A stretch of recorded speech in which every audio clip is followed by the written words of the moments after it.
Chapter 1. Joan Scudamore screwed up her eyes as she peered across the dimness of the rest house dining room. She was slightly short-sighted. Surely that's... No, it isn't. I believe it is. Blanche Haggard. Extraordinary. Right out in the wilds, to come across an old school friend whom she hadn't seen for, quite 15 years. At first, Joan was delighted by the discovery. She was by nature a sociable woman, always pleased to run across friends and acquaintances. She thought to herself, but, poor dear, how dreadfully she's changed.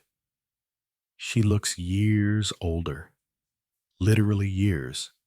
After all, she can't be more than, 48? It was a natural sequence after that to glance at her own appearance in the mirror that happened, most conveniently, to hang just beside the table.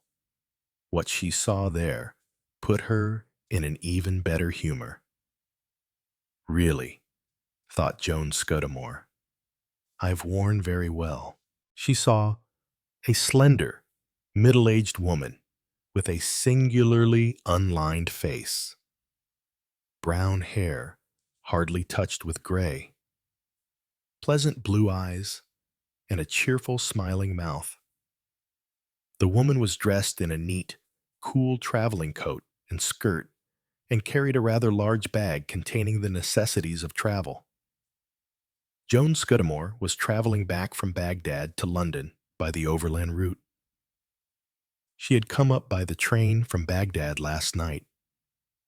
She was to sleep in the railway rest house tonight and go on by car tomorrow morning.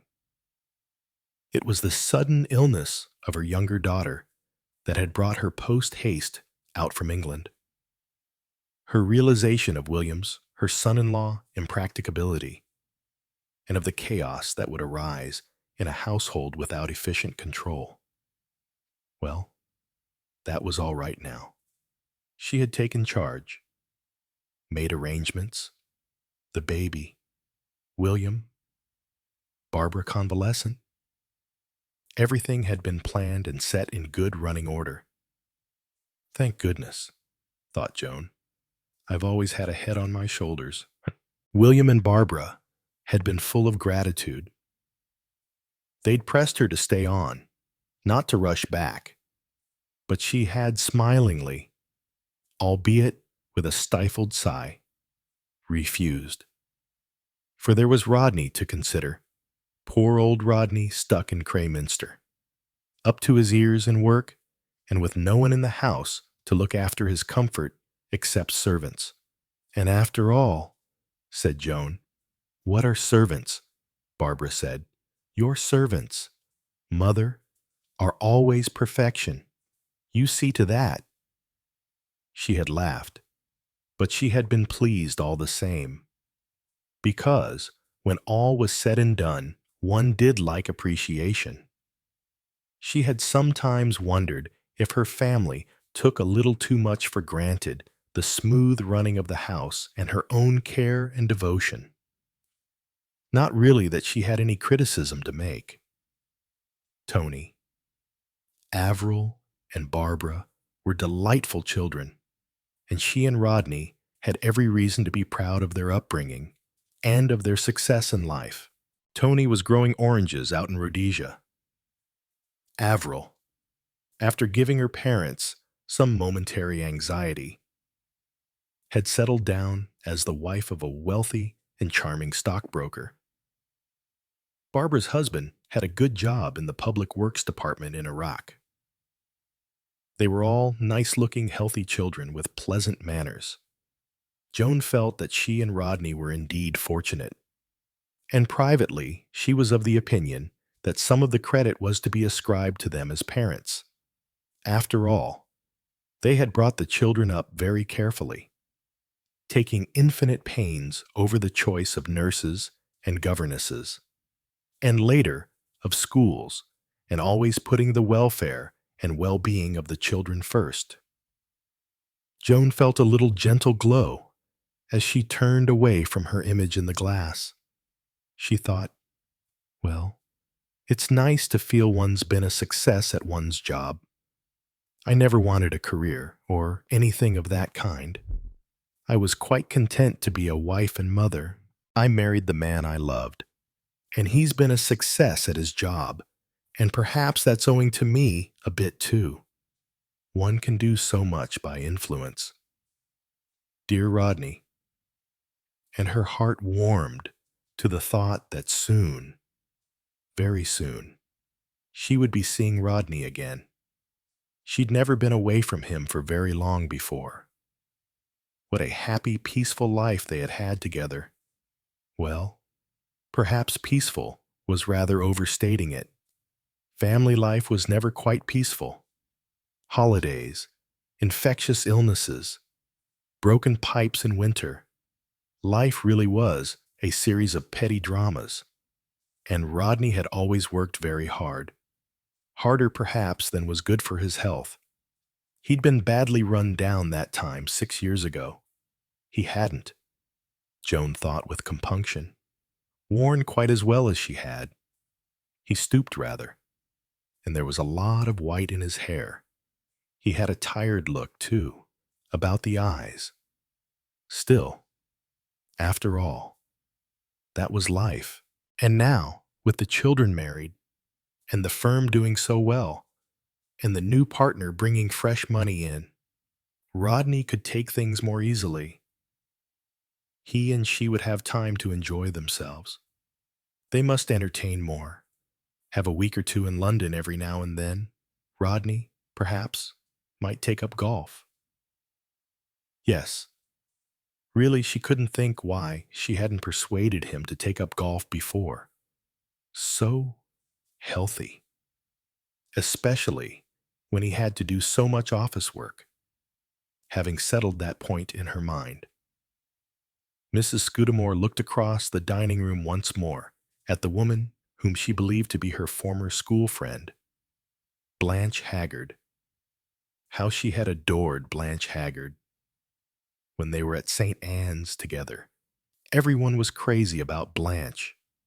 She had been so daring, so amusing, and yes, so absolutely lovely. Funny to think of that now. Looking at that thin, restless, untidy, elderly woman. What extraordinary clothes. And she looked, really she looked, at least 60. Of course, thought Joan, she's had a very unfortunate life. A momentary impatience rose in her. The whole thing seemed such a wanton waste. There was Blanche, 21, with the world at her feet, looks, position, everything, and she had had to throw in her lot with that quite unspeakable man. A vet, yes, actually a vet. A vet with a wife, too, which made it worse. Her people had behaved with commendable firmness, taking her round the world on one of those pleasure cruises.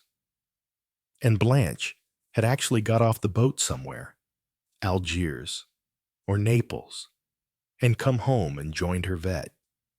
And naturally, he had lost his practice and started drinking. And his wife hadn't wished to divorce him.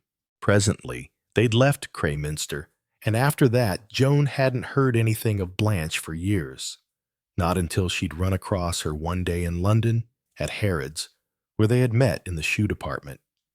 And after a little discreet conversation, discreet on Joan's part, Blanche had never set any store by discretion. She had discovered that Blanche was now married to a man called Holliday, who was in an insurance office. But Blanche thought he was going to resign soon because he wanted to write a book about Warren Hastings, and he wanted to give all his time to it, not just write scraps when he came back from the office. Joan had murmured that in that case she supposed he had private means, and Blanche had replied cheerfully that he hadn't got a cent. Joan had said that perhaps to give up his job would be rather unwise, unless he was sure the book would be a success. Was it commissioned? Oh, dear me. No, said Blanche cheerfully. And as a matter of fact, she didn't really think the book would be a success, because though Tom was very keen on it, he really didn't write very well.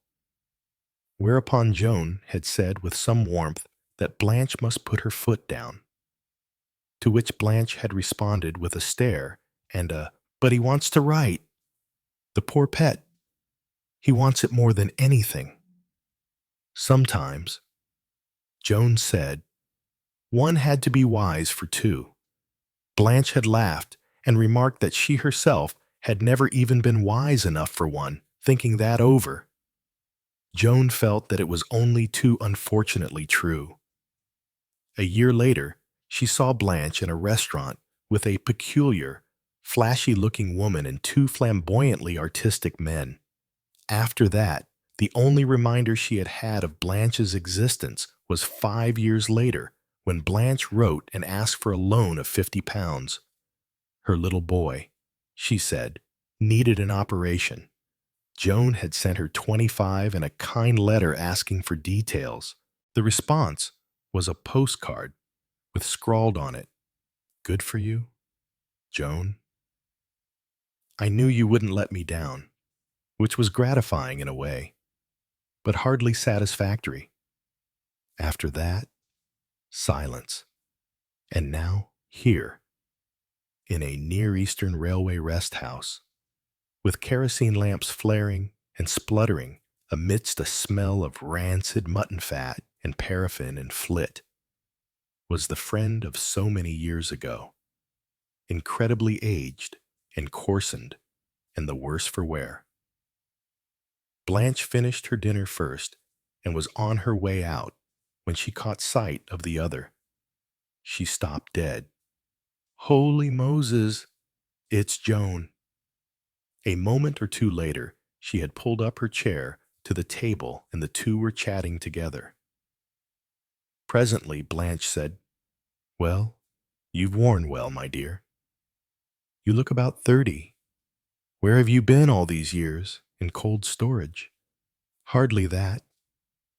I've been in Crayminster. Born, bred, married and buried in Crayminster," said Blanche. Joan said with a laugh, "Is that so bad a fate?" Blanche shook her head. "No," she said seriously. "I'd say it was a pretty good one. What's happened to your children? You had some children, didn't you?" "Yes, 3. A boy and 2 girls. The boy is in Rhodesia. The girls are married. One lives in London. I've just been visiting the other one out in Baghdad. Her name is Ray. Barbara Ray." Blanche nodded. "I've seen her. Nice kid. Married rather too young." "Didn't she?" "I don't think so," said Joan stiffly.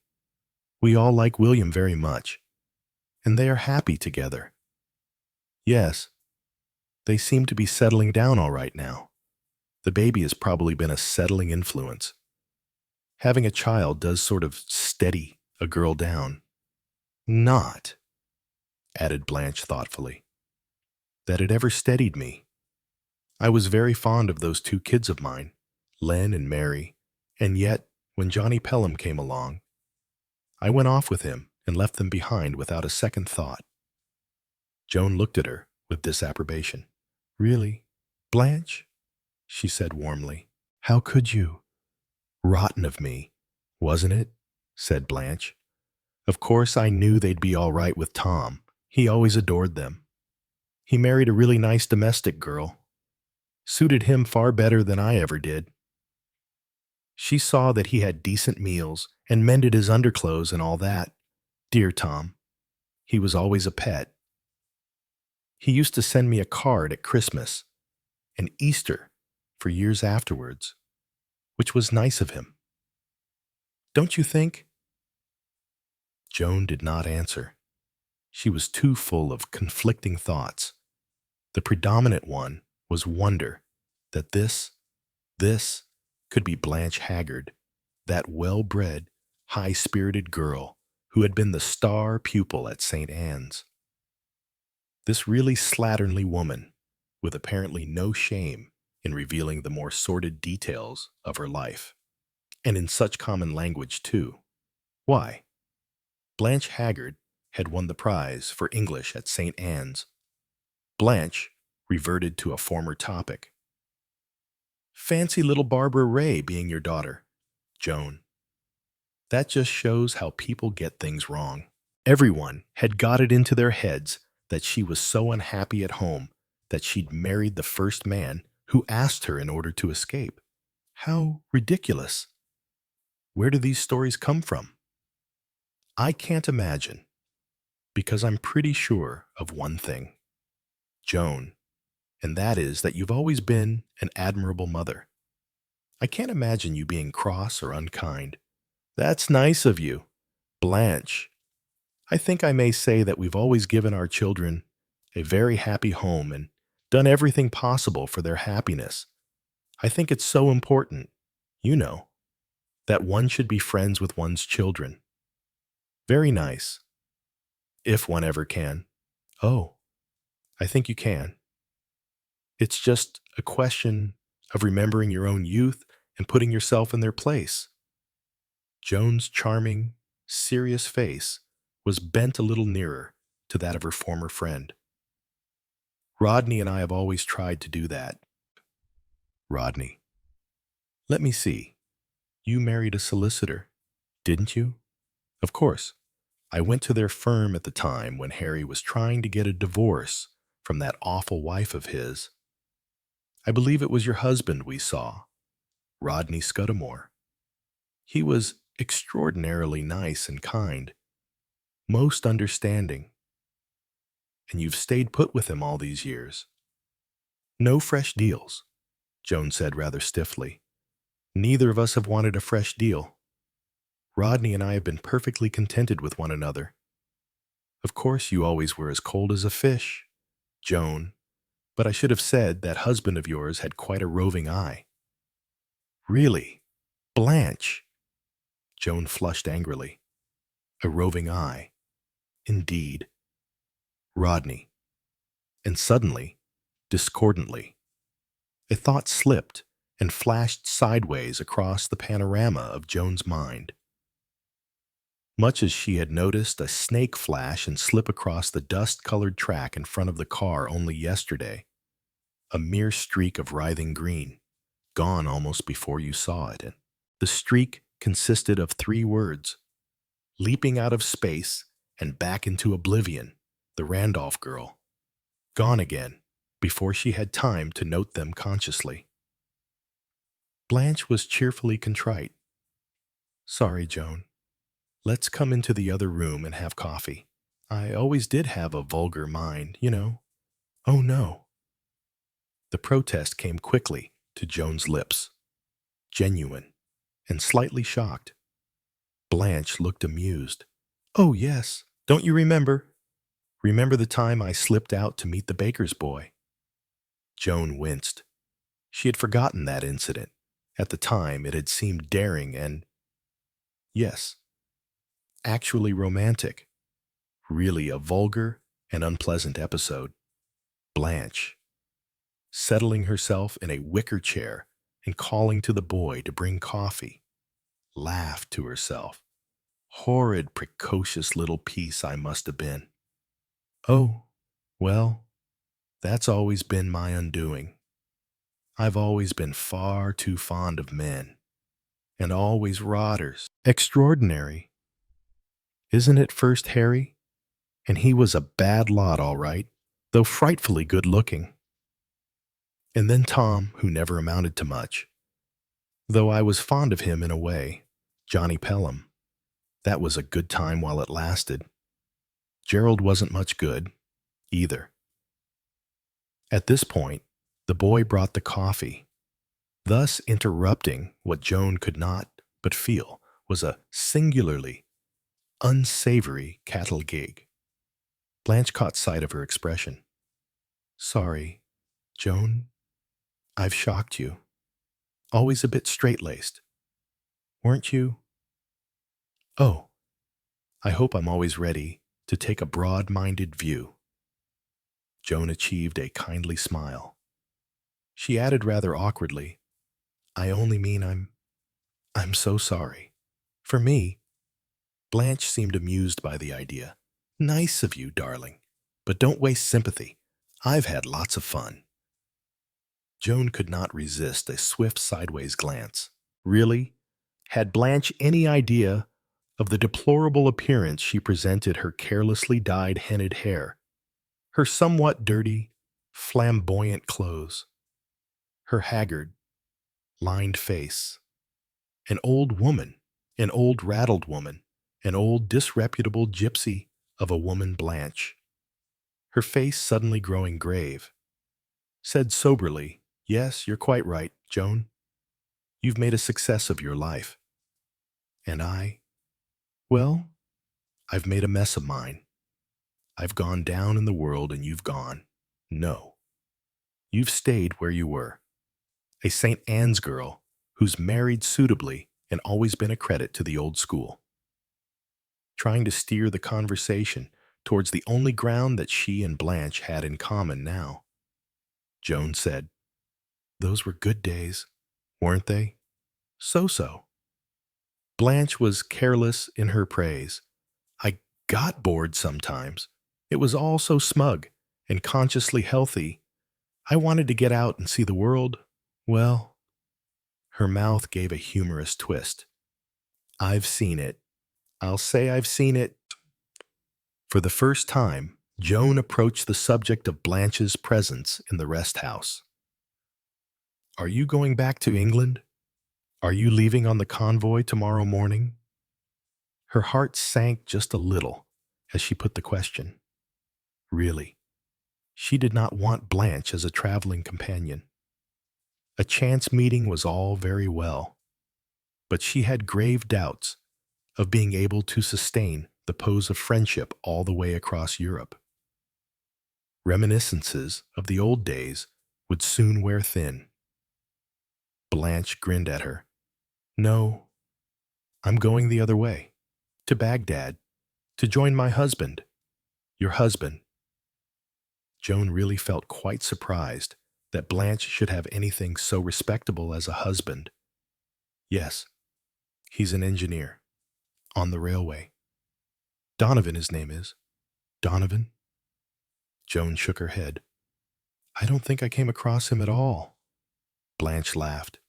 You wouldn't, darling. Rather out of your class.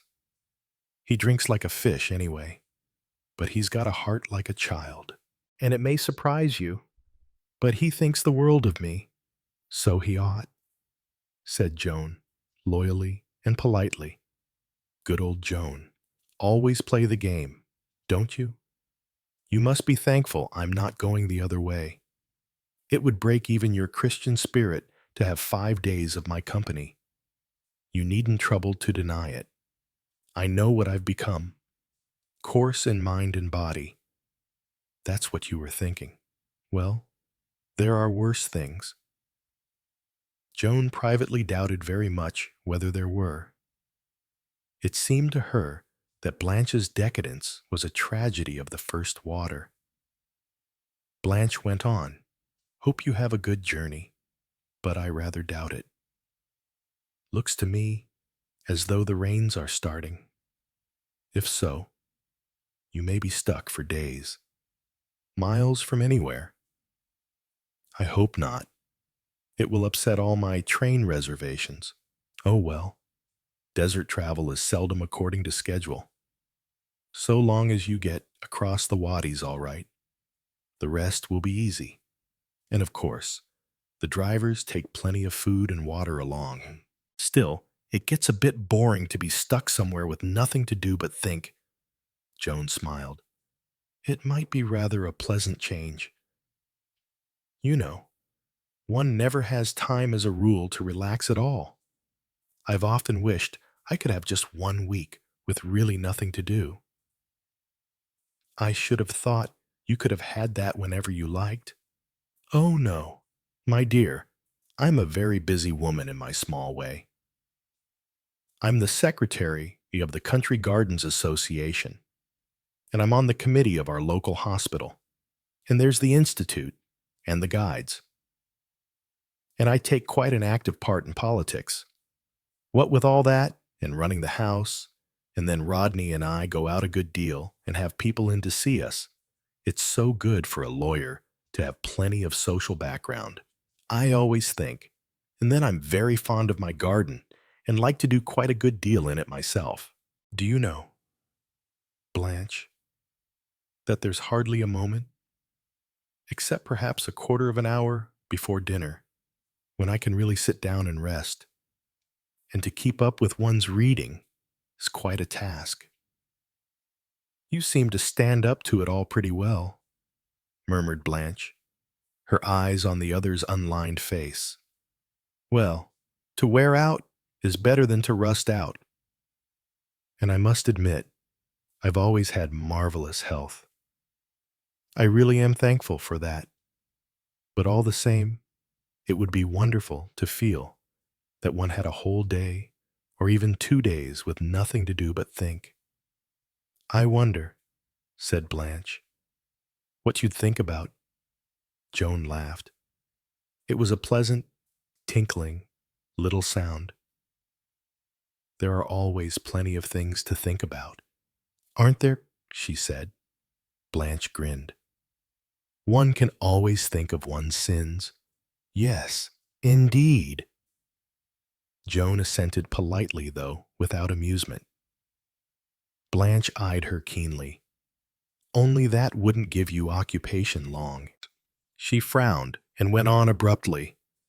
You'd have to go on from them to think of your good deeds and all the blessings of your life. I don't know. Might be rather dull. I wonder. She paused. If you'd nothing to think about but yourself for days and days, I wonder what you'd find out about yourself. Joan looked skeptical and faintly amused. Would one find out anything one didn't know before? Blanche said slowly. I think one might. She gave a sudden shiver. I shouldn't like to try it. Of course, said Joan. Some people have an urge towards the contemplative life. I've never been able to understand that myself. The mystic point of view is very difficult to appreciate. I'm afraid I haven't got that kind of religious temperament. It always seems to me to be rather extreme, if you know what I mean. It's certainly simpler, said Blanche, to make use of the shortest prayer that is known. And in answer to Joan's inquiring glance, she said abruptly, God be merciful to me, a sinner. That covers pretty well everything. Joan felt slightly embarrassed. Yes, she said. Yes, it certainly does. Blanche burst out laughing. The trouble with you, Joan, is that you're not a sinner. That cuts you off from prayer. Now I'm well equipped. It seems to me sometimes that I've never ceased doing the things that I ought not to have done. Joan was silent because she didn't know quite what to say. Blanche resumed again in a lighter tone. Oh well, that's the way of the world. You quit when you ought to stick, and you take on a thing that you'd better leave alone. 1 minute, life's so lovely, you can hardly believe it's true, and immediately after that, you're going through a hell of misery and suffering.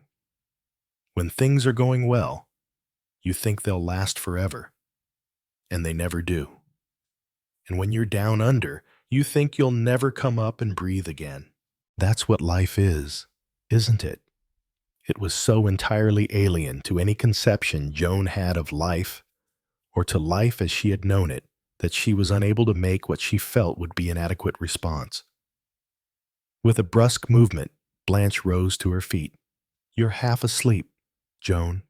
So am I. And we've got an early start. It's been nice seeing you. The two women stood a minute, their hands clasped. Blanche said quickly and awkwardly, with a sudden, rough tenderness in her voice, Don't worry about your Barbara. She'll be all right. I'm sure of it. Bill Ray is a good sort. You know. And there's the kid and everything. It was just that she was very young. And the kind of life out here, well, it goes to a girl's head sometimes. Joan was conscious of nothing but complete bewilderment. She said sharply, "I don't know what you mean." Blanche merely looked at her admiringly. "That's the good old school Thai spirit. Never admit anything. You really haven't changed a bit, Joan. By the way, I owe you 25 pounds. Never thought of it until this minute." "Oh, don't bother about that." "No fear," Blanche laughed. "I suppose I meant to pay it back. But after all, if one ever does lend money to people one knows quite well, one will never see one's money again. So I haven't worried much. You were a good sport, Joan. That money was a godsend. One of the children had to have an operation, didn't he? So they thought. But it turned out not to be necessary after all, so we spent the money on a bender and got a roll-top desk for Tom as well. He'd had his eye on it for a long time. Moved by a sudden memory, Joan asked, "Did he ever write his book on Warren Hastings?" Blanche beamed at her. "Fancy your remembering that. Yes, indeed, 120,000 words. Was it published? Of course not. After that, Tom started on a life of Benjamin Franklin. That was even worse. Funny taste. Wasn't it? I mean, such dull people. If I wrote a life, it would be of someone like Cleopatra. Some sexy piece. Or Casanova, say. Something spicy. Still, we can't all have the same ideas. Tom got a job again in an office. Not so good as the other. I'm always glad, though, that he had his fun. It's awfully important, don't you think, for people to do what they really want to do?" "It rather depends," said Joan. "On circumstances, one has to take so many things into consideration.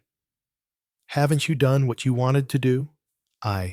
Joan was taken aback. "Yes, you," said Blanche. "You wanted to marry Rodney Scudamore, didn't you? And you wanted children? And a comfortable home?" She laughed and added, "And to live happily ever afterwards, world without end. Amen." Joan laughed too, relieved at the lighter tone the conversation had taken. "Don't be ridiculous. I've been very lucky. I know." And then, afraid that that last remark had been tactless when confronted by the ruin and bad luck that had been Blanche's lot in life, she added hurriedly, "I really must go up now. Good night. And it's been marvelous seeing you again." She squeezed Blanche's hand warmly. Would Blanche expect her to kiss her? Surely not. And ran lightly up the stairs to her bedroom. Poor Blanche, thought Joan as she undressed, neatly laying and folding her clothes, putting out a fresh pair of stockings for the morning. Poor Blanche. It's really too tragic. She slipped into her pajamas and started to brush her hair. Poor Blanche, looking so awful and so coarse. She was ready for bed now, but paused irresolutely before getting in. One didn't, of course, say one's prayers every night. In fact, it was quite a long time since Joan had said a prayer of any kind, and she didn't even go to church very often. But one did, of course, believe, and she had a sudden odd desire to kneel down now, by the side of this rather uncomfortable-looking bed. Such nasty cotton sheets. Thank goodness she had got her own soft pillow with her, and well, say them properly, like a child. The thought made her feel rather shy and uncomfortable. She got quickly into bed and pulled up the covers. She picked up the book that she had laid on the little table by the bed head. The Memoirs of Lady Catherine Dessart, really most entertainingly written, a very witty account of mid-Victorian times. She read a line or two, but found she could not concentrate. I'm too tired, she thought. She laid down the book and switched off the light. Again, the thought of prayer came to her. What was it that Blanche had said so outrageously, that cuts you off from prayer? Really? What did she mean? Joan formed a prayer quickly in her mind. A prayer of isolated words strung together. God, thank thee, poor Blanche. Thank thee that I am not like that. Great mercies, all my blessings, and especially not like poor Blanche. Poor Blanche, really dreadful. Her own fault, of course, dreadful. Quite a shock, thank God. I am different. Poor Blanche. Joan fell asleep. Chapter 2. It was raining when Joan Scudamore left the rest house the following morning. A fine, gentle rain that seemed somehow incongruous in this part of the world. She found that she was the only passenger going west, a sufficiently uncommon occurrence. It appeared, although there was not much traffic this time of year. There had been a large convoy on the preceding Friday. A battered-looking touring car was waiting with a European driver and a native relief driver. The manager of the rest house was on the steps in the gray dawn of the morning to hand Joan in, yell at the Arabs until they adjusted the baggage to his satisfaction, and to wish Mademoiselle, as he called all his lady guests, a safe and comfortable journey. He bowed magnificently and handed her a small cardboard container in which was her lunch. The driver yelled out cheerily, "Bye-bye, Satan. See you tomorrow night or next week, and it looks more like next week." The car started off. It wound through the streets of the Oriental city with its grotesque and unexpected blocks of Occidental architecture. The horn blared. Donkeys swerved aside. Children ran. They drove out through the western gate and onto a broad, unequally paved road that looked important enough to run to the world's end. Actually, it petered out abruptly after 2 kilometers and an irregular track took its place. In good weather, it was. Joan knew. About 7 hours' run to Tel Abu Hamid, which was the present terminus of the Turkish railway. The train from Stamboul arrived there this morning and would go back again at 8:30 this evening. There was a small rest house at Tel Abu Hamid for the convenience of travelers, where they were served with what meals they might need. They should meet the convoy coming east about halfway along the track. The going was now very uneven. The car leapt and jumped, and Joan was thrown up and down in her seat. The driver called back that he hoped she was all right. It was a bumpy bit of track, but he wanted to hurry as much as possible in case he had difficulty crossing the 2 wadis they had to negotiate. From time to time, he looked anxiously up at the sky. The rain began to fall faster, and the car began to do a series of skids, zigzagging to and fro, and making Joan feel slightly sick. They reached the first wadi about 11. There was water in it, but they got across, and after a slight peril of sticking on the hill, up the other side drew out of it successfully. About 2 kilometers farther on, they ran into soft ground and stuck there. Joan slipped on her mackintosh coat and got out, opening her box of lunch and eating as she walked up and down and watched the 2 men working, digging with spades, flinging jacks at each other, putting boards they had brought with them under the wheels. They swore and toiled, and the wheels spun angrily in the air. It seemed to Joan an impossible task, but the driver assured her that it wasn't a bad place at all. Finally, with unnerving suddenness, the wheels bit and roared, and the car quivered forward onto drier ground. A little farther on, they encountered two cars coming in the opposite direction. All three stopped, and the drivers held a consultation, giving each other recommendations and advice. In the other cars were a woman and a baby, a young French officer, an elderly Armenian, and two commercial-looking Englishmen. Presently, they went on. They stuck twice more, and again the long, laborious business of jacking up and digging out had to be undertaken. The second wadi was more difficult of negotiation than the first one. It was dusk when they came to it, and the water was rushing through it. Joan asked anxiously, "Will the train wait?" "They usually give an hour's grace. They can make up that on the run, but they won't delay beyond 9:30. However, the track gets better from now on. Different kind of ground, more open desert." They had a bad time clearing the wadi. The farther bank was sheer slippery mud. It was dark when the car at last reached dry ground. From then on, the going was better, but when they got to Tel Abu Hamid, it was 10:15, and the train to Stamboul had gone.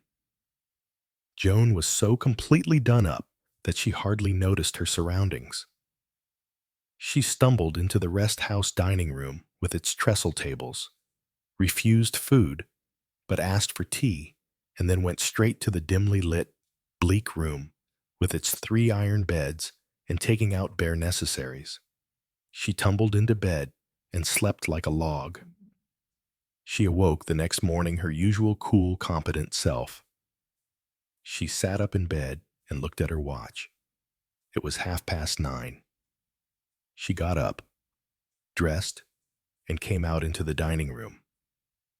An Indian with an artistic turban wrapped round his head appeared, and she ordered breakfast. Then she strolled to the door and looked out. With a slight humorous grimace, she acknowledged to herself that she had indeed arrived at the middle of nowhere. This time, she reflected, it looked like taking about double the time. On her journey out, she had flown from Cairo to Baghdad. This route was new to her. It was actually 7 days from Baghdad to London, 3 days in the train from London to Stamboul, 2 days on to Aleppo, another night to the end of the railway at Tel Abu Hamid, then a day's motoring, a night in a rest house, and another motor drive to Kirkuk, and on by train to Baghdad. There was no sign of rain this morning. The sky was blue and cloudless, and all around was even colored golden-brown sandy dust. From the rest house itself, a tangle of barbed wire enclosed a refuse dump of tins and a space where some skinny chickens ran about squawking loudly. Clouds of flies had settled on such tins as had recently contained nourishment. Something that looked like a bundle of dirty rags suddenly got up and proved to be an Arab boy. A little distance away, across another tangle of barbed wire, was a squat building that was evidently the station, with something that Joan took to be either an artesian well or a big water tank beside it. On the far horizon to the north was the faint outline of a range of hills. Apart from that, nothing. No landmarks, no buildings, no vegetation, no humankind. A station, a railway track, some hens, what seemed to be a disproportionate amount of barbed wire, and that was all. Really, Joan thought, it was very amusing. Such an odd place to be held up. The Indian servant came out and said that the Memsahib's breakfast was ready. Joan turned and went in. The characteristic atmosphere of a rest house, gloom, mutton fat, paraffin and flit, greeted her with a sense of rather distasteful familiarity. There was coffee and tinned milk, a whole dish of fried eggs, some hard little rounds of toast, a dish of jam, and some rather doubtful-looking stewed prunes. Joan ate with a good appetite, and presently the Indian reappeared and asked what time the Mem Sahib would like lunch. Joan said not for a long time, and it was agreed that 1:30 would be a satisfactory hour. The trains, as she knew, went 3 days a week, on Monday, Wednesday, and Friday. It was Tuesday morning, so she would not be able to leave until tomorrow night. She spoke to the man, asking if that was correct. That right. Mem Sahib, missed train last night. Very unfortunate. Track very bad. Rain very heavy and night. That means no cars can go to and fro from here to Mosul for some days. But the trains will be all right.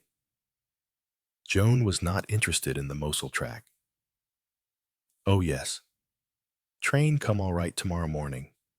Go back tomorrow night. Joan nodded. She asked about the car which had brought her. Go off this morning early. Driver hope get through. But I think not. I think him stick one. 2 days on way there. Again, without much interest, Joan thought it highly probable. The man went on giving information. That station, Mem Sahib, over there. Joan said that she had thought, somehow, that it might be the station. Turkish station. Station in Turkey. Railway Turkish. Other side of wire. See? That wire frontier. Joan looked respectfully at the frontier and thought what very odd things frontiers were. The Indian said happily, Lunch 1:30 exactly, and went back into the rest house. A minute or two later, she heard him screaming in a high, angry voice from somewhere at the back of it. 2 other voices chimed in. A spate of high, excited Arabic filled the air. Joan wondered why it was always Indians who seemed to be in charge of rest houses like this one. Perhaps they had had experience of European ways. Oh well, it didn't much matter. What should she do with herself this morning? She might go on with the amusing memoirs of Lady Catherine de Sar. Or she might write some letters. She could post them when the train got to Aleppo. She had a writing pad and some envelopes with her. She hesitated on the threshold of the rest house. It was so dark inside, and it smelt so. Perhaps she would go for a walk. She fetched her thick double felt hat. Not that the sun was really dangerous at this time of year. Still, it was better to be careful. She put on her dark glasses and slipped the writing pad and her fountain pen into her bag. Then she set out, past the refuse dump and the tins, in the opposite direction to the railway station, since there might, possibly, be international complications if she tried to cross the frontier. She thought to herself, how curious it is walking like this. There's nowhere to walk to. It was a novel and rather interesting idea. Walking on the downs, on moorland, on a beach, down a road, there was always some objective in view.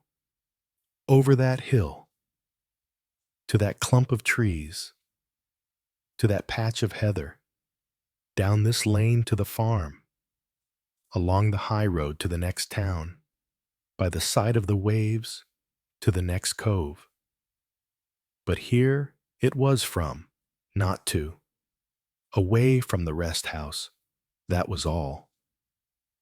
Right hand, left hand, straight ahead, just bare dun-colored horizon.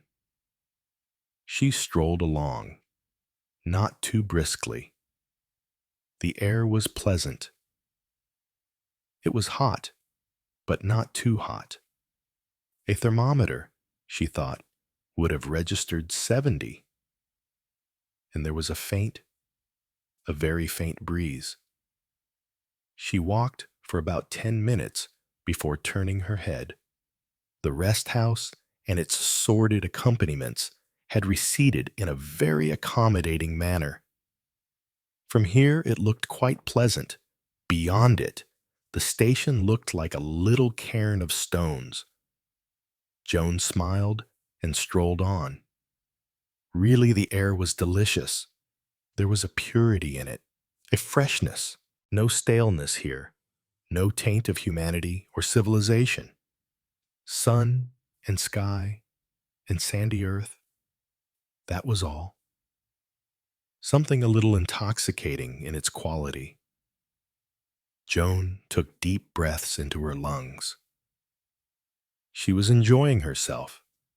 Really, this was quite an adventure. A most welcome break in the monotony of existence. She was quite glad she had missed the train. 24 hours of absolute quiet and peace would be good for her. It was not as though there were any absolute urgency in her return. She could wire to Rodney from Stamboul explaining the delay. Dear old Rodney. She wondered what he was doing now. Not, really, that there was anything to wonder about, because she knew. He would be sitting in his office at Alderman. Scudamore and Whitney's. Quite a nice room on the first floor, looking out over the market square. He had moved into it when old Mr. Whitney died. He liked that room. She remembered how she had come in one day to see him and had found him standing by the window staring out at the market. It was market day, and at a herd of cattle that was being driven in. Nice lot of shorthorns, those, he had said. Or perhaps it wasn't shorthorns. Joan wasn't very good at farming terms. But something like that. Anyway, and she had said, about the new boiler for the central heating, I think Galbraith's estimate is far too high. Shall I see what Chamberlain would charge? She remembered the slow way Rodney had turned, taking off his glasses and rubbing his eyes and looking at her in an absent, faraway manner, as though he didn't really see her, and the way he had said boiler, as though it was some difficult and remote subject he had never heard of, and then saying, really rather stupidly, I believe Hoddesden's selling that young bull of his. Wants the money, I suppose. She thought it was very nice of Rodney to be so interested in old Hoddesden at Lower Mead Farm. Poor old man. Everyone knew he was going down the hill. But she did wish Rodney would be a little quicker at listening to what was said to him, because, after all, people expected a lawyer to be sharp and alert, and if Rodney was to look at clients in that vague way, it might create quite a bad impression. So she had said, with quick, affectionate impatience, Don't wool gather, Rodney. It's the boiler I'm talking about, for the central heating. And Rodney had said certainly have a second estimate, but that costs were bound to be higher, and they must just make up their minds to it. And then he had glanced at the papers piled up on his desk, and she had said that she mustn't keep him. It looked as though he had a lot of work to do.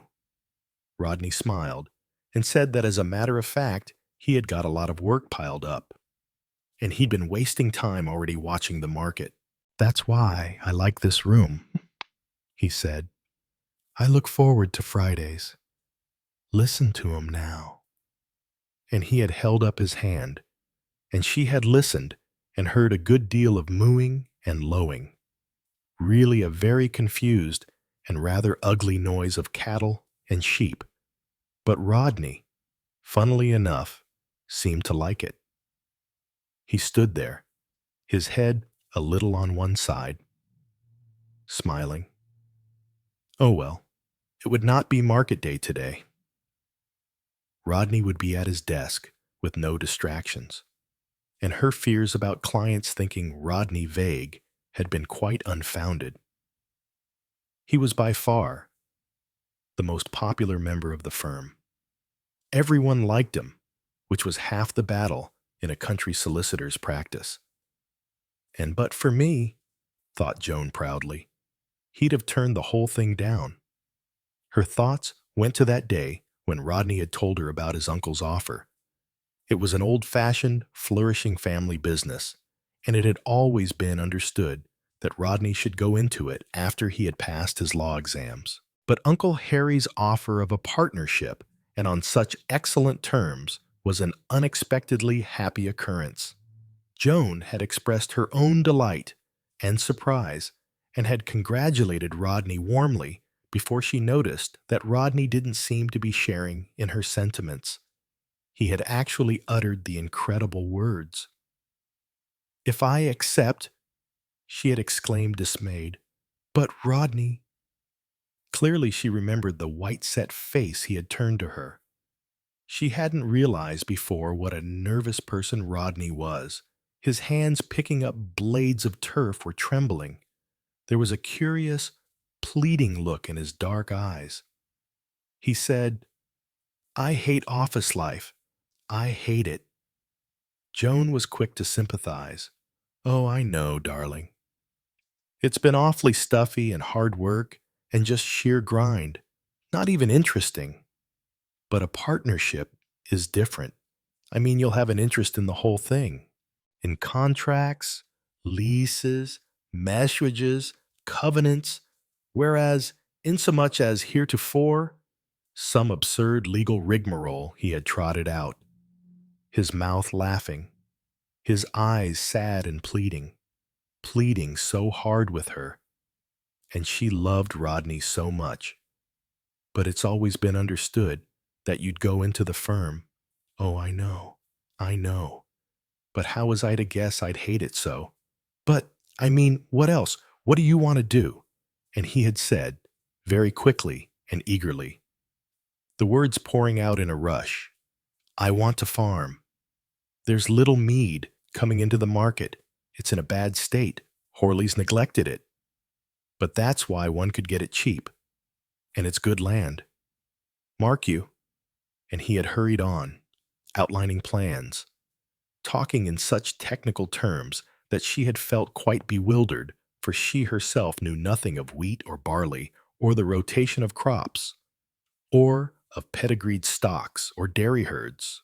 She could only say, in a dismayed voice, "Little mead. But that's right out under Ashledown, miles from anywhere. It's good land, Joan, and a good position." He was off again. She'd had no idea that Rodney could be so enthusiastic, could talk so much and with such eagerness.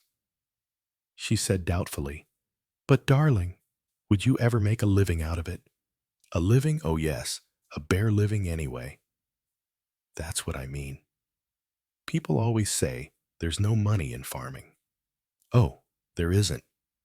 Not unless you're damned lucky. Or unless you've got a lot of capital. Well, you see, I mean, it isn't practical." "Oh, but it is. Joan, I've got a little money of my own. Remember. And with the farm paying its way and making a bit over, we'd be all right. And think of the wonderful life we'd have. It's grand, living on a farm. I don't believe you know anything about it." "Oh, yes, I do. Didn't you know? My mother's father was a big farmer in Devonshire. We spent our holidays there as children. I've never enjoyed myself so much." It's true what they say. She had thought, men are just like children. She said gently, "I dare say. But life isn't holidays. We've got the future to think of. Rodney. There's Tony." For Tony had been a baby of 11 months then. she added, and there may be others. He looked a quick question at her, and she smiled and nodded. But don't you see, Joan, that makes it all the better. It's a good place for children. A farm, it's a healthy place. They have fresh eggs and milk, and run wild and learn how to look after animals. Oh, but, Rodney, there are lots of other things to consider. There's their schooling. They must go to good schools, and that's expensive. And boots, and clothes, and teeth, and doctors, and making nice friends for them. You can't just do what you want to do. You've got to consider children if you bring them into the world. After all, you've got a duty to them, Rodney said obstinately, but there was a question in his voice this time. They'd be happy? It's not practical, Rodney. Really, it isn't. Why? If you go into the firm, you may be making as much as £2,000 a year someday. Easily, I should think. Uncle Harry makes more than that. There, you see, you can't turn a thing like that down. It would be madness. She had spoken very decidedly, very positively. She had got, she saw, to be firm about this. She must be wise for the two of them. If Rodney was blind to what was best for him, she must assume the responsibility. It was so dear and silly and ridiculous. This farming idea. He was like a little boy. She felt strong and confident and maternal. Don't think I don't understand and sympathize, Rodney, she said. I do. But it's just one of those things that isn't real. He had interrupted to say that farming was real enough. Yes, but it's just not in the picture. Our picture. Here you've got a wonderful family business with a first-class opening in it for you, and a really quite amazingly generous proposition from your uncle. Oh, I know. It's far better than I ever expected. And you can't. You simply can't turn it down. You'd regret it all your life if you did. You'd feel horribly guilty, he muttered. That bloody office. Oh, Rodney, you don't really hate it as much as you think you do. Yes, I do. I've been in it 5 years. Remember? I ought to know what I feel. You'll get used to it. And it will be different now. Quite different. Being a partner, I mean. And you'll end by getting quite interested in the work and in the people you come across. You'll see. Rodney, you'll end by being perfectly happy. He had looked at her then. A long, sad look. There had been love in it, and despair, and something else. Something that had been, perhaps, a last, faint flicker of hope. How do you know, he had asked, that I shall be happy? And she had answered briskly and gaily, I'm quite sure you will. You'll see? And she had nodded brightly and with authority. He had sighed and said abruptly, All right then, have it your own way. Yes, Joan thought. That was really a very narrow shave. How lucky for Rodney that she had held firm and not allowed him to throw away his career for a mere passing craze men. She thought, would make sad messes of their lives if it weren't for women. Women had stability, a sense of reality. Yes, it was lucky for Rodney he'd had her. She glanced down at her wristwatch. 10:30. No point in walking too far. Especially she smiled as there was nowhere to walk to. She looked over her shoulder. Extraordinary. The rest house was nearly out of sight. It had settled down into the landscape so that you hardly saw it. She thought, I must be careful not to walk too far. I might get lost. A ridiculous idea. No, perhaps not so ridiculous after all. Those hills in the distance. You could hardly see them now. They were indistinguishable from cloud. The station didn't exist. Joan looked round her with appreciation. Nothing, no one. She dropped gracefully to the ground. Opening her bag, she took out her writing pad and her fountain pen. She'd write a few letters. It would be amusing to pass on her sensations. Who should she write to Lionel West? Janet Anismore, Dorothea. On the whole, perhaps Janet. She unscrewed the cap of her fountain pen. In her easy-flowing handwriting, she began to write, "Dearest Janet, you'll never guess where I'm writing this letter. In the middle of the desert. I'm marooned here between trains. They only go 3 times a week. There's a rest house with an Indian in charge of it, and a lot of hens and some peculiar-looking Arabs and me. There's no one to talk to and nothing to do. I can't tell you how I'm enjoying it. The desert air is wonderful, so incredibly fresh. And the stillness. You'd have to feel it to understand. It's as though for the first time for years, I could hear myself think. One leads such a dreadfully busy life, always rushing from one thing to the other. It can't be helped, I suppose, but one ought really to make time for intervals of thought and recuperation. I've only been here half a day, but I feel miles better already. No people. I never realized how much I wanted to get away from people. It's soothing to the nerves to know that all round you for hundreds of miles there's nothing but sand and sun." Joan's pen flowed on, evenly, over the paper. Chapter 3. Joan stopped writing and glanced at her watch.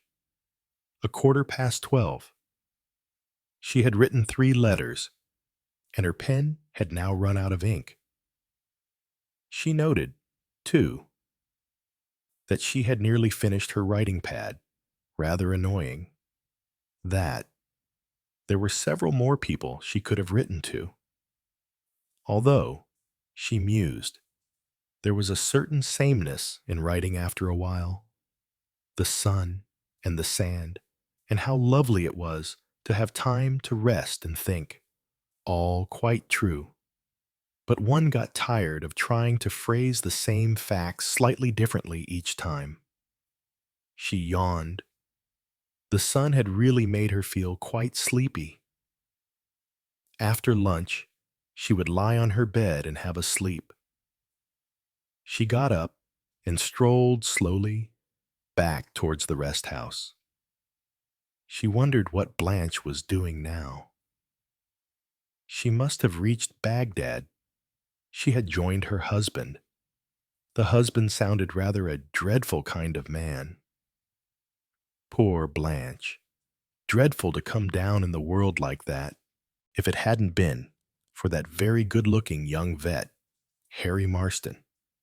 If Blanche had met some nice man like Rodney, Blanche herself had said how charming Rodney was. Yes, and Blanche had said something else. What was it? Something about Rodney's having a roving eye. Such a common expression, and quite untrue. Quite untrue.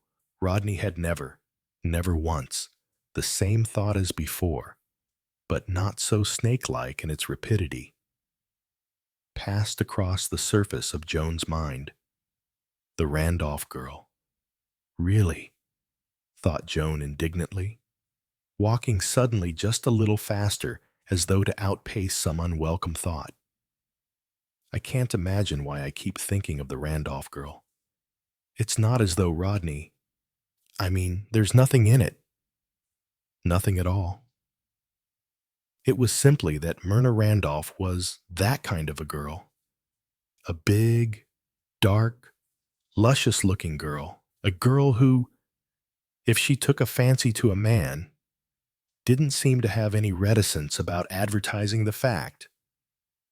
To speak plainly, she'd made a dead set at Rodney, kept saying how wonderful he was, always wanted him for a partner at tennis, had even got a habit of sitting at parties, devouring him with her eyes.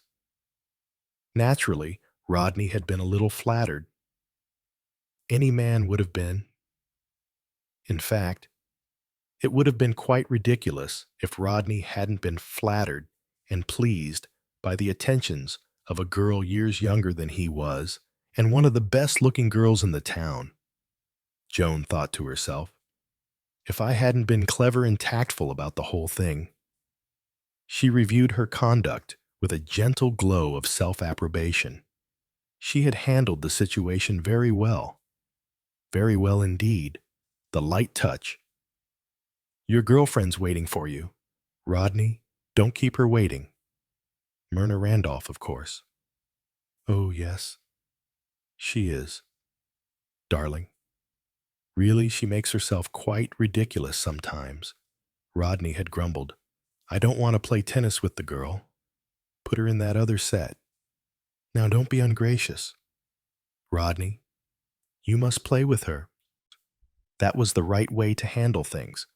Lightly, playfully, showing quite well that she knew that there couldn't be anything serious in it. It must have been rather nice for Rodney, for all that he growled and pretended to be annoyed. Myrna Randolph was the kind of girl that practically every man found attractive. She was capricious and treated her admirers with deep contempt, saying rude things to them and then beckoning them back to her with a sideways glance of the eyes. Really, thought Joan, with a heat that was unusual in her a most detestable girl, doing everything she could to break up my married life. No, she didn't blame Rodney. She blamed the girl. Men were so easily flattered. And Rodney had been married then about, what? 10 years, 10 years was what writers called a dangerous period in married life. A time when one or the other party had a tendency to run off the rails. A time to get through warily until you settled down beyond it into comfortable, set ways. As she and Rodney had. No, she didn't blame Rodney, not even for that kiss she had surprised. Under the mistletoe, indeed. That was what the girl had had the impudence to say when she came into the study.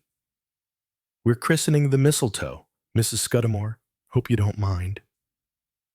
Well, Joan thought, I kept my head and didn't show anything. Now, hands off my husband. Myrna, go and find some young man of your own.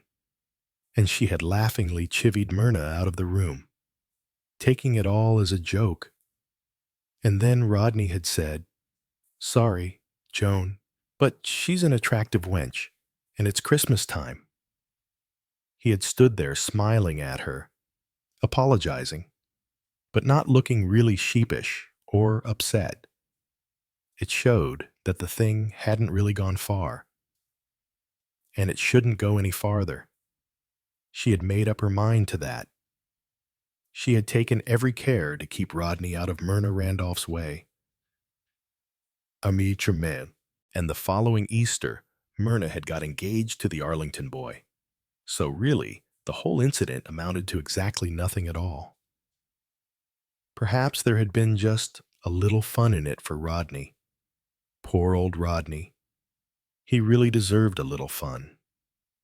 He worked so hard. 10 years. Yes, it was a dangerous time. Even she herself, she remembered, had felt a certain restlessness. That rather wild-looking young man, that artist, what was his name now? Really, she couldn't remember. Hadn't she been a little taken with him herself? She admitted to herself with a smile that she really had been. Yes, just a little silly about him. He had been so earnest, had stared at her with such disarming intensity. Then he had asked if she would sit for him. An excuse, of course. He had done one or two charcoal sketches and then torn them up. He couldn't get her on canvas, he had said. Joan remembered her own subtly flattered, pleased feelings. Poor boy, she had thought.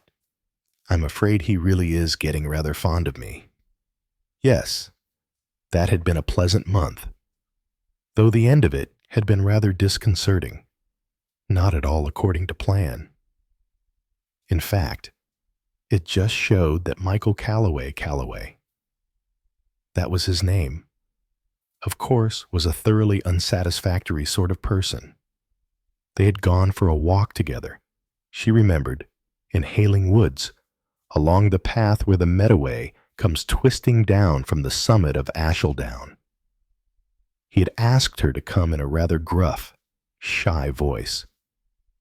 She had envisaged their probable conversation. He would tell her, perhaps, that he loved her, and she would be very sweet and gentle and understanding, and a little, just a little, regretful. She thought of several charming things she might say, things that Michael might like to remember afterwards, but it hadn't turned out like that. It hadn't turned out like that at all. Instead, Michael Calloway had, without warning, seized her and kissed her with a violence and a brutality that had momentarily deprived her of breath, and letting go of her had observed in a loud and self-congratulatory voice, "My God, I wanted that," and had proceeded to fill a pipe, with complete unconcern and apparently deaf to her angry reproaches. He had merely said, stretching his arms and yawning, "I feel a lot better now." It was exactly, thought Joan, remembering the scene, what a man might say after downing a glass of beer on a thirsty day. They had walked home in silence after that, in silence on Joan's part. That is, Michael Calloway seemed, from the extraordinary noises he made, to be attempting to sing. It was on the outskirts of the wood, just before they emerged onto the Crayminster Market Wappling High Road, that he had paused and surveyed her dispassionately, and then remarked in a contemplative tone, "You know, you're the sort of woman who ought to be raped. It might do you good." And, while she had stood, speechless with anger and astonishment, he had added cheerfully, "I'd rather like to rape you myself, and see if you looked the least bit different afterwards." Then he had stepped out onto the high road, and giving up trying to sing, had whistled cheerfully. Naturally, she had never spoken to him again, and he had left Crayminster a few days later. A strange, puzzling, and rather disturbing incident, not an incident that Joan had cared to remember. In fact, she rather wondered that she had remembered it now. Horrid. The whole thing had been quite horrid. She would put it out of her mind at once. After all, one didn't want to remember unpleasant things when one was having a sun and sand rest cure. There was so much to think of that was pleasant and stimulating. Perhaps lunch would be ready. She glanced at her watch, but saw that it was only 1:15. When she got back to the rest house, she went to her room and hunted in her suitcase to see if she had any more writing paper with her. No, she hadn't. Oh, well, it didn't matter really. She was tired of writing letters. There wasn't much to say. You couldn't go on writing the same thing. What books had she got? Lady Catherine, of course. And a detective story that William had given her last thing. Kind of him. But she didn't really care for detective stories. And The Powerhouse by Buchan. Surely that was a very old book. She had read it years ago. Oh well, she would be able to buy some more books at the station at Aleppo. Lunch consisted of an omelet, rather tough and overcooked, curried eggs, and a dish of salmon tinned, and baked beans and tinned peaches. It was rather a heavy meal. After it, Joan went and lay down on her bed. She slept for 3/4 of an hour, then woke up and read Lady Catherine Dishart until tea time. She had tea-tinned milk and biscuits, and went for a stroll, and came back and finished Lady Catherine Dishart. Then she had dinner omelet, curried salmon and rice, a dish of eggs and baked beans and tinned apricots. After that, she started the detective story and finished it by the time she was ready for bed. The Indian said cheerfully, "Good night, Mem Sahib. Train coming 7:30 tomorrow morning, but not go out till evening. 8:30?" Joan nodded. There would be another day to put in. She'd got the powerhouse still. A pity it was so short. Then an idea struck her. There will be travelers coming in on the train.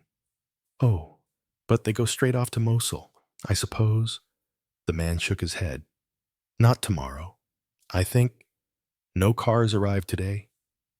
I think track to Mosul very bad. Everything stick for many days. Joan brightened. There would be travelers off the train in the rest house tomorrow. That would be rather nice. There was sure to be someone to whom it would be possible to talk. She went to bed, feeling more cheerful than she had 10 minutes ago.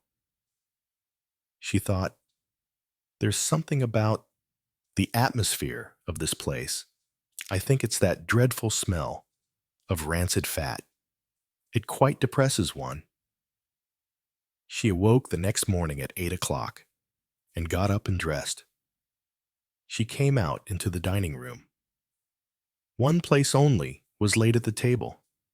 She called, and the Indian came in. He was looking excited. Train not come, Mem Sahib. Not come, you mean it's late. Not come at all. Very heavy rain down line, other side Nisabin. Line all wash away. No train get through for 3, 4, 5, 6 days perhaps. Joan looked at him in dismay. But then, what do I do? You stay here. Mem Sahib, plenty food, plenty beer, plenty tea. Very nice. You wait till train come. Oh dear, thought Joan. These Orientals. Time means nothing to them. She said, couldn't I get a car? He seemed amused. Motor car. Where would you get motor car? Track to Mosul. Very bad. Everything stuck other side of Wadi. Can't you telephone down the line? Telephone where Turkish line. Turks very difficult people. Not do anything. They just run train. Joan thought, rallying with what she hoped was amusement. This really is being cut off from civilization. No telephones or telegraphs. No cars. The Indian said comfortingly, very nice weather. Plenty food. All very comfortable. Well, Joan thought, it's certainly nice weather. That's lucky. Awful. If I had to sit inside this place all day. As though reading her thoughts. The man said, weather good here. Very seldom rain. Rain nearer Mosul. Rain down the line. Joan sat down at the laid place at the table and waited for her breakfast to be brought. She had got over her momentary dismay. No good making a fuss. She had much too much sense for that. These things couldn't be helped, but it was rather an annoying waste of time. She thought with a half smile, it looks as though what I said to Blanche was a wish that has come true. I said I should be glad of an interval to rest my nerves. Well, I've got it. Nothing whatever to do here. Not even anything to read. Really, it ought to do me a lot of good. Rest cure in the desert. The thought of Blanche brought some slightly unpleasant association. Something that, quite definitely, she didn't want to remember. In fact, why think of Blanche at all? She went out after breakfast, as before. She walked a reasonable distance from the rest house and then sat down on the ground. For some time she sat quite still, her eyes half closed.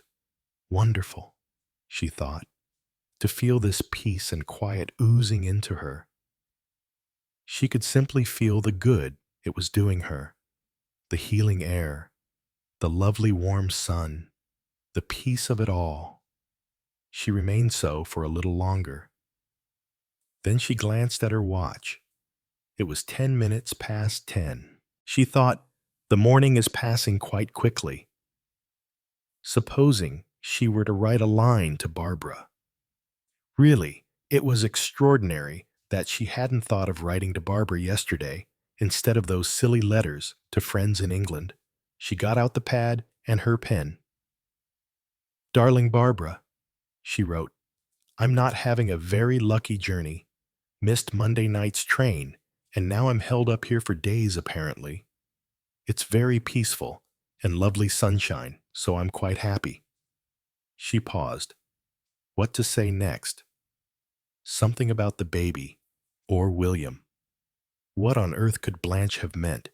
Don't worry about Barbara. Of course, that was why Joan hadn't wanted to think about Blanche. Blanche had been so peculiar in the things she had said about Barbara. As though she, Barbara's mother, wouldn't know anything there was to know about her own child. I'm sure she'll be all right now. Did that mean that things hadn't been all right? But in what way Blanche had hinted that Barbara was too young to have married? Joan stirred uneasily. At the time, she remembered, Rodney had said something of the kind. He had said quite suddenly, and in an unusually peremptory way, I'm not happy about this marriage. Joan, oh, Rodney, but why? He's so nice and they seem so well suited. He's a nice enough young fellow, but she doesn't love him. Joan. She'd been astonished, absolutely astonished. Rodney, really, how ridiculous. Of course she's in love with him. Why on earth would she want to marry him otherwise? He had answered, rather obscurely, that's what I'm afraid of. But, darling, really, aren't you being a little ridiculous? He had said, paying no attention to her purposely light tone. If she doesn't love him, she mustn't marry him. She's too young for that, and she's got too much temperament. Well, really, Rodney, what do you know about temperament? She couldn't help being amused. But Rodney didn't even smile. He said, girls do marry sometimes, just to get away from home. At that she had laughed outright. Not homes like Barbara's, why? No girl ever had a happier home life. Do you really think that's true, Joan? Why? Of course. Everything's always been perfect for the children here. He said slowly, they don't seem to bring their friends to the house much. Why? Darling, I'm always giving parties and asking young people. I make a point of it. It's Barbara herself who's always saying she doesn't want parties and not to ask people. Rodney had shaken his head in a puzzled, unsatisfied way, and later, that evening, she had come into the room just as Barbara was crying out impatiently, It's no good.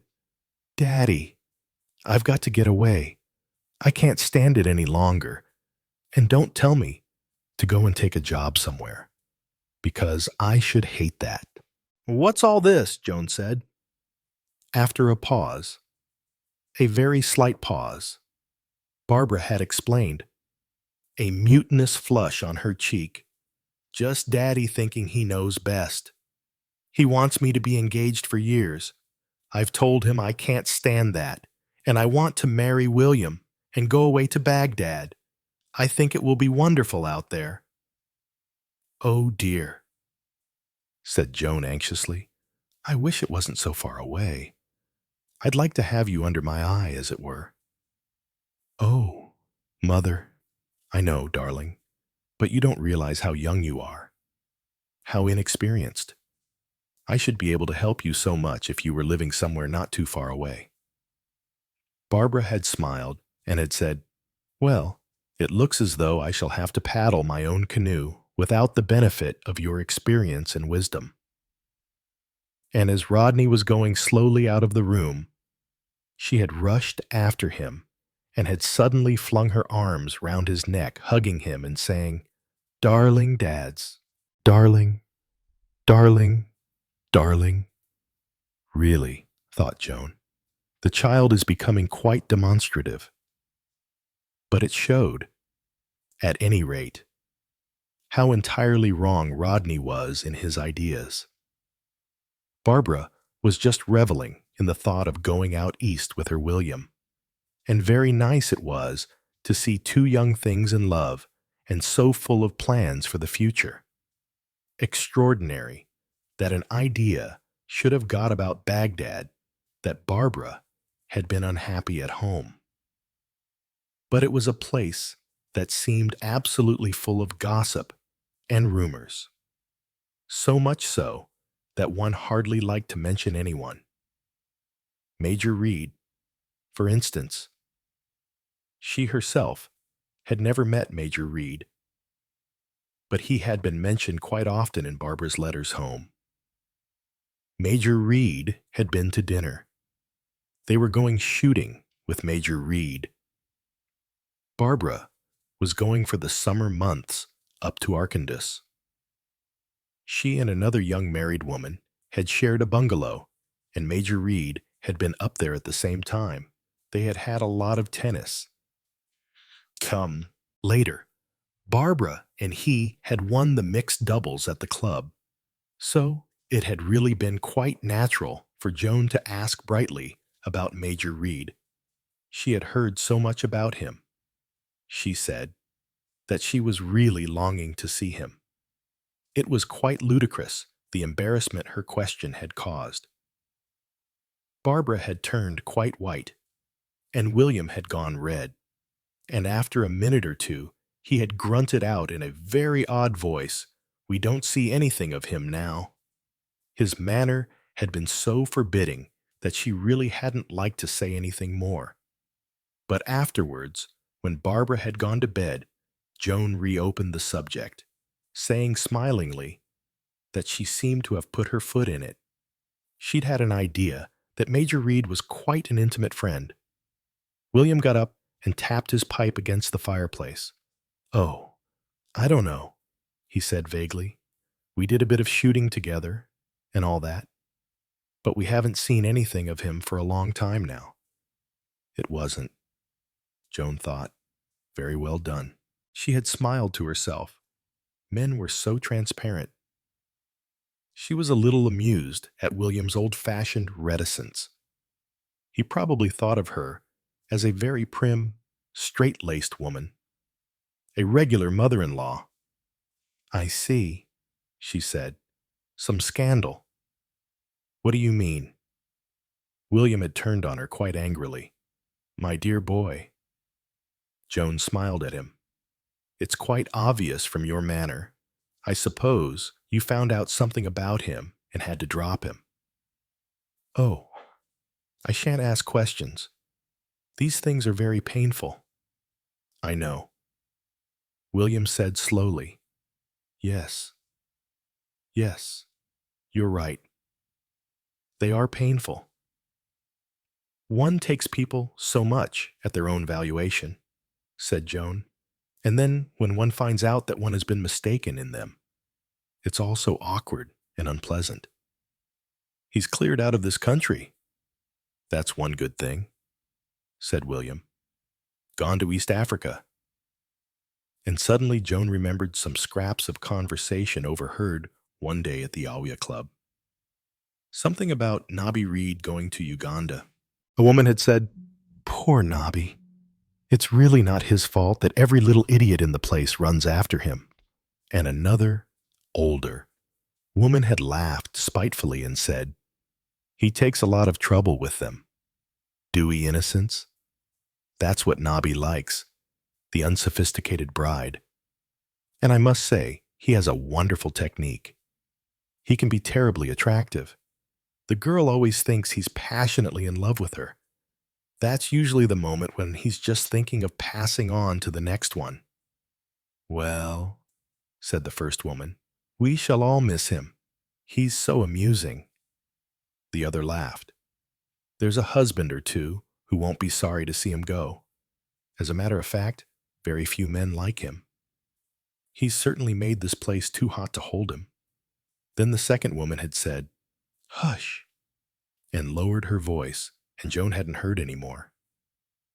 She had hardly noticed the conversation at the time, but it came back to her now. And she felt curious.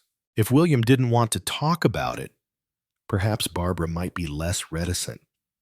But instead of that, Barbara had said quite clearly and rather disagreeably, "I don't want to talk about him. Mother, do you mind?" Barbara, Joan reflected, never did want to talk about anything. She had been quite incredibly reticent and touchy about her illness. And its cause, some form of poisoning, had started it all. And naturally, Joan had taken it to be food poisoning of some kind. Ptomaine poisoning was very common in hot climates, so she believed. But both William and Barbara had been most unwilling to go into details, and even the doctor to whom she had naturally applied for information as Barbara's mother had been taciturn and uncommunicative. His principal care was to stress the point that young Mrs. Ray must not be questioned or encouraged to dwell on her illness. All she needs now is care and building up. Whys and wherefores are very unprofitable subjects of discussion, and talking about all that will do the patient no good. That's just a hint I'm giving you. Mrs. Scudamore, an unpleasant, dour kind of man. Joan had found him, and not at all impressed, as he easily might have been, by the devotion of a mother in rushing out from England post-haste. Oh well. Barbara had been grateful, at all events. At least Joan supposed so. She had certainly thanked her mother, very prettily. William, too, had said how good of her it was. She had said how she wished she could have stayed on.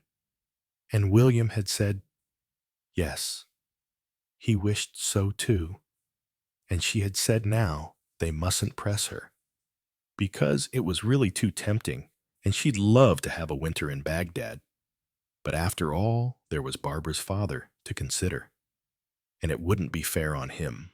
And Barbara, in a faint little voice, had said, "Darling dads," and after a moment or two had said, "Look here, Mother, why don't you stay?"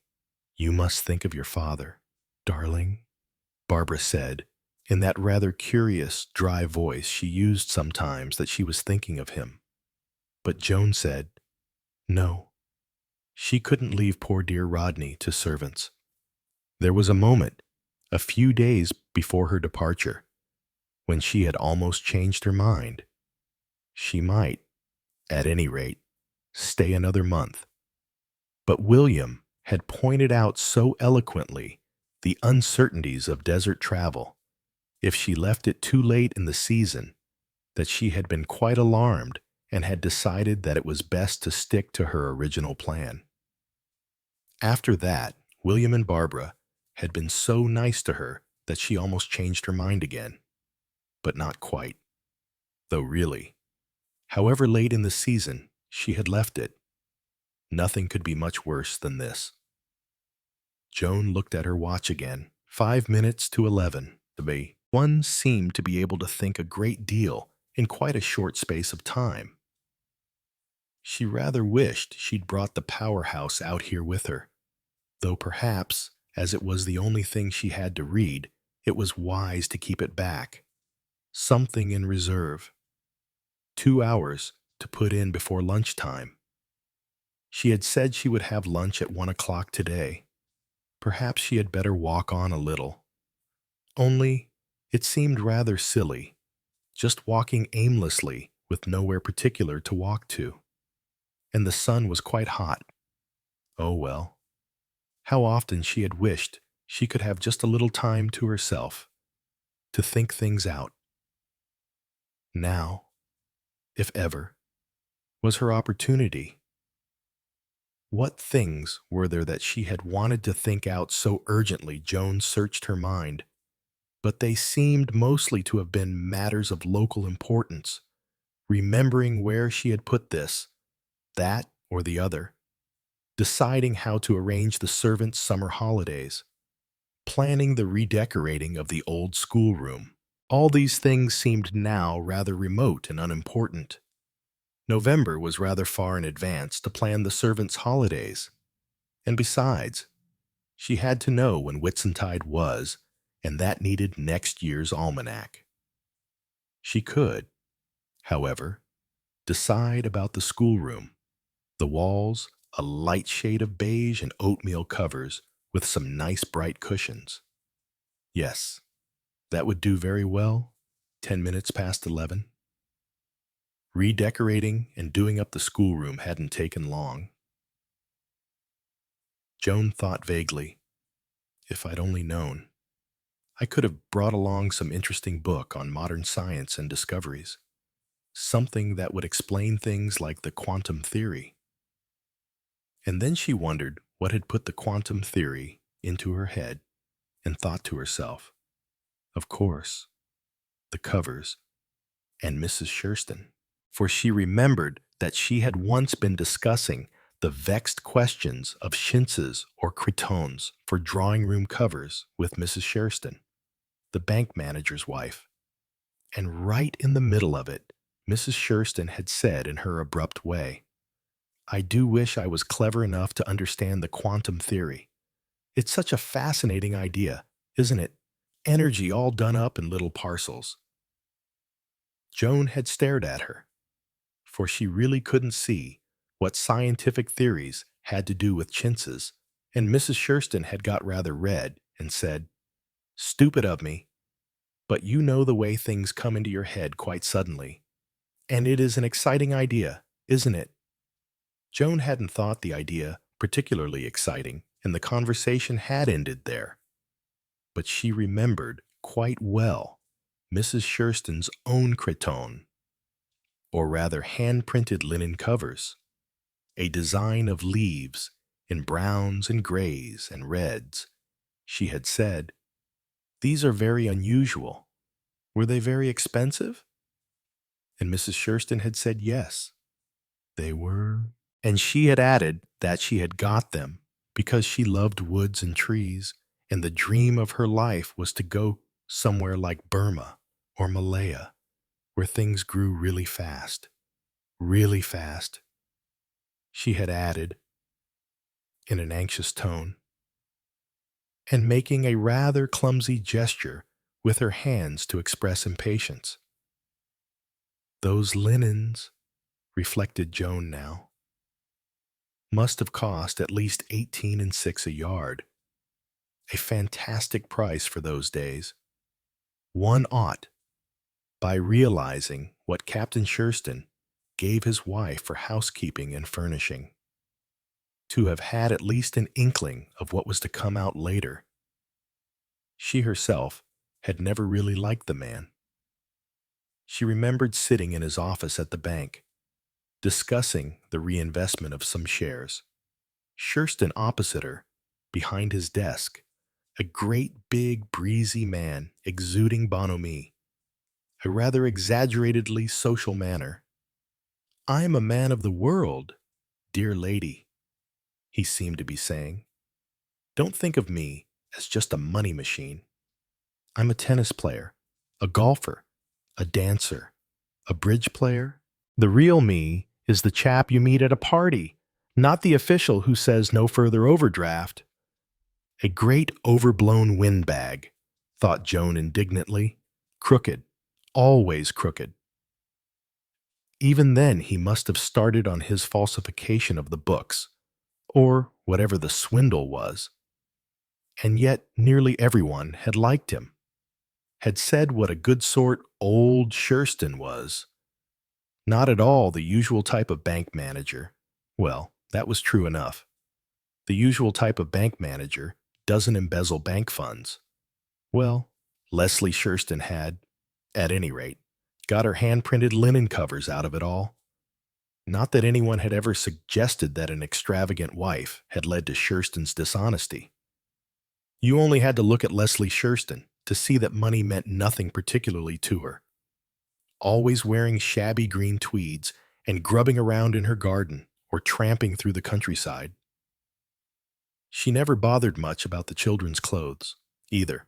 And once, much later, Joan remembered an afternoon when Leslie Shurston had given her tea. Fetching a big loaf and a roll of butter and some homemade jam and kitchen cups and teapots, everything bundled anyhow on a tray and brought in. An untidy, cheerful, careless sort of woman, with a one-sided slouch when she walked, and a face that seemed all on one side too. But that one-sided smile of hers was rather nice, and people liked her on the whole. Well, poor Mrs. Shurston. She'd had a sad life, a very sad life. Joan moved restlessly. Why had she let that phrase, a sad life, come into her mind? It reminded her of Blanche Haggard, though that was quite a different kind of sad life, and thinking of Blanche brought her back again to Barbara and the circumstances surrounding Barbara's illness. Was there nothing one could think of that did not lead in some painful and undesired direction? She looked at her watch once more. At any rate, hand-printed linens and poor Mrs. Shurston had taken up nearly half an hour. What could she think about now? Something pleasant, with no disturbing sidelines. Rodney was probably the safest subject to think about. Dear Rodney. Joan's mind dwelt pleasurably on the thought of her husband, visualizing him as she had last seen him on the platform at Victoria, saying goodbye to her just before the train pulled out. Yes, dear Rodney. Standing there looking up at her, the sun shining full on his face and revealing so mercilessly the network of little lines at the corners of his eyes. Such tired eyes. Yes, tired eyes, eyes full of a deep sadness. Not, she thought, that Rodney is sad. It's just a trick of construction. Some animals have sad eyes, usually, too. He was wearing his glasses, and then you didn't notice the sadness of his eyes, but he certainly looked a very tired man. No wonder. When he worked so hard, he practically never took a day off. I shall change all that when I get back, thought Joan. He must have more leisure. I ought to have thought of it before. Yes, seen there in the bright light, he looked as old or older than his years. She had looked down on him and he up at her, and they had exchanged the usual idiotic last words. I don't think you have to go through any customs at Calais. No, I believe one goes straight through to the Simplon Express. Brindisi carriage, remember? I hope the Mediterranean behaves. I wish I could stop off a day or two in Cairo. Why don't you? Darling, I must hurry to Barbara.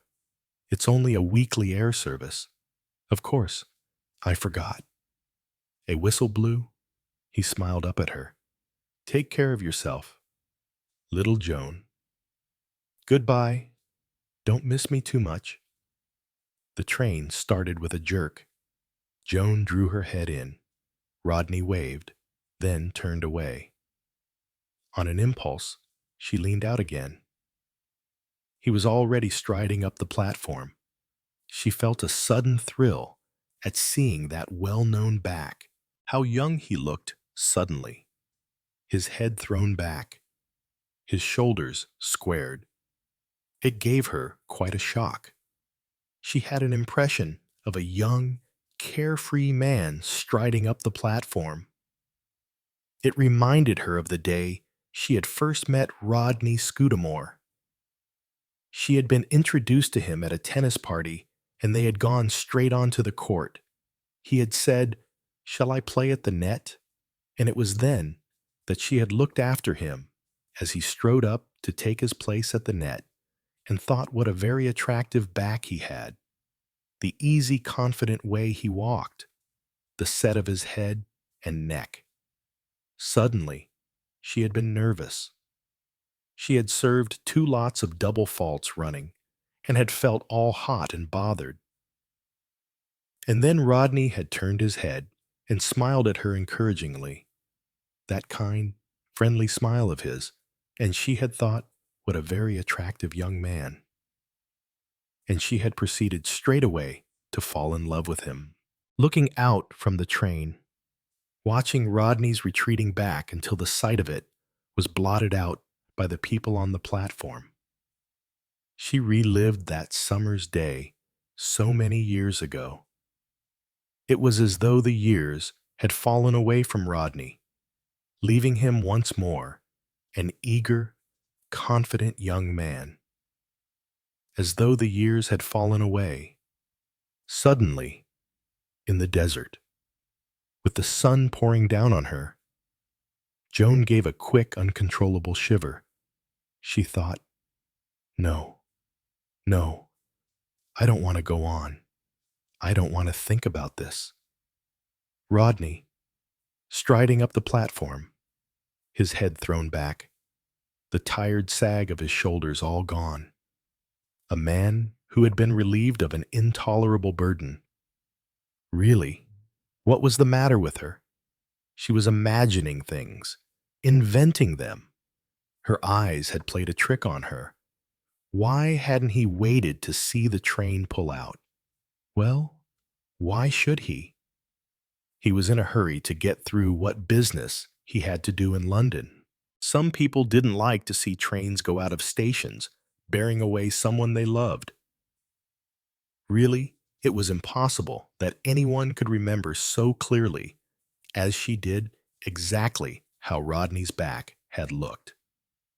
She was imagining, stop, that didn't make it any better. If you imagined a thing like that, it meant that such an idea was already in your head, and it couldn't be true. The inference that she had drawn simply could not be true.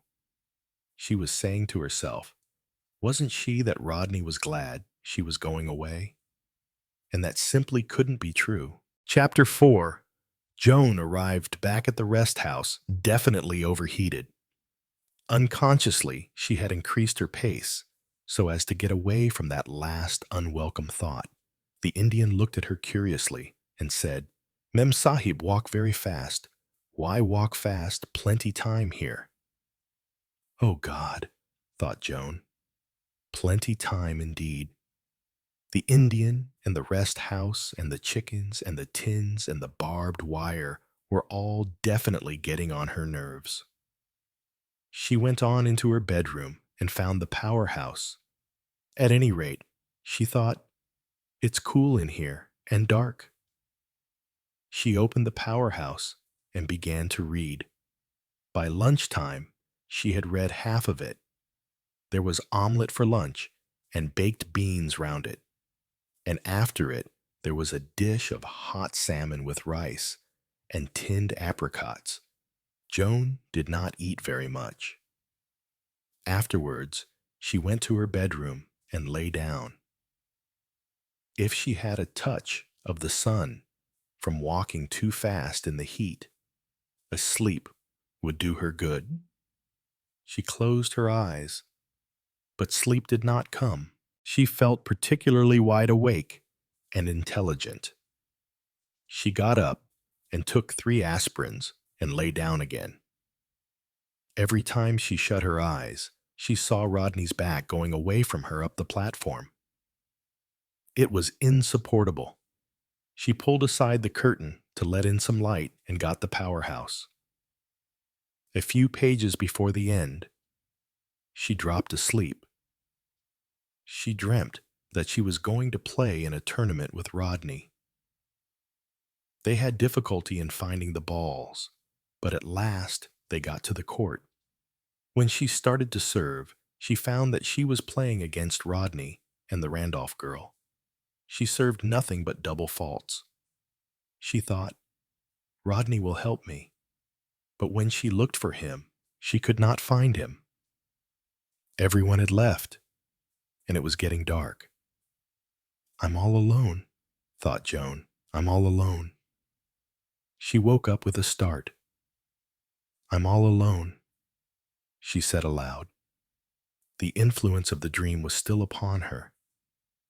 It seemed to her that the words she had just said were terribly frightening. She said again, I'm all alone. The Indian put his head in. Mem Sahib call. Yes, she said. Get me some tea. Mem Sahib want tea? Only 3 o'clock? Never mind, I want tea. She heard him going away and calling out, Chai chai.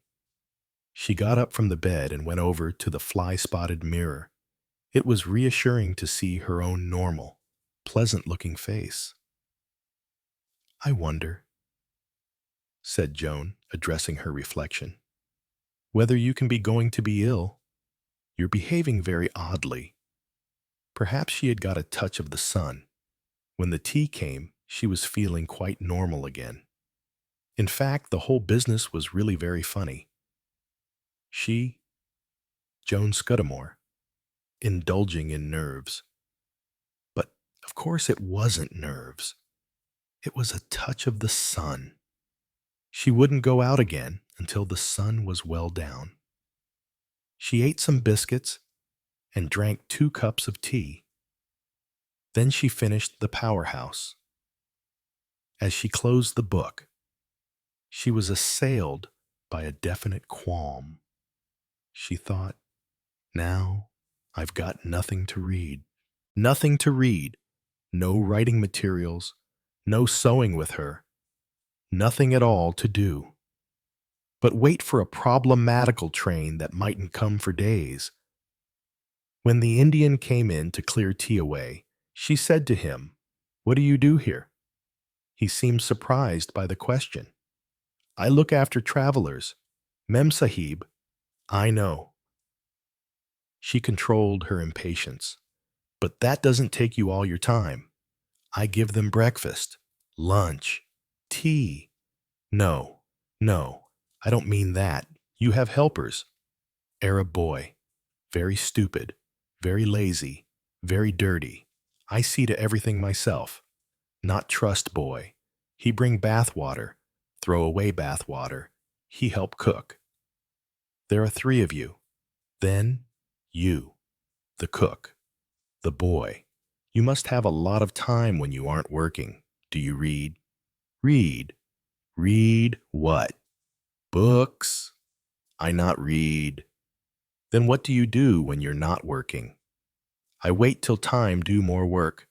It's no good, thought Joan. You can't talk to them. They don't know what you mean. This man, he's here always, month after month. Sometimes, I suppose, he gets a holiday and goes to a town and gets drunk and sees friends. But for weeks on end, he's here.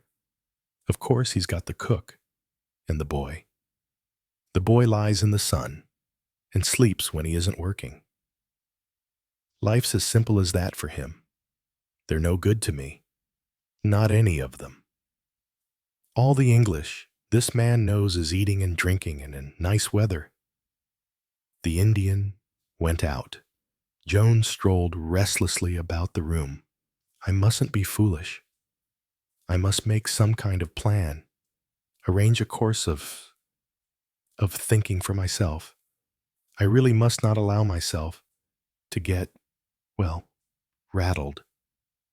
The truth was, she reflected, that she had always led such a full and occupied life.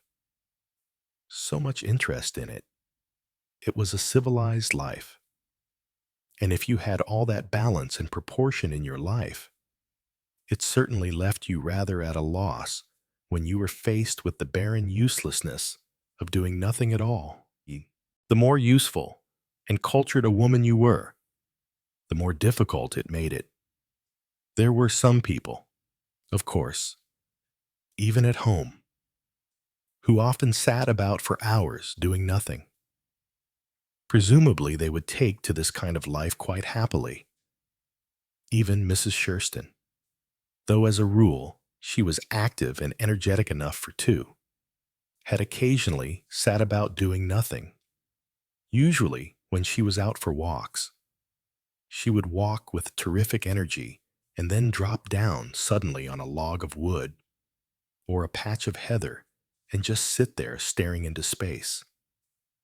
Like that day when she, Joan, had thought it was the Randolph girl. She blushed slightly as she remembered her own actions. It had, really, been rather like spying, the sort of thing that made her just a little ashamed, because she wasn't, really, that kind of woman. Still, with a girl like Myrna Randolph, a girl who didn't seem to have any moral sense, Joan tried to remember how it had all come about. She had been taking some flowers to old Mrs. Garnett and had just come out of the cottage door when she had heard Rodney's voice in the road outside the hedge. His voice, and a woman's voice, answering him. She had said goodbye to Mrs. Garnett quickly and come out into the road. She was just able to catch sight of Rodney, and she felt sure, the Randolph girl. Swinging round the corner of the track that led up to Ashledown.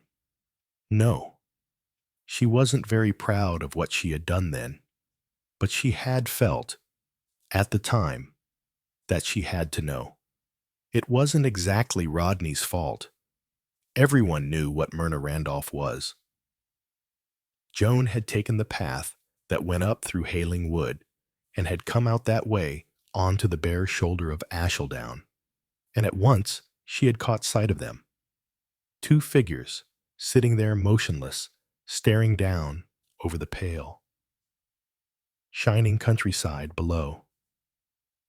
The relief when she had seen that it wasn't Myrna Randolph at all, but Mrs. Shurston.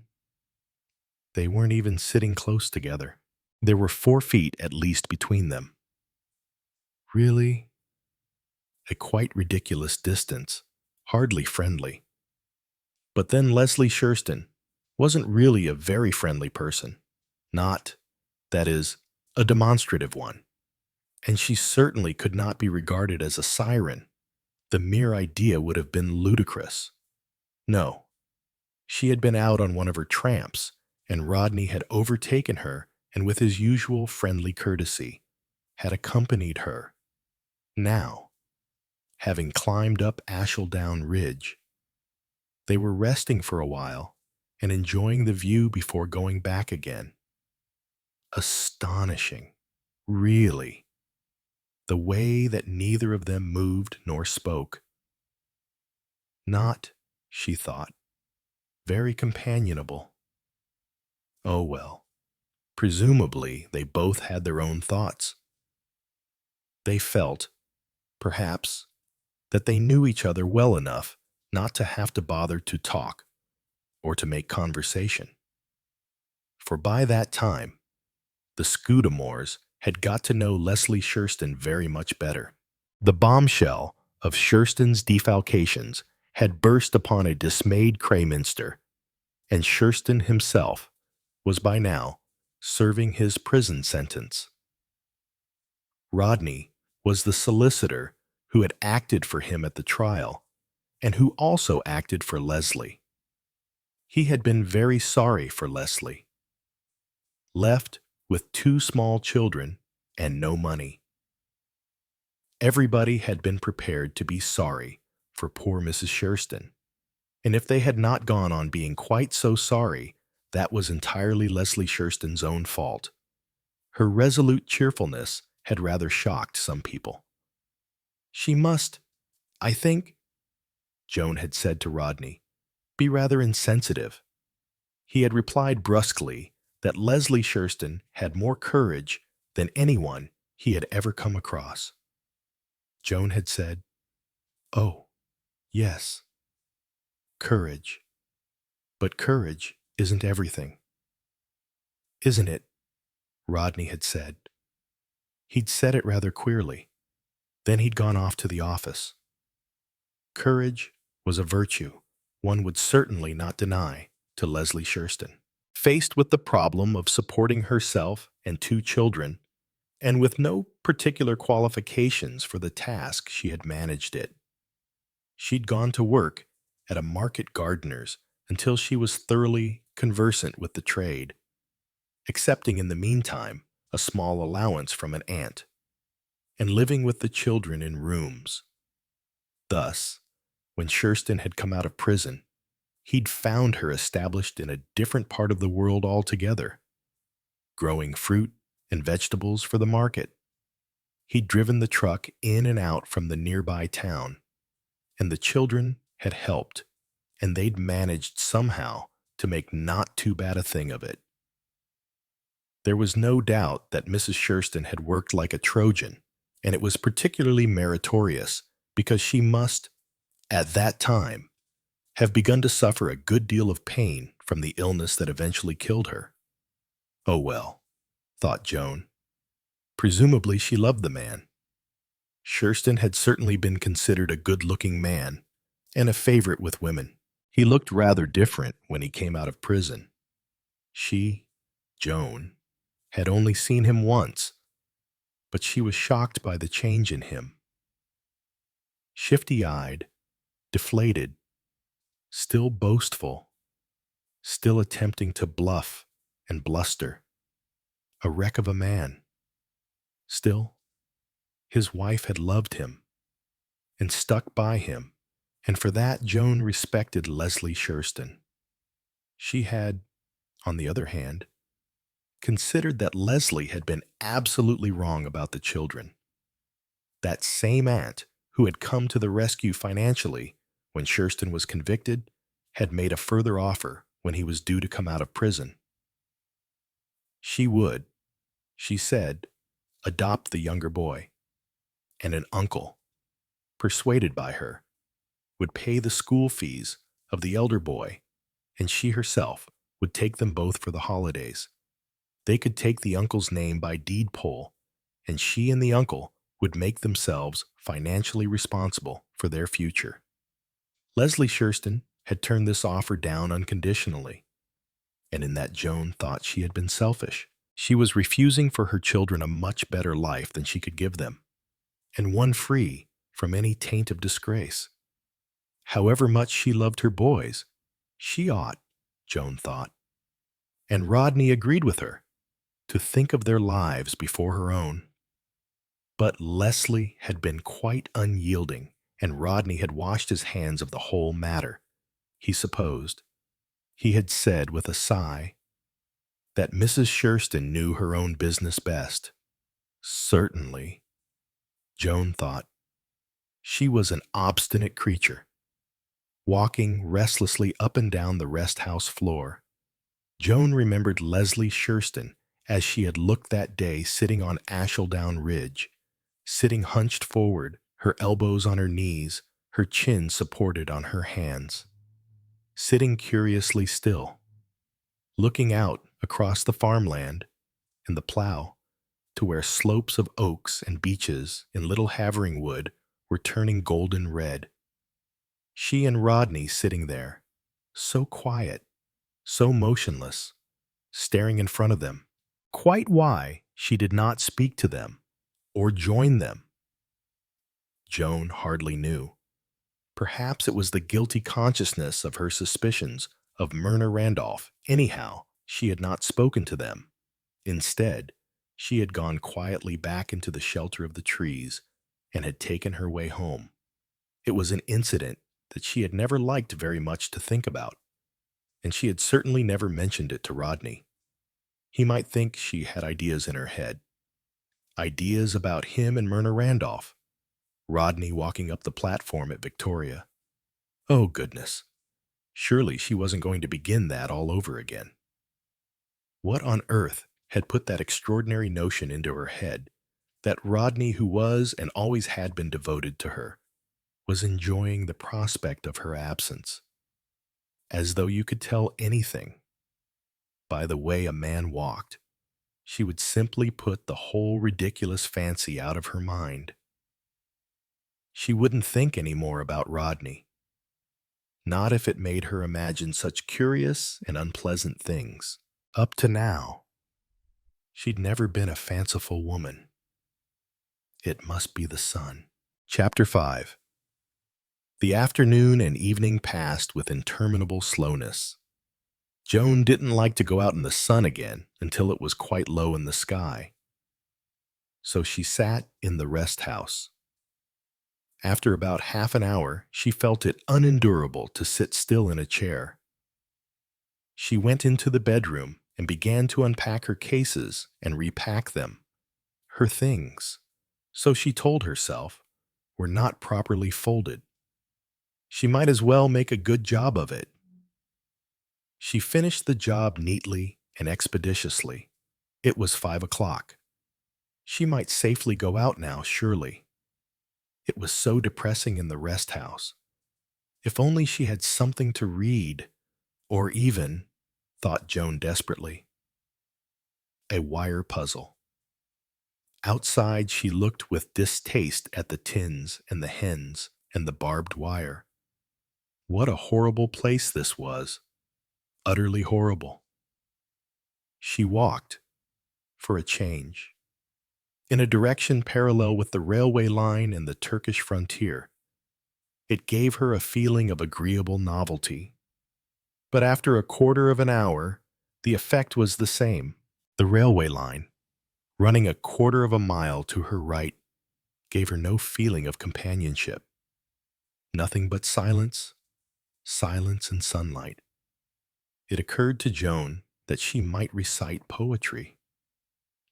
She had always been supposed as a girl to recite and read poetry very well. Interesting to see what she could remember after all these years. There was a time when she had known quite a lot of poetry by heart. The quality of mercy is not strained. It droppeth as the gentle rain from heaven. What came next, stupid? She simply couldn't remember. Fear no more the heat of the sun that began, comfortingly anyway. Now how did it go on? Nor the furious winter's rages. Thou thy worldly task hast done. Home art gone and ta'en thy wages. Golden lads and girls all must, as chimney sweepers come to dust. No, not very cheerful on the whole. Could she remember any of the sonnets she used to know them? The Marriage of True Minds, and that one that Rodney had asked her about. Funny, the way he had said suddenly one evening, "And thy eternal summer shall not fade." That's from Shakespeare, isn't it? Yes, from the sonnets. And he had said, "Let me not unto the marriage of true minds admit impediment, that one, no, the one that begins. Shall I compare thee to a summer's day?" And then she had quoted the whole sonnet to him, really rather beautifully, with a lot of expression and all the proper emphasis. At the end, instead of expressing approbation, he had only repeated thoughtfully, "Rough winds do shake the darling buds of May, but it's October now, isn't it? It was such an extraordinary thing to say that she had stared at him.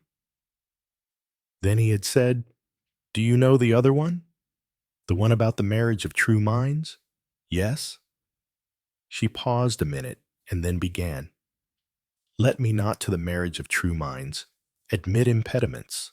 Love is not love, which alters where it alteration finds, or bends with the remover to remove No, it is an ever-fixed mark that looks on tempests and is never shaken. It is the star, to every wandering bark, whose worth's unknown. Although his height be taken, love's not time's fool, though rosy lips and cheeks within his bending sickle's compass come. Love alters not with his brief hours and weeks, but bears it out even to the edge of doom. If this be error, and upon me proved I never writ, nor no man ever loved." She finished, giving the last lines full emphasis and dramatic fervor. "Don't you think I recite Shakespeare rather well? I was always supposed to at school. They said I read poetry with a lot of expression." But Rodney had only answered absently, "It doesn't really need expression.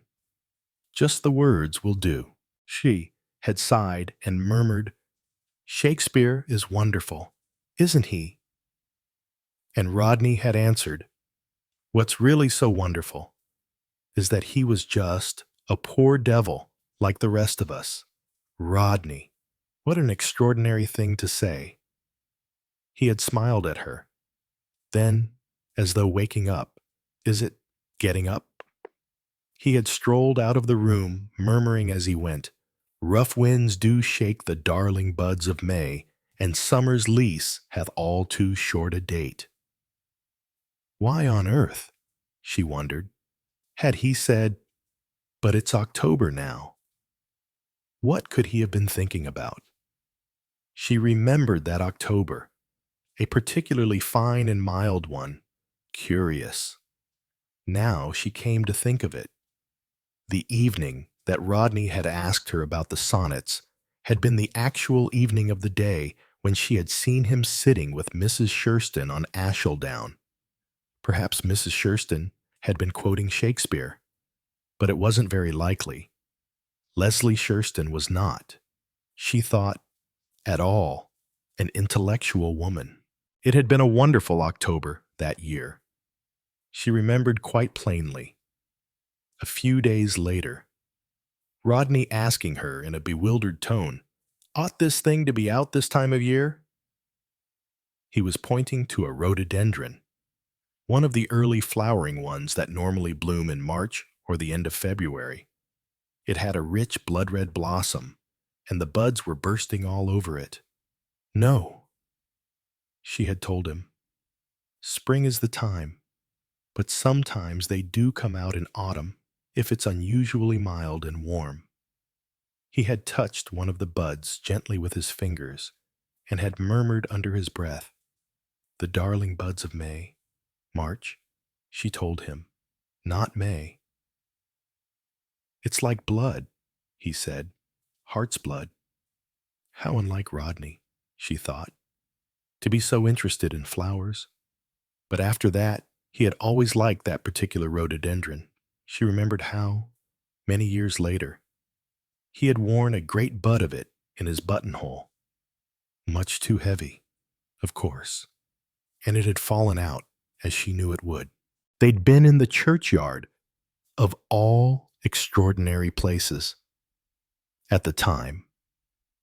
She'd seen him there as she came back past the church and had joined him and said, "Whatever are you doing here, Rodney?"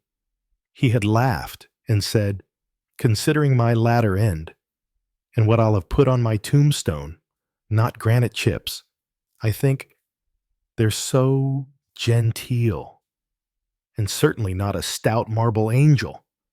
They had looked down, then, at a very new marble slab which bore Leslie Shurston's name. Following her glance, Rodney had spelled out slowly, Leslie Adeline Shurston, dearly beloved wife of Charles Edward Shurston, who entered into rest on 11th May, 1930, and God shall wipe away their tears.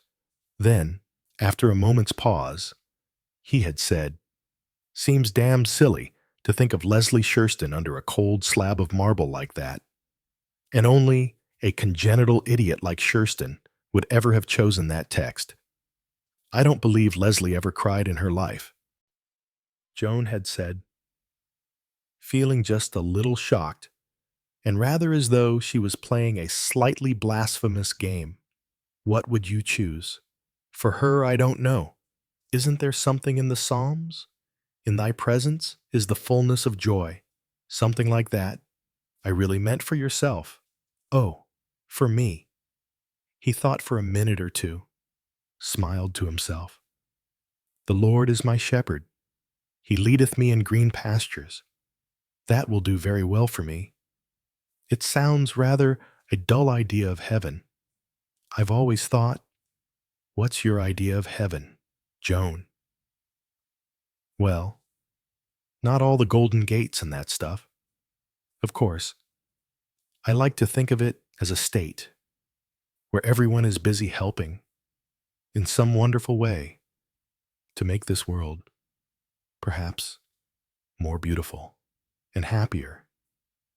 Service, that's my idea of heaven. What a dreadful little prig you are, Joan. He had laughed in his teasing way to rob the words of their sting. Then he had said, "No, a green valley, that's good enough for me," and the sheep following the shepherd home in the cool of the evening. He paused a minute and then said, "It's an absurd fancy of mine, Joan, but I play with the idea sometimes that as I'm on my way to the office and go along the high street, I turn to take the alley into the Bell Walk, and instead of the alley, I've turned into a hidden valley with green pasture and soft wooded hills on either side. It's been there all the time, existing secretly in the heart of the town. You turn from the busy high street into it, and you feel quite bewildered and say perhaps, 'Where am I?' And then they'd tell you, you know, very gently, that you were dead, Rodney." She was really startled, dismayed. You're ill. You can't be well." It had been her first inkling of the state he was in, the precursor of that nervous breakdown that was shortly to send him, for some 2 months, to the sanatorium in Cornwall, where he seemed content to lie silently listening to the gulls and staring out over the pale, treeless hills to the sea. But she hadn't realized until that day, in the churchyard, that he really had been overworking. It was as they turned to go home, she, with an arm through his, urging him forward, that she saw the heavy rhododendron bud drop from his coat and fall on Leslie's grave. "Oh, look," she said, "your rhododendron," and she stooped to pick it up. But he had said quickly, "Let it lie. Leave it there for Leslie Shurston. After all, she was our friend." And Joan had said quickly, "What a nice idea," and that she would bring a big bunch of those yellow chrysanthemums herself tomorrow. She had been, she remembered, a little frightened by the queer smile he gave her. Yes, definitely she had felt that there was something wrong with Rodney that evening. She didn't, of course, realize that he was on the edge of a complete breakdown, but she did know that he was, somehow, different. She had plied him with anxious questions all the way home, but he hadn't said much, only repeated again and again, "I'm tired, Joan, I'm very tired." And once, incomprehensibly, "We can't all be brave. It was only about a week later that he had one morning said dreamily, "I shan't get up today," and he had lain there in bed, not speaking or looking at anyone, just lain there, smiling quietly. And then there had been doctors and nurses, and finally the arrangements for him to go for a long rest cure to Trevelyan. No letters or telegrams, and no visitors. They wouldn't even let Joan come and see him, not his own wife. It had been a sad, perplexing, bewildering time. And the children had been very difficult too, not helpful. Behaving as though it was all her Joan's fault. Letting him slave and slave and slave at that office. You know perfectly well. Mother, Father's worked far too hard for years. I know, my dears. But what could I do about it? You ought to have yanked him out of it years ago. Don't you know he hates it? Don't you know anything about Father? That's quite enough. Tony, of course I know all about your father, far more than you do. Well, sometimes I don't think so. Sometimes I don't think, I should not think you know anything about anybody. Tony, really, dry up. Tony. That was Avril. What's the good?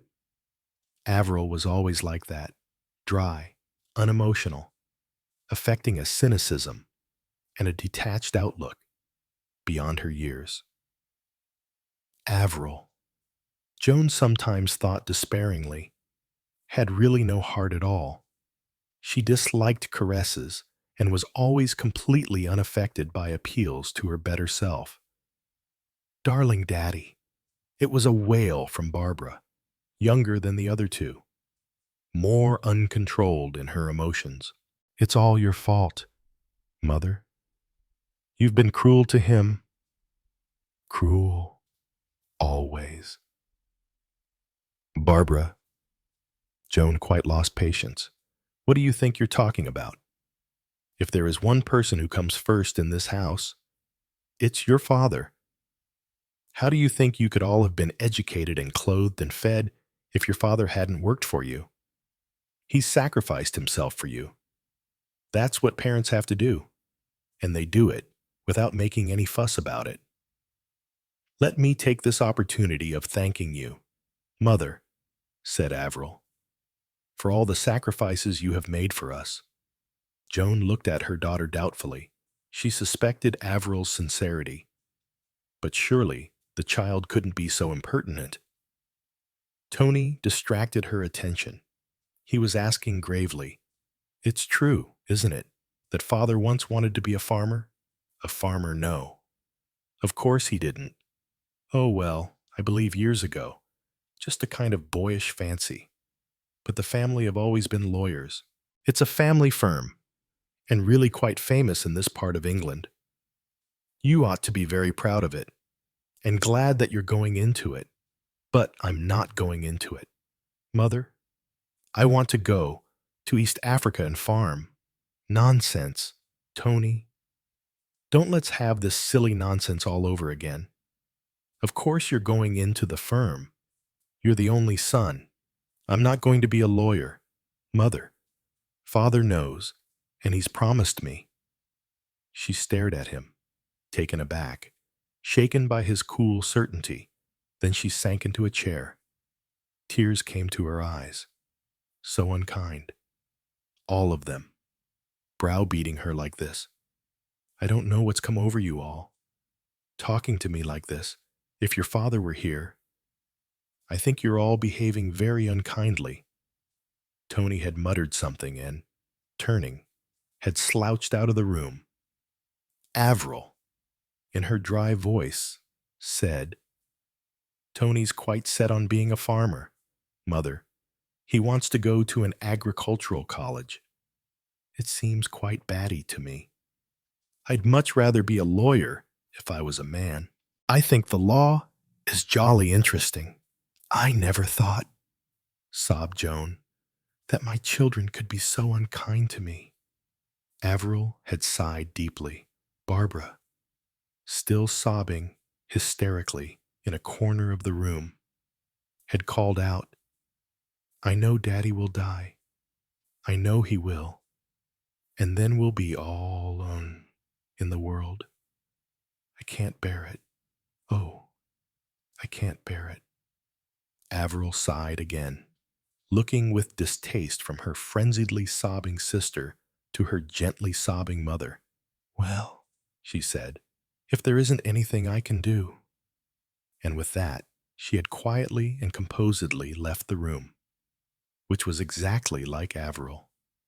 Altogether a most distressing and painful scene, and one that Joan hadn't thought of for years. Easily understandable, of course, the sudden shock of their father's illness, and the mystery of the words nervous breakdown. Children always felt better if they could feel a thing was someone's fault. They had made a kind of scapegoat of their mother because she was nearest to hand. Both Tony and Barbara had apologized afterwards. Avril did not seem to think that there was anything for which she needed to apologize. And perhaps, from her own point of view, she was justified. It wasn't the poor child's fault that she really seemed to have been born without any heart. It had been a difficult, unhappy time altogether while Rodney was away.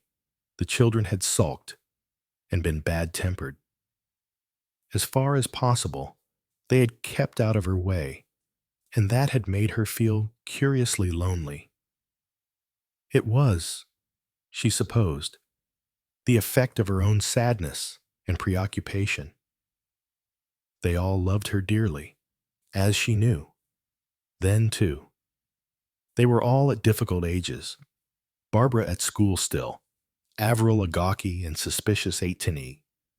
Tony spent most of his time on a neighboring farm.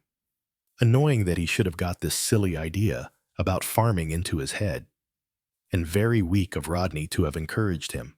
Oh, dear.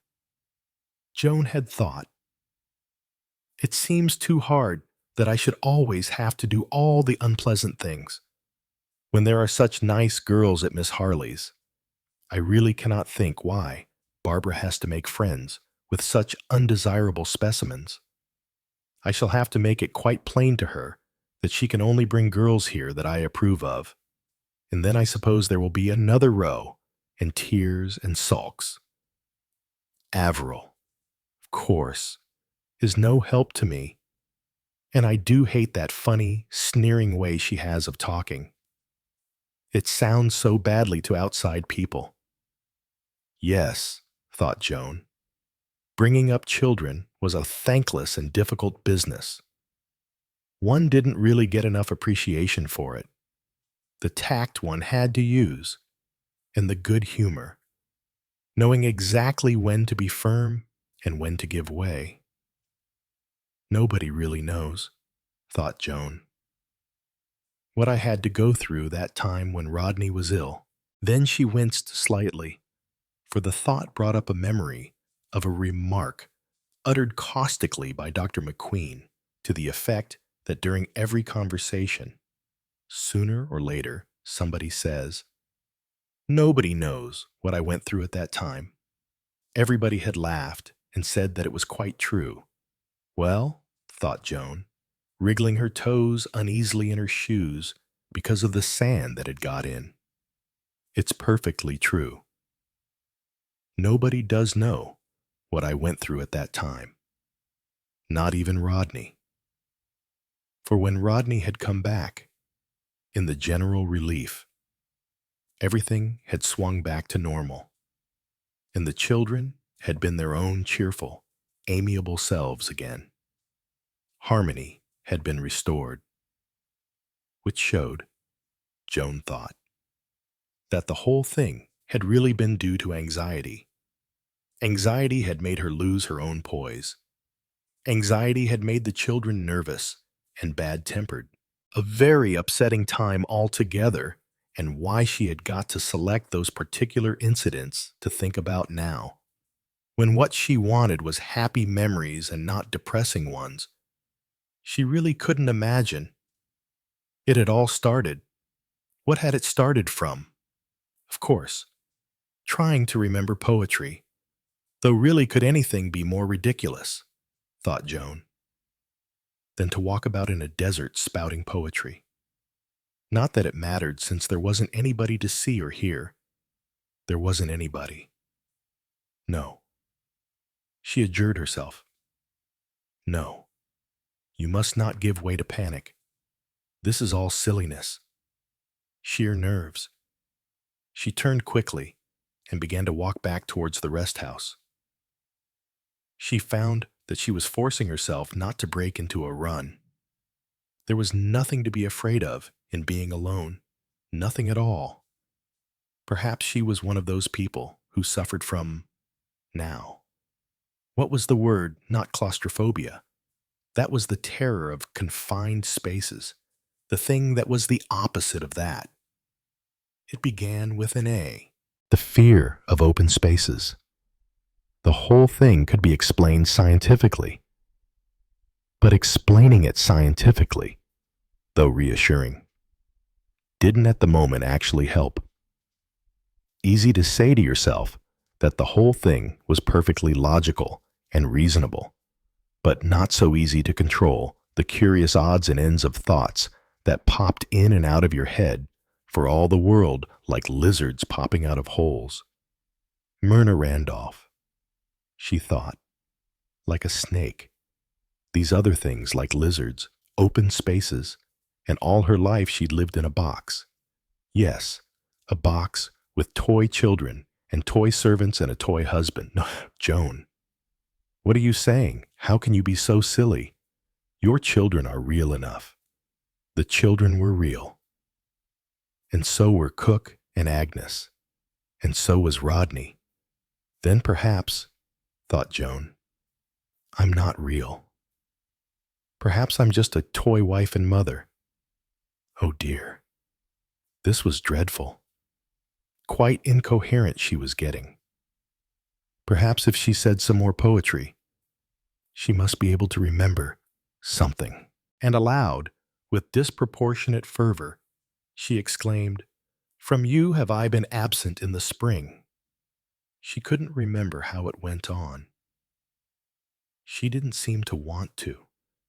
That line was enough in itself. It explained everything. Didn't it, Rodney? She thought, Rodney. From you have I been absent in the spring. Only she thought, it's not spring, it's November. And with a sudden sense of shock. But that's what he said. That evening, there was a connection there.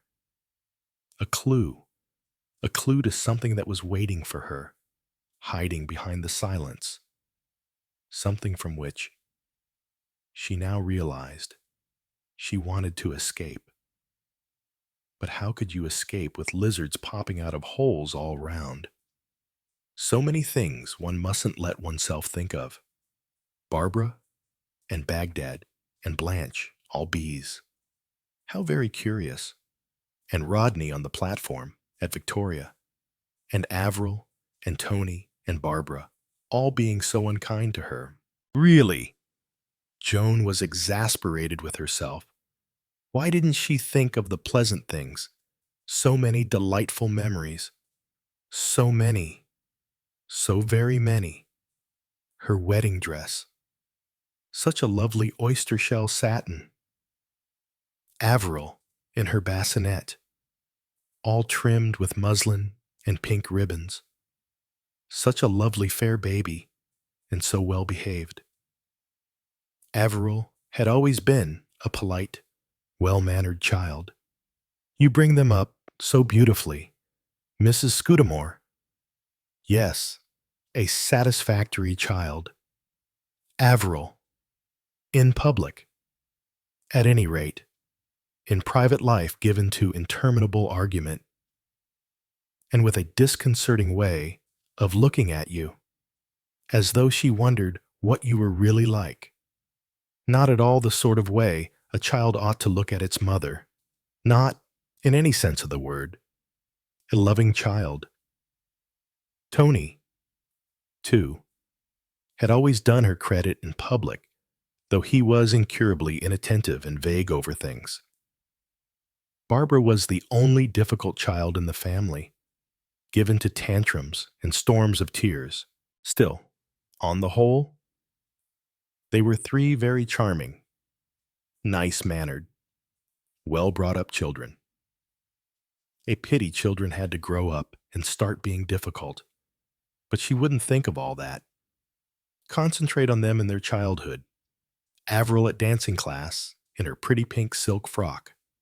Barbara in that nice little knitted dress from Liberty's.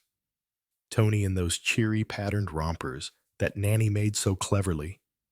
Somehow, thought Joan, surely she could think of something else except the clothes the children wore. Some charming, affectionate things that they had said to her. Some delightful moments of intimacy, considering the sacrifices one made and the way one did everything for one's children. Another lizard popping its head out of a hole.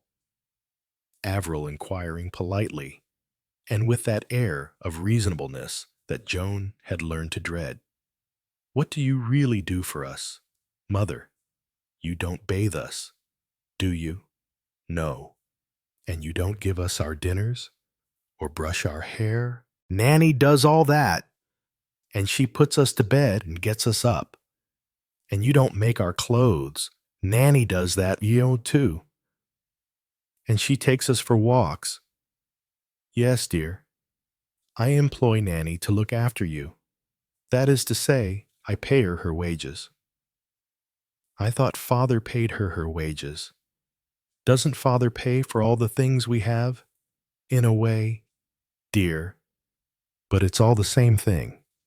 But you don't have to go to the office every morning. Only Father. Why don't you have to go to the office? Because I look after the house. But don't Kate and cook, and that will do. Avril. There was one thing to be said for Avril. She always subsided when told. She was never rebellious nor defiant. And yet her submission was often more uncomfortable than rebellion would have been. Rodney had laughed once and said that with Avril, the verdict was always non-proven. I don't think you ought to laugh. Rodney, I don't think a child of Avril's age ought to be so critical. You think she's too young to determine the nature of evidence? Oh, don't be so legal, he said, with his teasing smile. Who made me into a lawyer? No, but seriously, I think it's disrespectful. I call Avril unusually polite for a child. There's none of the usual, devastating frankness children can employ, not like Babs. It was true, Joan admitted. Barbara, in one of her states, would shout out, "You're ugly, you're horrible, I hate you. I wish I was dead. You'd be sorry if I was dead." Joan said quickly, "With Babs it's just temper, and she's always sorry afterwards. Yes. Poor little devil. And she doesn't mean what she says, but Avril has got quite a flair for detecting humbug." Joan flushed angrily. "Humbug, I don't know what you mean." "Oh, come now. Joan, the stuff we feed them up with. Our assumption of omniscience, the necessity we are under of pretending to do what is best, to know what is best. For those helpless little creatures who are so absolutely in our power. You talk as though they were slaves, not children. Aren't they slaves? They eat the food we give them and wear the clothes we put on them, and say more or less what we tell them to say. It's the price they pay for protection. But every day they live, they are growing nearer to freedom." "Freedom," Joan said scornfully. "Is there any such thing?" Rodney said slowly and heavily. "No, I don't think there is." "How right you are, Joan. and he had gone slowly out of the room, his shoulders sagging a little. And she had thought, with a sudden pang, I know what Rodney will look like when he is old. Rodney on Victoria platform, the light showing up the lines in his tired face, telling her to take care of herself. And then, a minute later, why must she eternally come back to that? It wasn't true. Rodney was missing her a great deal. It was miserable for him in the house alone with the servants. And he probably never thought of asking people in for dinner. Or only somebody stupid like Hargrave Taylor, such a dull man. She never could think why Rodney liked him. Or that tiresome Major Mills, who never talked of anything but pasture and cattle breeding. Of course, Rodney was missing her. Chapter 6. She arrived back at the rest house, and the Indian came out and asked, Mem Sahib, have nice walk? Yes, Joan said. She had had a very nice walk. Dinner ready soon. Very nice dinner, Mem Sahib. Joan said she was glad of that, but the remark was clearly a ritual one, for dinner was exactly the same as usual, with peaches instead of apricots. It might be a nice dinner, but its disadvantage was that it was always the same dinner. It was far too early to go to bed when dinner was over, and once again, Joan wished fervently that she had brought either a large supply of literature or some sewing with her. She even attempted to reread the more entertaining passages of Lady Catherine Dissart's memoirs, but the attempt was a failure. If there were anything to do, Joan thought, anything at all, a pack of cards, even, she could have played patience, or a game, backgammon, chess, drafts. She could have played against herself, any game, Halma, snakes and ladders. Really a very curious fancy she had had out there. Lizards popping their heads out of holes. Thoughts popping up out of your mind. Frightening thoughts. Disturbing thoughts. Thoughts that one didn't want to have. But if so, why have them?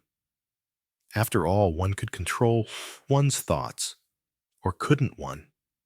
Was it possible that in some circumstances one's thoughts controlled oneself, popping up out of holes like lizards, or flashing across one's mind like a green snake, coming from somewhere? Very odd, that feeling of panic she had had. It must be agoraphobia. Of course, that was the word. Agoraphobia. It showed that one could always remember things if one only thought hard enough. Yes, that was it. The terror of open spaces. Curious that she had never known before that she suffered from it. But of course, she had never before had any experience of open spaces. She had always lived in the midst of houses and gardens with plenty to do and plenty of people. Plenty of people.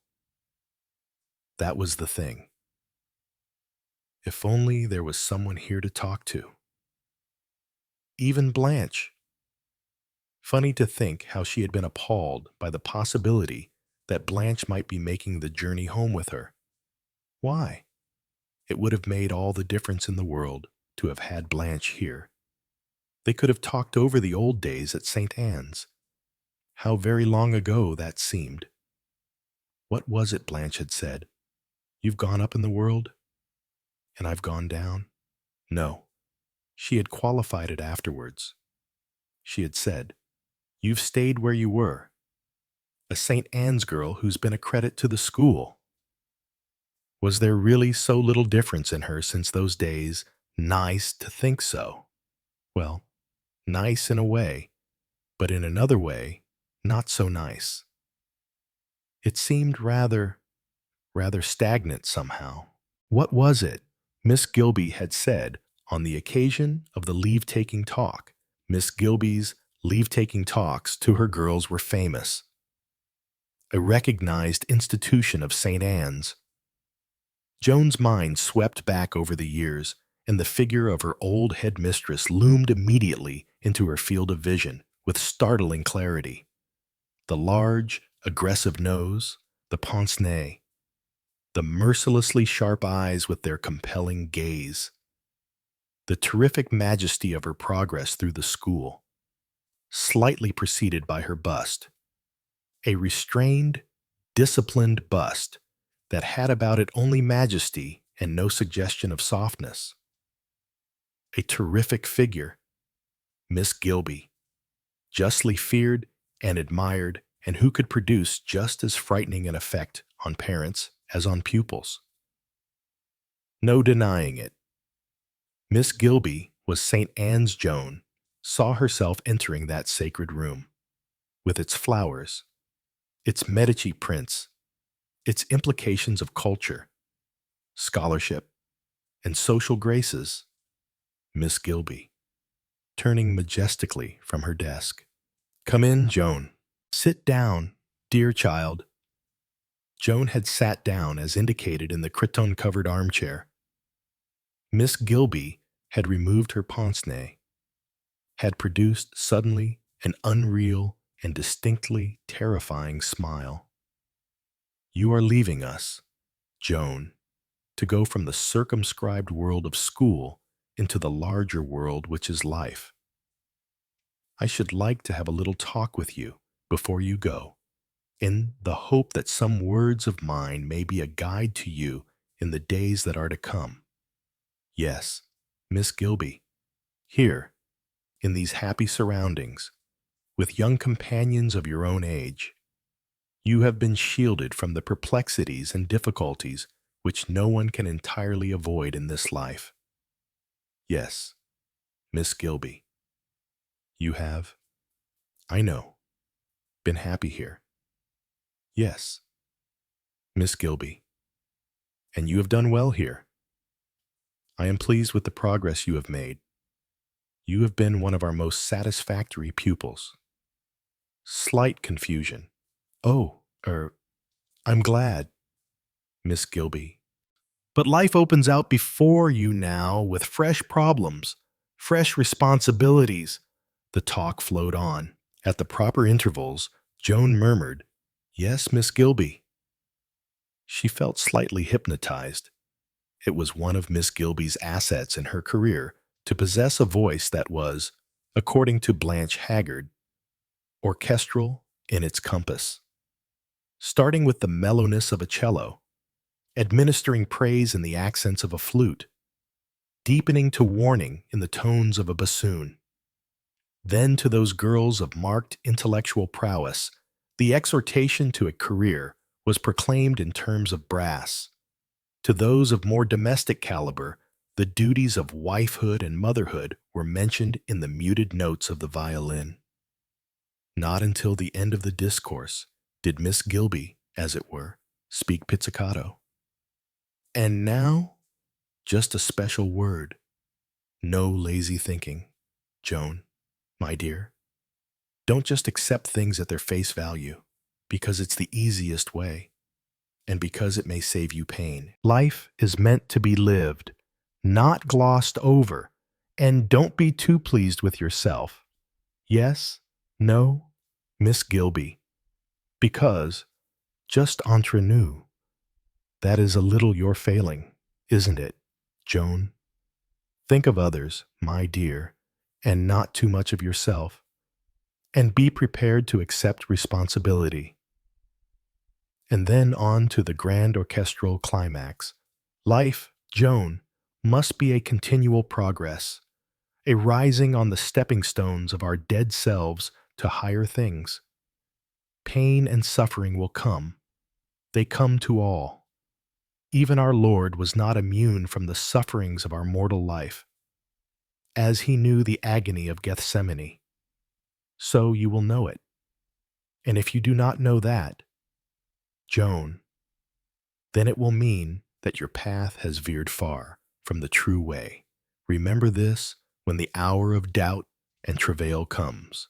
And remember, my dear, that I am glad to hear from my old girls at any time, and always ready to help them with advice if they should ask for it. God bless you, dear. And thereupon, the final benediction of Miss Gilby's parting kiss. A kiss that was less a human contact than a glorified accolade.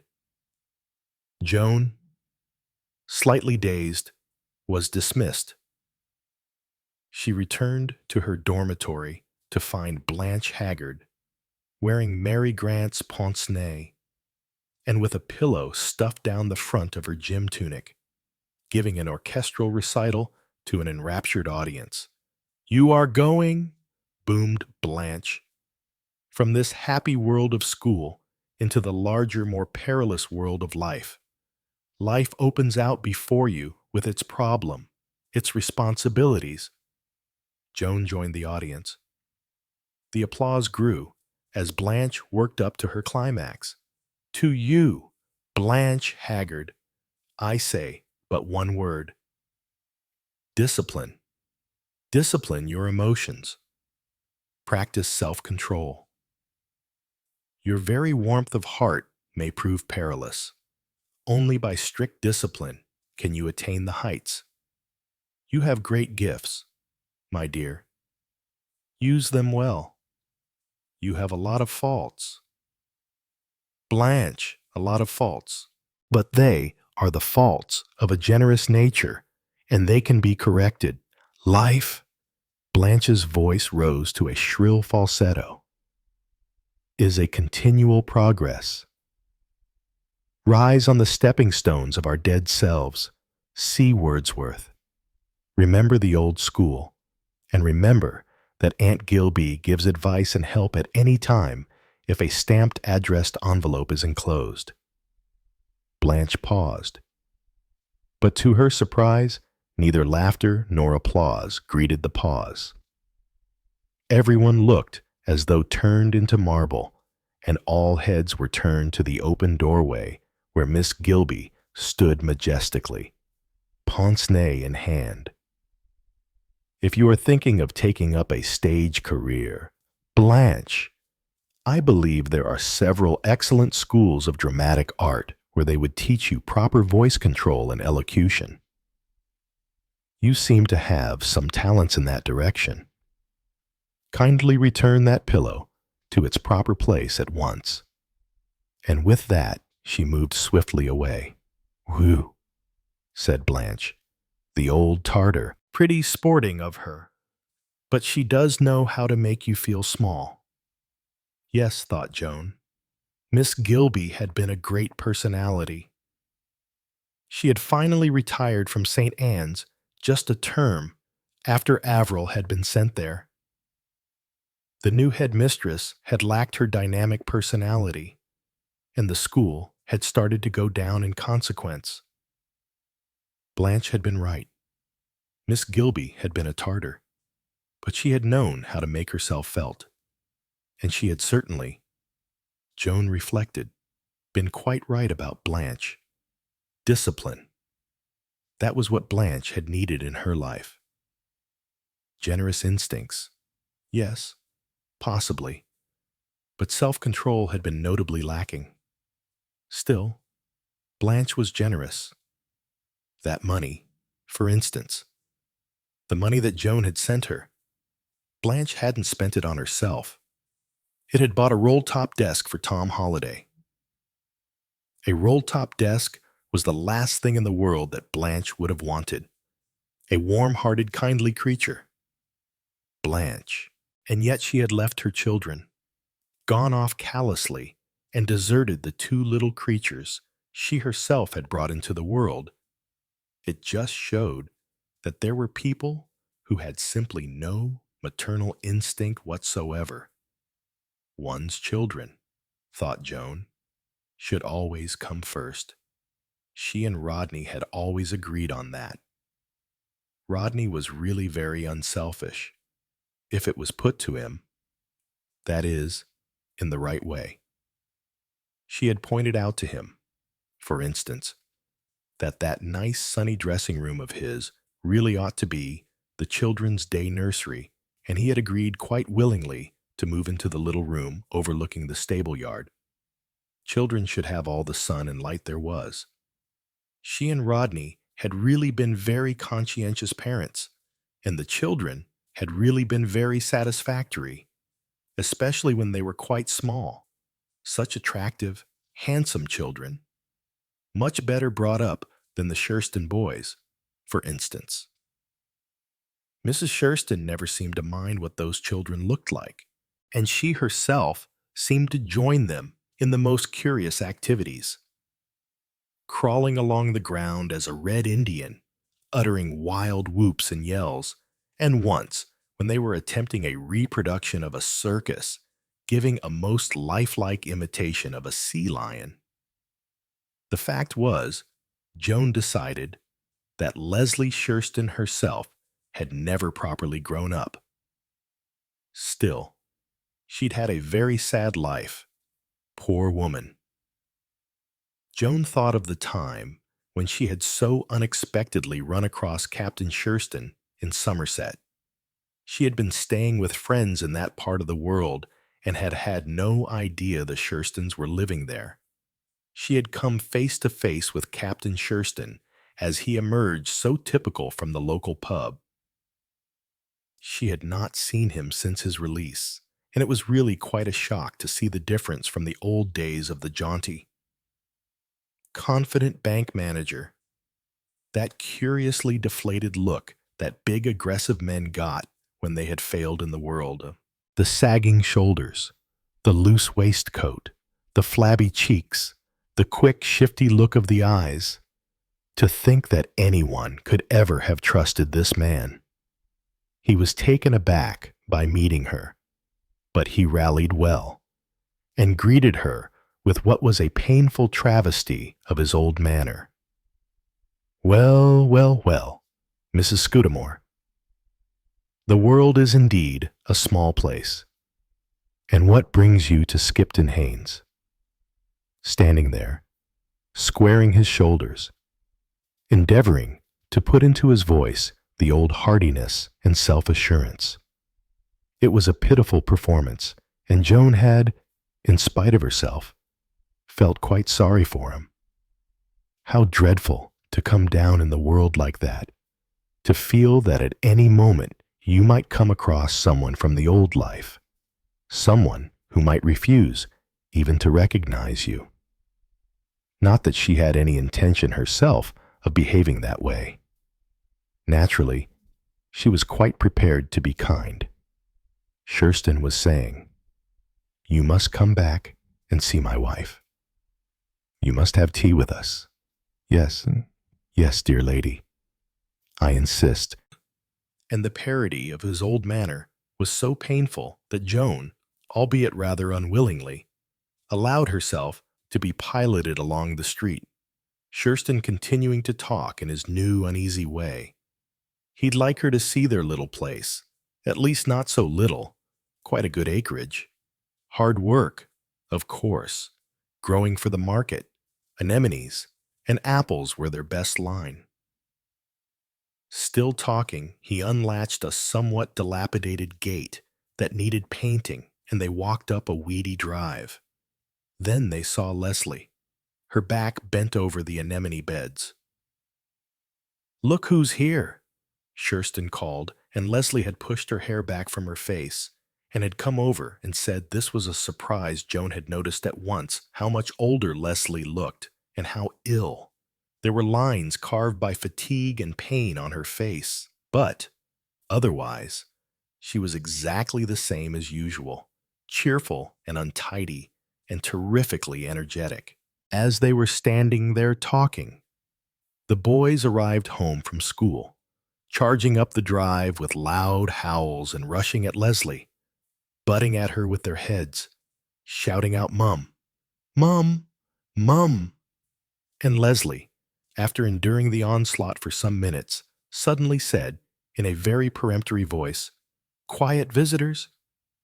And the boys had suddenly transformed themselves into two polite angels who shook hands with Mrs. Scudamore and spoke in soft, hushed voices, Joan was reminded a little of a cousin of hers who trained sporting dogs.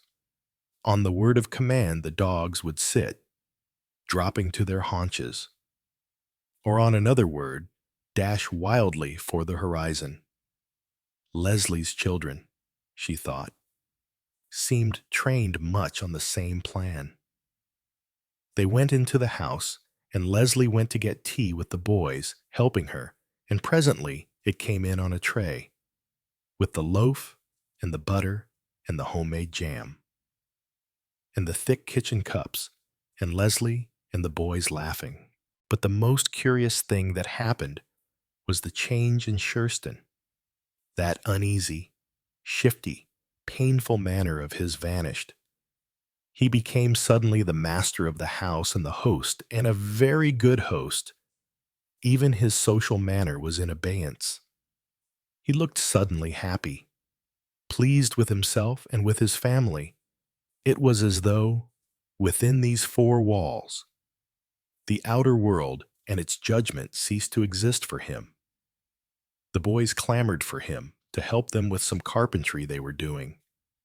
Leslie adjured him not to forget that he had promised to see to the hoe for her, and ought they to bunch the anemones tomorrow, or could they do it Thursday morning? Joan thought to herself that she had never liked him better. She understood. She felt, for the first time, Leslie's devotion to him. Besides, he must have been a very good-looking man once. But a moment or two later, she got rather a shock. Peter was crying eagerly. "Tell us the funny story about the warder and the plum pudding." And then, urgently, as his father looked blank, "You know, when you were in prison, what the warder said." "And the other warder?" Shurston hesitated and looked slightly shamefaced. Leslie's voice said calmly, "Go on, Charles. It's a very funny story. Mrs. Scudamore would like to hear it." So he had told it, and it was quite funny, if not so funny as the boys seemed to think. They rolled about, squirming and gasping with laughter. Joan laughed politely, but she was definitely startled and a little shocked. And later, when Leslie had taken her upstairs, she murmured delicately, "I'd no idea." They knew. Leslie. Really. Joan thought. Leslie Shurston must be most insensitive, looked rather amused. "They'd be bound to know some day," she said. "Wouldn't they? So they might just as well know now. It's simpler." It was simpler. Joan agreed. But was it wise, the delicate idealism of a child's mind, to shatter its trust and faith? She broke off. "Ma, sheath." Leslie said she didn't think her children were very delicate and idealistic. It would be worse for them, she thought, to know there was something and not be told what it was. She waved her hands in that clumsy, inarticulate way she had and said, "Making mysteries, all that, much worse." When they asked me why Daddy had gone away, I thought I might just as well be natural about it. So I told them that he'd stolen money from the bank and gone to prison. After all, they know what stealing is. Peter used to steal jam and get sent to bed for it. If grown-up people do things that are wrong, they get sent to prison. It's quite simple. All the same, for a child to look down on its father instead of up to him. "Oh, they don't look down on him." Leslie again seemed amused. "They're actually quite sorry for him, and they love to hear all about the prison life. I'm sure that's not a good thing," said Joan decidedly. "Oh, don't you think so?" Leslie meditated. "Perhaps not, but it's been good for Charles. He came back simply cringing, like a dog. I couldn't bear it. So I thought the only thing to do was to be quite natural about it. After all, you can't pretend 3 years of your life have never existed. It's better. I think, to treat it as just one of those things. And that, thought Joan, was Leslie Shurston, casual, slack, and with no conception of any finer shades of feeling, always taking the way of least resistance.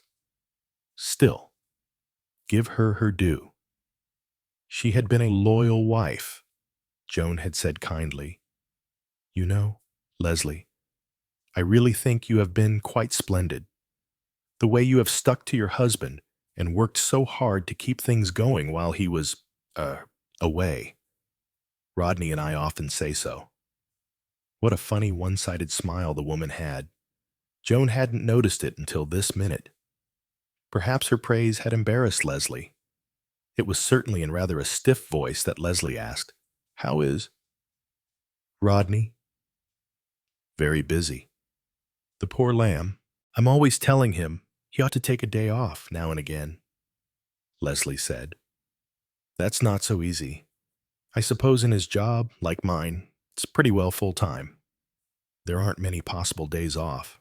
"No, I dare say that's true. And of course Rodney is very conscientious." "A full-time job," Leslie said. She went slowly towards the window and stood there staring out. Something about the outline of her figure struck Joan. Leslie usually wore things pretty shapeless. But surely— "Oh, Leslie!" Joan exclaimed impulsively. "Surely you aren't—" Leslie turned and, meeting the other woman's eyes, slowly nodded her head. "Yes," she said. "In August? Oh, my dear." Joan felt genuinely distressed. And suddenly, surprisingly, Leslie broke into passionate speech. She was no longer casual and slack. She was like a condemned prisoner who puts up a defense. "It's made all the difference to Charles. All the difference. Do you see I can't tell you how he feels about it? It's a kind of symbol that he's not an outcast, that everything's the same as it always was.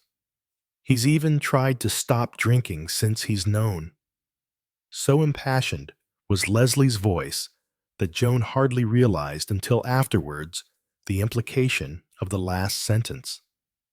She said, "Of course, you know your own business best, but I should have thought it was unwise at the moment."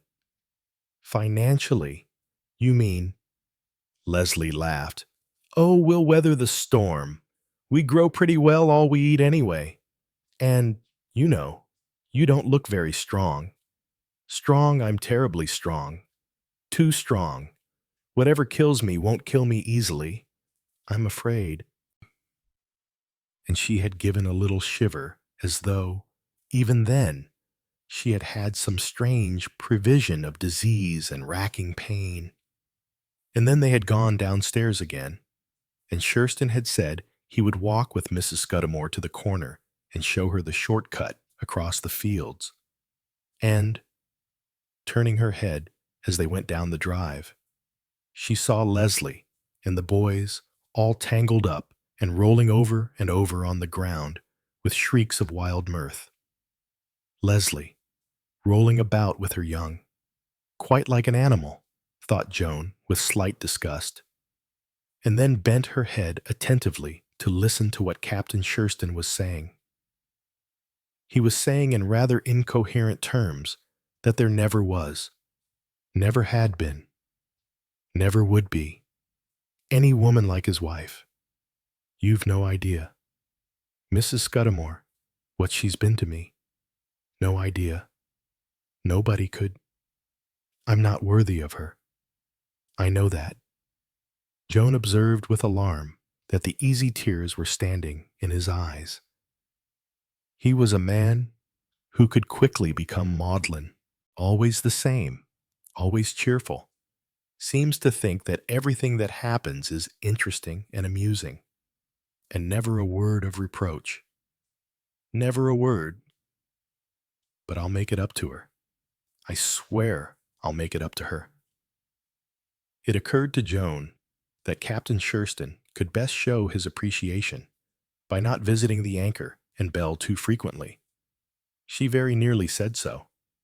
She got away from him at last, saying, "Of course, of course." And what he said was so true, and it had been so nice to see them both. She went away across the fields, and looking back as she crossed the stile, she saw Captain Shurston at a standstill outside the Anchor and Bell, looking at his watch to decide how long it was to opening time. The whole thing, she said to Rodney when she got back, was very sad, and Rodney, seemingly purposefully dense, had said, "I thought you said that they all seemed very happy together." Well, yes, in a way. Rodney said that it seemed to him as though Leslie Shurston was making quite a success of a bad business. She's certainly being very plucky about it all. And just think, she's actually going to have another child. Rodney had got up on that and walked slowly across to the window.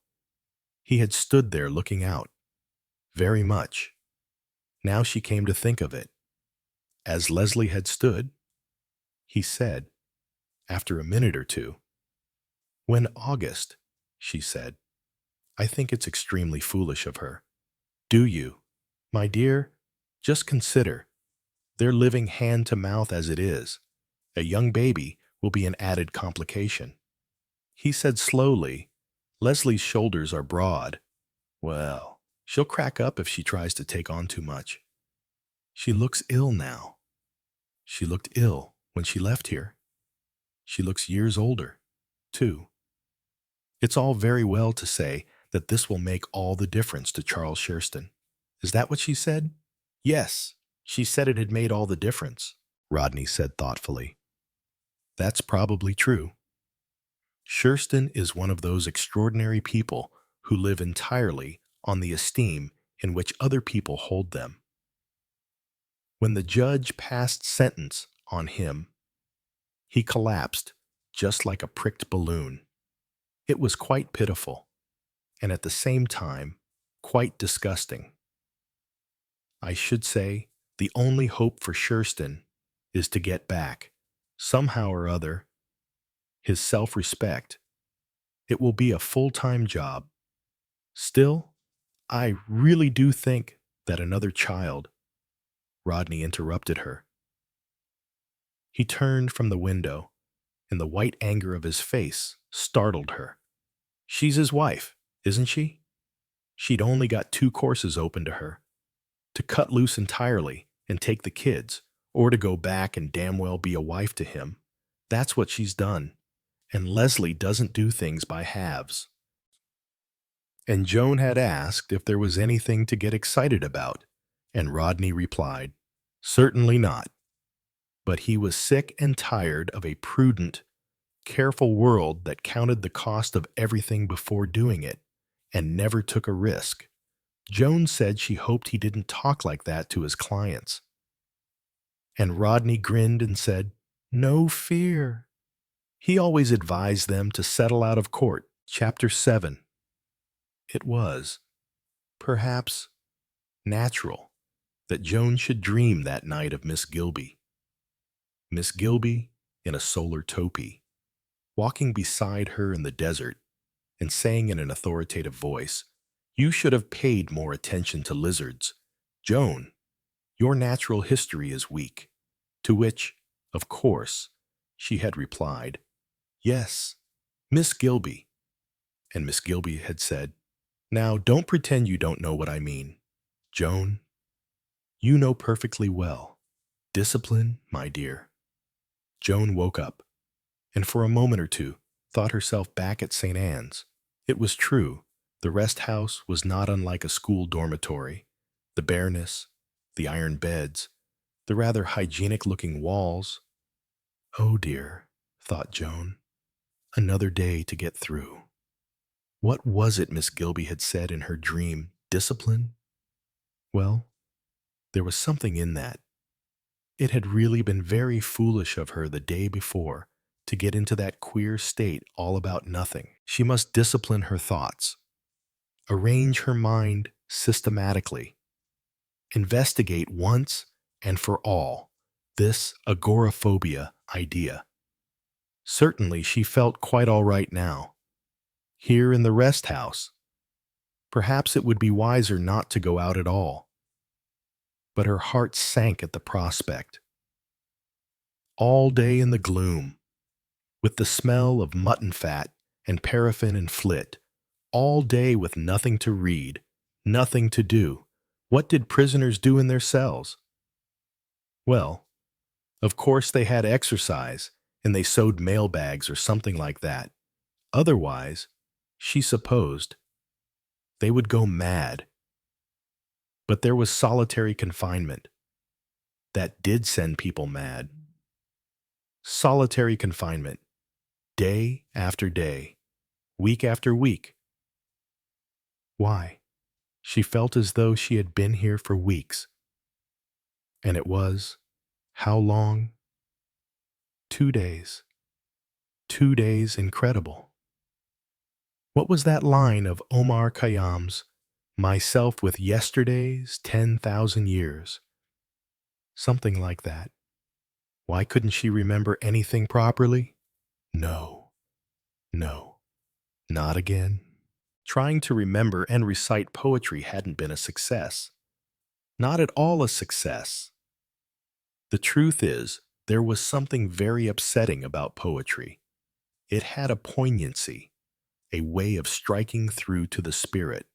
What was she talking about? Surely the more spiritual one's thoughts were the better. And she had always been a rather spiritual type of person. You always were as cold as a fish.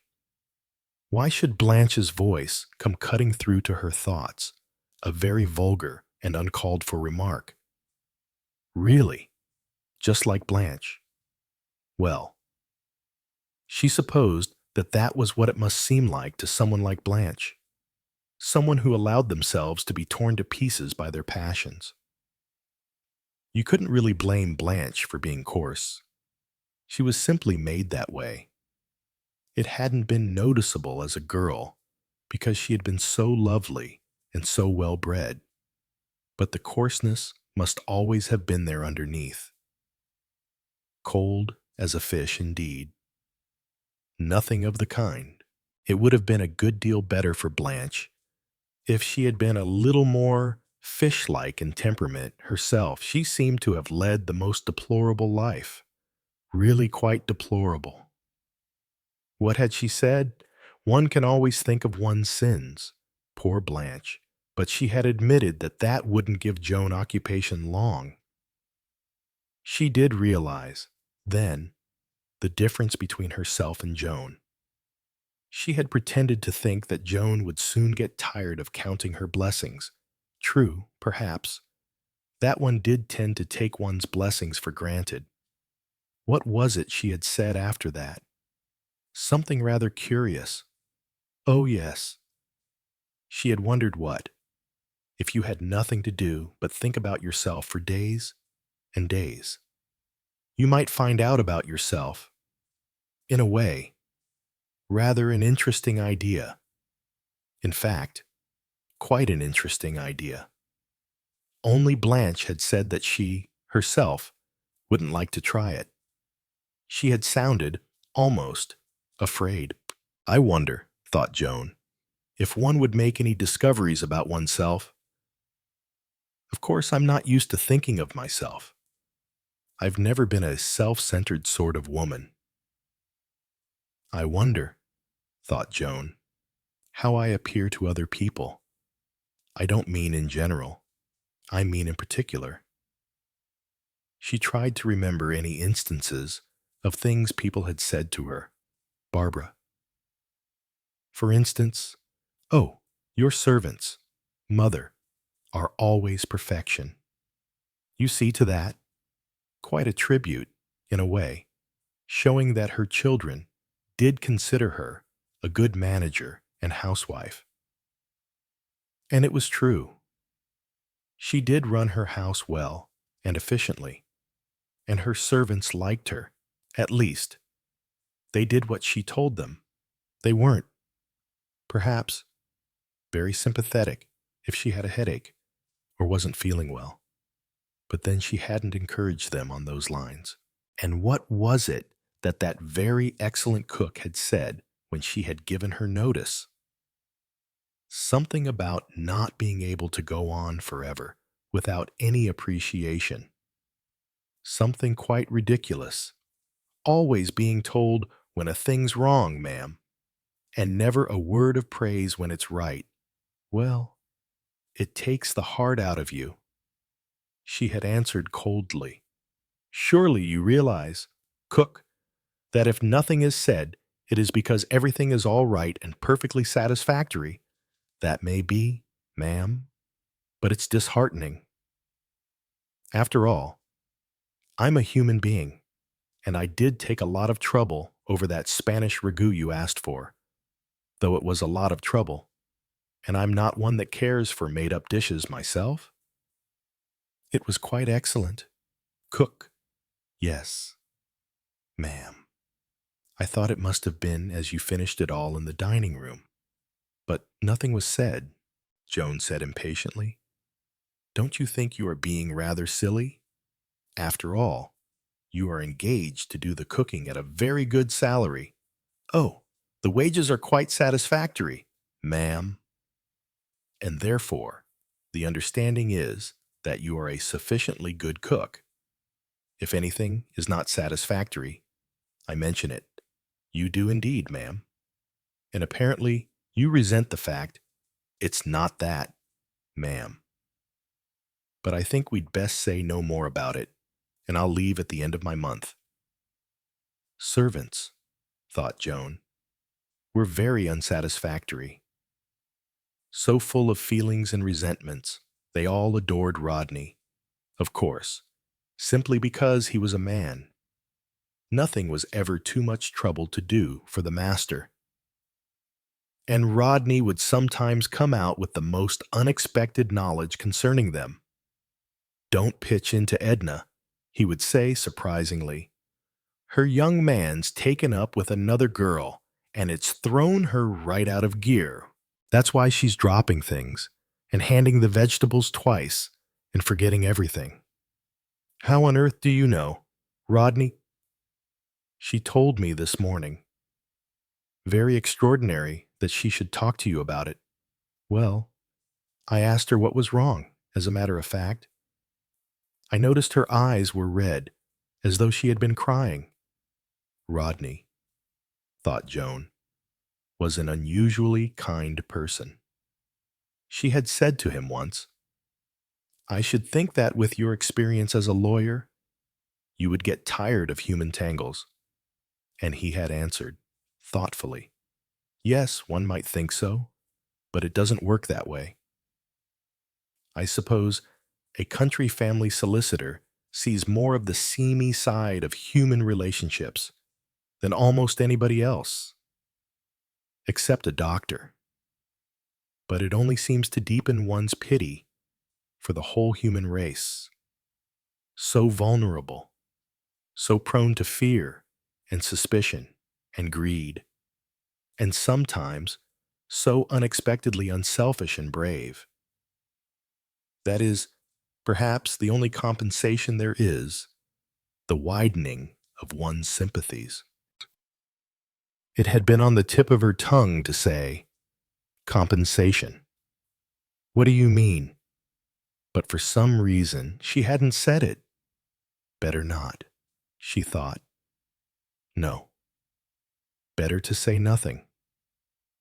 But she had been disturbed sometimes by the practical expression of Rodney's easily awakened sympathies.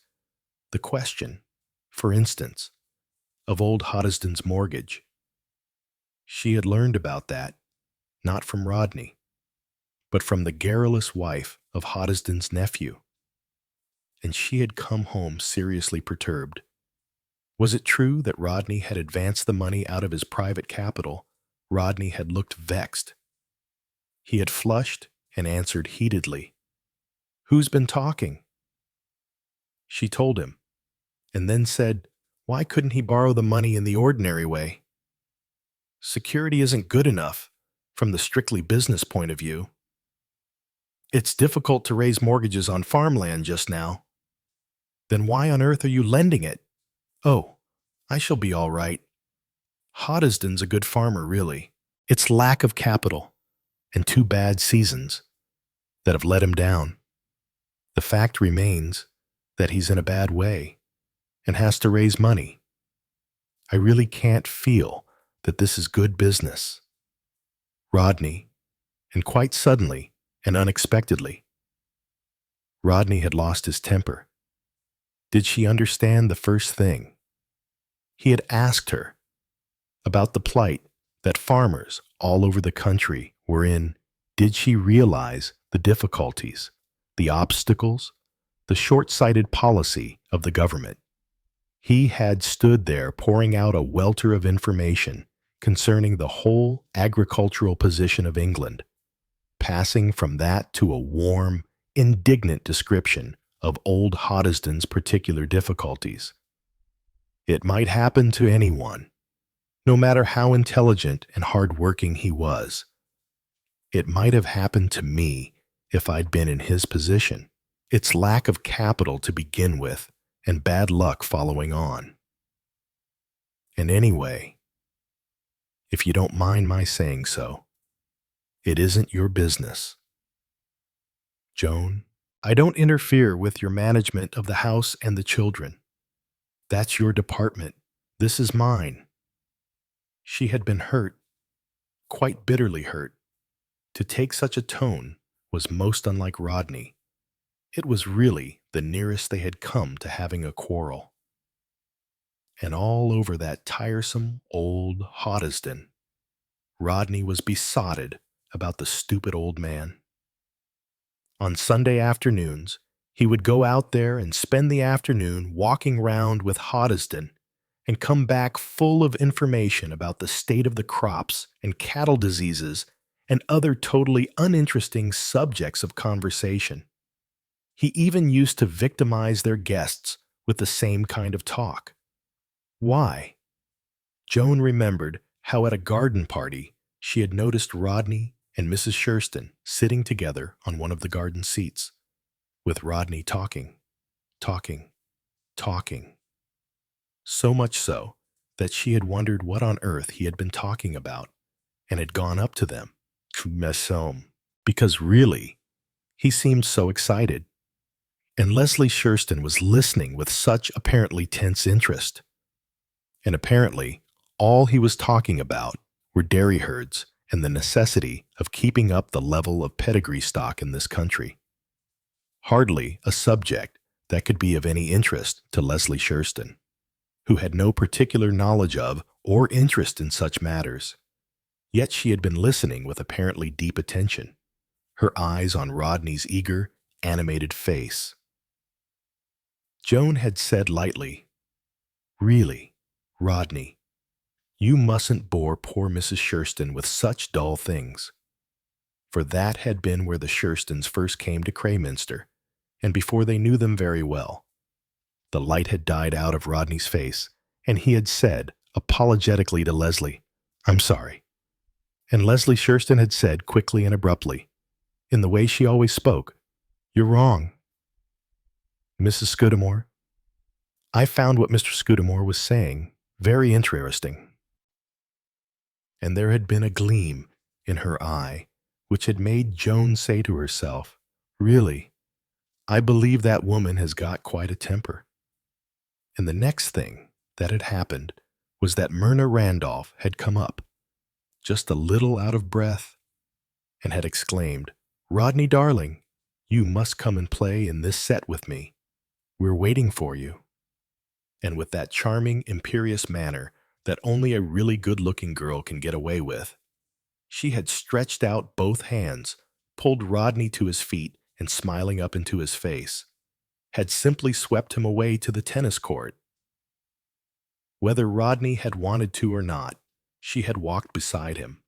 Her arm familiarly slipped through his, turning her head, gazing up into his face. And Joan had thought angrily to herself, "It's all very well, But men don't like girls who throw themselves at their heads like that, and then had wondered, with a sudden queer, cold feeling, whether perhaps men did like it after all. She had looked up to find Leslie Shurston watching her. Leslie no longer looked as though she had a temper. She looked, instead, as though she was rather sorry for her. Joan, which was impertinence, if nothing else. Joan stirred restlessly in her narrow bed. How on earth had she got back to Myrna Randolph? Oh, of course, wondering what effect she herself had on other people. Myrna, she supposed, had disliked her. Well, Myrna was welcome to do so, the kind of girl who would break up anybody's married life if she got the chance. Well,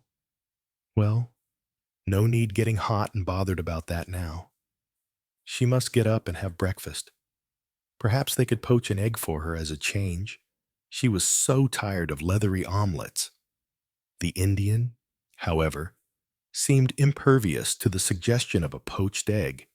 Cook egg in water. You mean boil? No, Joan said. She didn't mean boil. A boiled egg in the rest house, as she knew by experience, was always hard-boiled. She tried to explain the science of the poached egg. The Indian shook his head. Put egg in water. Egg all go away. I give Memsahib nice fried egg. So Joan had 2 nice fried eggs, well frizzled outside and with hard, firm, pale yolks. On the whole, she thought, she preferred the omelet. Breakfast was over all too soon. She inquired for news of the train, but there was no news. So there she was, fairly and squarely up against it. Another long day ahead of her. But today, at any rate, she would plan her time out intelligently. The trouble was that up to now she had just tried to pass the time. She had been a person waiting at a railway station for a train. And naturally, that engendered in one a nervy, jumpy frame of mind. Supposing she were to consider this as a period of rest and, yes, discipline. Something in the nature of a retreat. That is what Roman Catholics called it. They went for retreats and came back spiritually refreshed. There is no reason, thought Joan, why I should not be spiritually refreshed too. Her life had been, perhaps, too slack lately, too pleasant, too easygoing. A wraith-like Miss Gilby seemed to be standing at her side and saying, in the well-remembered bassoon-like accents, discipline, only actually that was what she had said to Blanche Haggard. To Joan, she had said really rather unkindly, don't be too pleased with yourself. Joan, it was unkind. For Joan never had been in the least bit pleased with herself, not in that fatuous sort of way. Think of others, my dear, and not too much of yourself. Well, that is what she had done, always thought of others. She hardly ever thought of herself, or put herself first. She had always been unselfish, thinking of the children, of Rodney. Averil. Why did she have suddenly to think of Averil?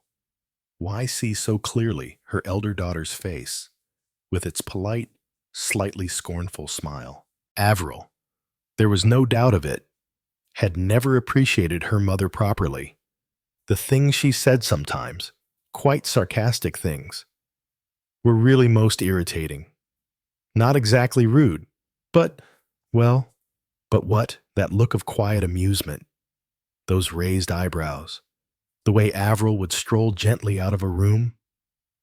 Averil was devoted to her. Of course, all her children were devoted to her. Were they? Were her children devoted to her? Did they really care for her at all? Joan half rose out of her chair, then sank back. Where did these ideas come from? What made her think them? Such frightening, unpleasant ideas. Put them out of her head. Try not to think of them. Miss Gilby's voice. Pizzicato. No lazy thinking. Joan. Don't accept things at their face value, because that's the easiest way, and because it may save you pain. Was that why she wanted to force these ideas back? To save herself pain? Because they certainly were painful ideas. Averill? Was Averill devoted to her? Was Averill? Come now, Joan, face it. Was Averill even fond of her? Well, the truth was that Averill was rather a peculiar kind of girl. Cool, unemotional. No, not perhaps unemotional. Actually, Averill had been the only one of the three children to give them real trouble. Cool, well-behaved, quiet Averill. The shock it had given them, the shock it had given her. She had opened the letter without the least suspicion of its contents. Addressed in a scrawled, illiterate hand, she had taken it to be from one of her many charitable pensioners. She had read the words almost uncomprehendingly. This is to let you know as how your eldest daughter is carrying on with the doctor up at the sanatorum. Kissing in the woods, something shameful it is, and ought to be stopped.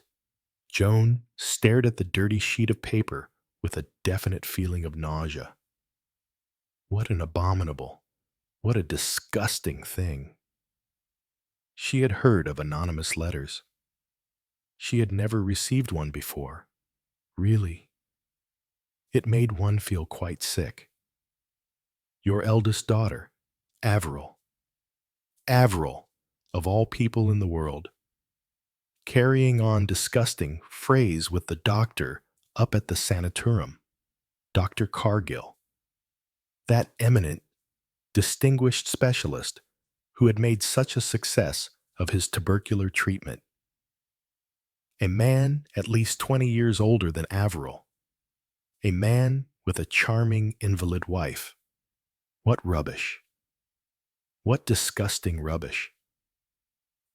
And at that moment, Averill herself had walked into the room and had asked, but with only mild curiosity, for Averill was never really curious.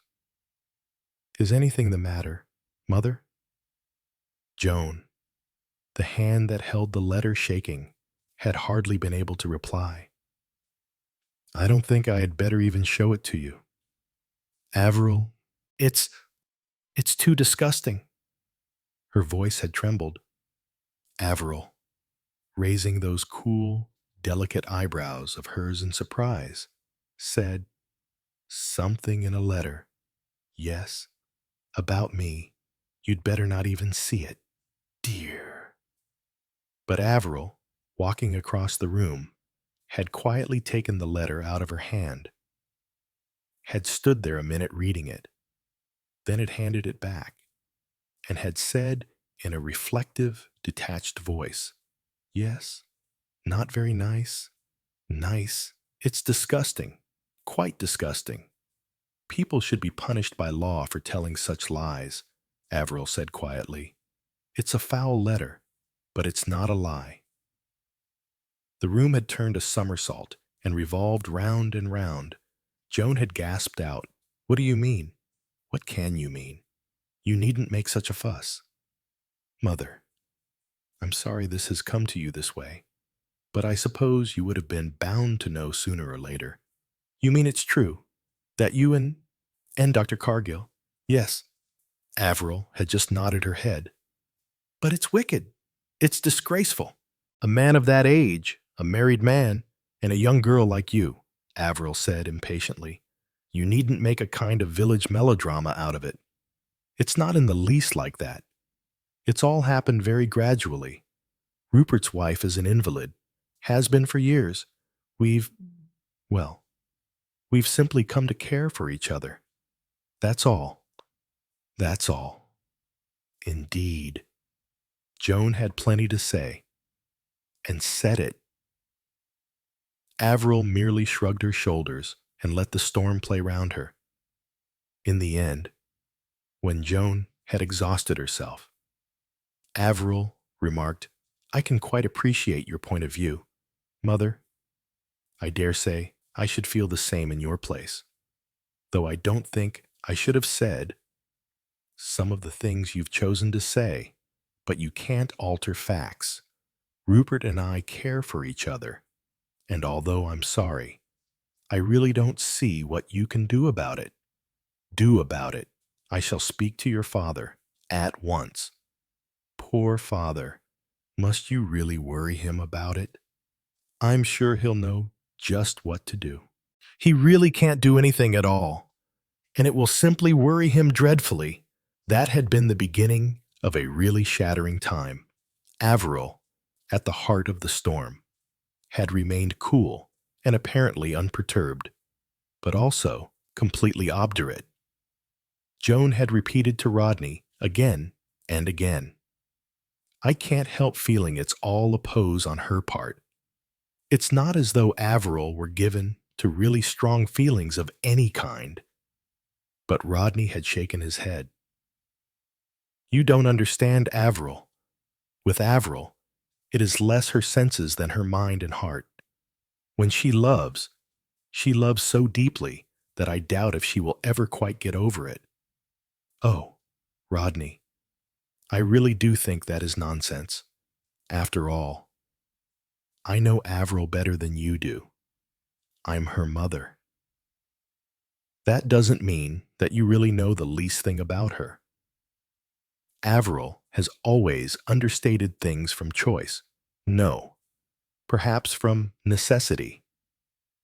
Feeling a thing deeply, she belittles it purposely in words." "That sounds very far-fetched to me," Rodney said slowly. "Well, you can take it from me that it isn't. It's true. I can't help thinking that you are exaggerating what is simply a silly schoolgirl flirtation.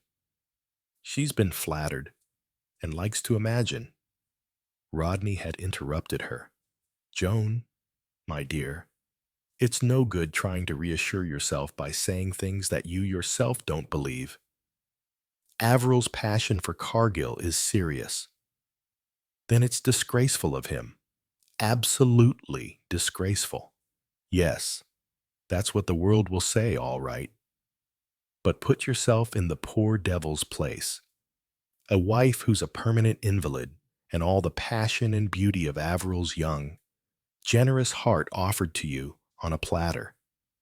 All the eagerness and freshness of her mind. 20 years older than she is. I know, I know. If he were only 10 years younger, the temptation wouldn't be so great. He must be a horrid man, perfectly horrid." Rodney sighed. "He's not.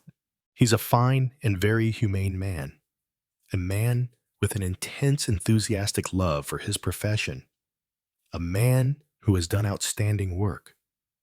Incidentally, a man who has always been unvaryingly kind and gentle to an ailing wife. Now you are trying to make him out a kind of saint. Far from it. And most saints, Joan, have had their passions. They were seldom bloodless, men and women. No. Cargill's human enough. Human enough to fall in love and to suffer. Human enough, probably, to wreck his own life and to nullify his life work. It all depends. Depends on what?" Rodney said slowly. "It depends on our daughter, on how strong she is, and how clear-sighted," Joan said energetically. "We must get her away from here. How about sending her on a cruise to the northern capitals, or the Greek islands? Something like that." Rodney smiled. "Aren't you thinking of the treatment applied to your old school friend, Blanche Haggard? It didn't work very well in her case, remember?" "Do you mean that Avril would come rushing back from some foreign port?" "I rather doubt. Whether Avril would even start? Nonsense. We would insist. Joan, dear, do try and envisage realities. You cannot apply force to an adult young woman. We can neither lock Avril in her bedroom nor force her to leave Crayminster. And actually, I don't want to do either. Those things are only palliatives. Avril can only be influenced by factors that she respects. And those are reality, truth. Why don't you go to him? To Rupert Cargill. Threaten him with the scandal. Again, Rodney sighed. I am afraid. Terribly afraid. Joan. Of precipitating matters. What do you mean? That Cargill will throw up everything, and that they will go away together. Wouldn't that be the end of his career? Undoubtedly. I don't suppose it would come under the heading of unprofessional conduct, but it would completely alienate public opinion in his special circumstances. Then surely, if he realizes that, Rodney said impatiently, he's not quite sane at the moment. Don't you understand anything at all about love? Joan. Which was a ridiculous question to ask. She said bitterly, not that kind of love, I'm thankful to say. And then Rodney had taken her quite by surprise. He had smiled at her, had said, poor little Joan, very gently, had kissed her, and had gone quietly away. It was nice of him, she thought, to realize how unhappy she was over the whole miserable business. Yes, it had indeed been an anxious time. Avril silent, not speaking to anybody, sometimes not even replying when her mother spoke to her. I did my best, thought Joan. But what are you to do with a girl who won't even listen, pale? Wearily polite. Avril would say, really, mother, must we go on like this, talking and talking and talking? I do make allowances for your point of view, but won't you just accept the plain truth, that nothing you can say or do will make the least difference? So, it had gone on until that afternoon in September, when Avril, her face a little paler than usual, had said to them both, I think I'd better tell you, Rupert and I don't feel we can go on like this any longer. We are going away together. I hope his wife will divorce him. But if she won't, it makes no difference. Joan had started on an energetic protest, but Rodney had stopped her. Leave this to me, Joan. If you don't mind, Avril, I must talk to you. Come into my study.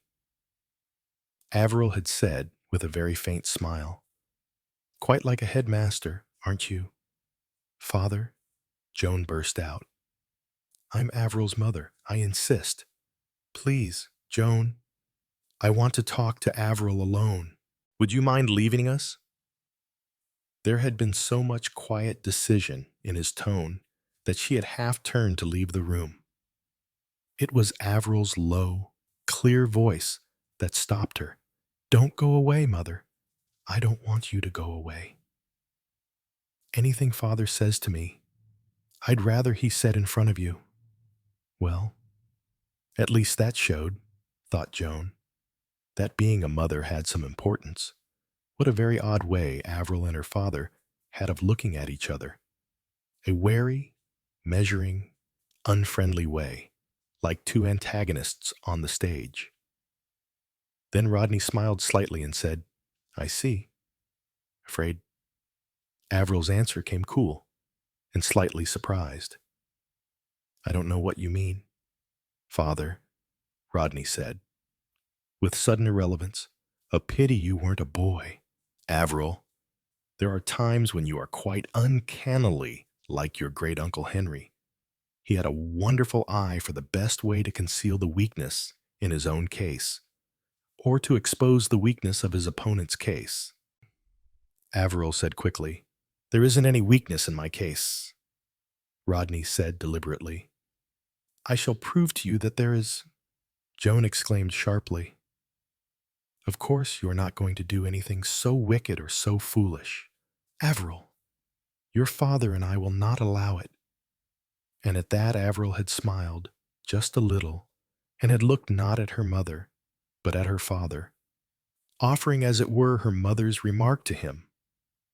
Rodney said, Please, Joan, leave this to me.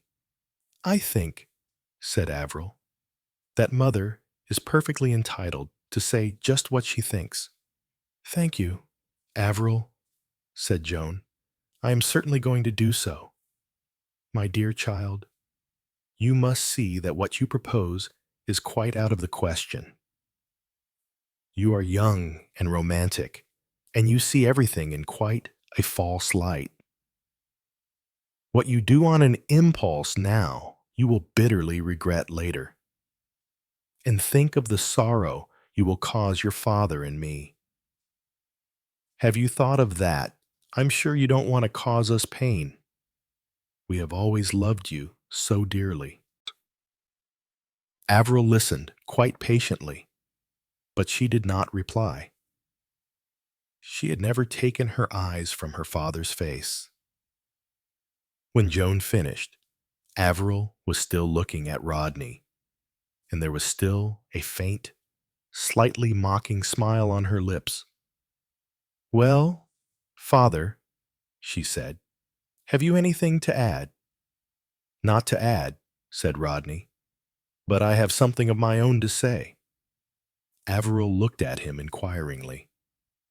Avril, said Rodney, do you understand exactly what a marriage is?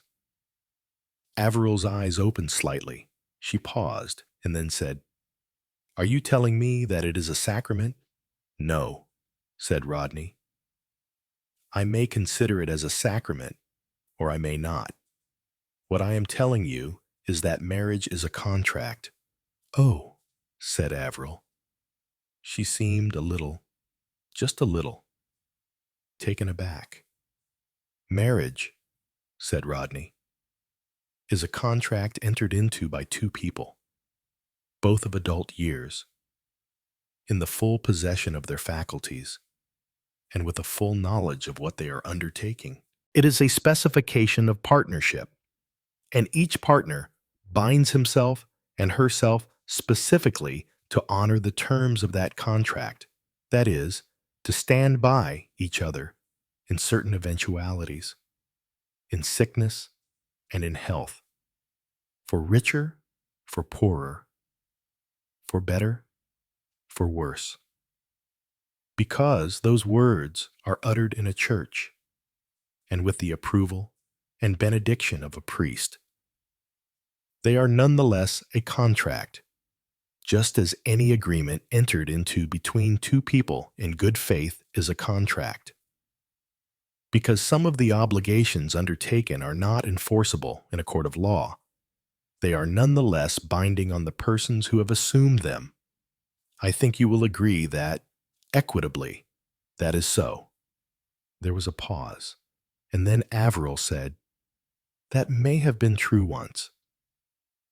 But marriage is looked upon differently nowadays, and a great many people are not married in church and do not use the words of the church service. That may be so. But 18 years ago, Rupert Cargill did bind himself by using those words in a church. And I challenge you to say that he did not, at that time, utter those words in good faith and meaning to carry them out. Avril shrugged her shoulders.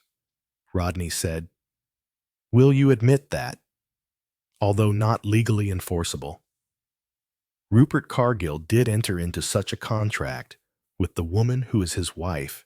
He envisaged, at the time, the possibilities of poverty and of sickness, and directly specified them as not affecting the permanence of the bond.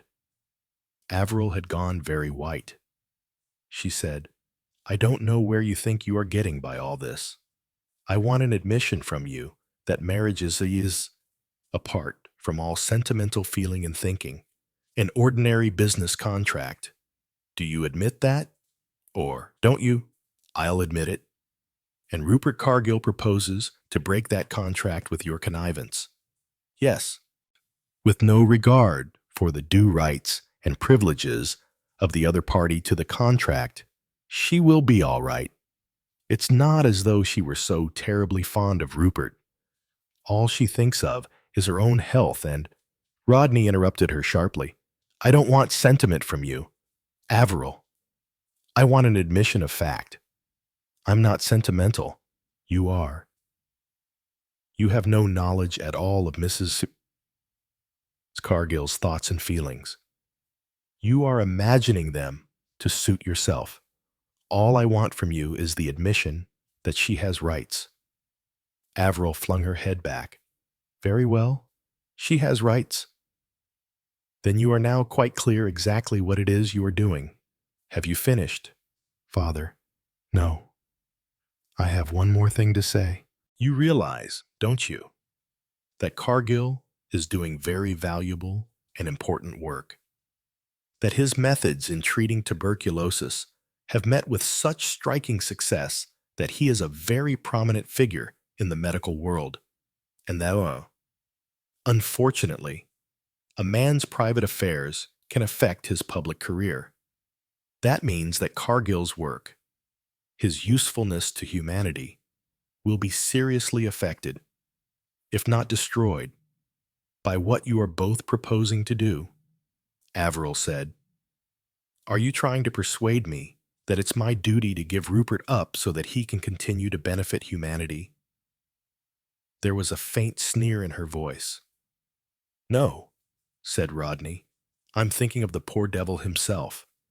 There was sudden vehement feeling in his voice. You can take it from me, Averill, that a man who's not doing the work he wants to do, the work he was made to do, is only half a man.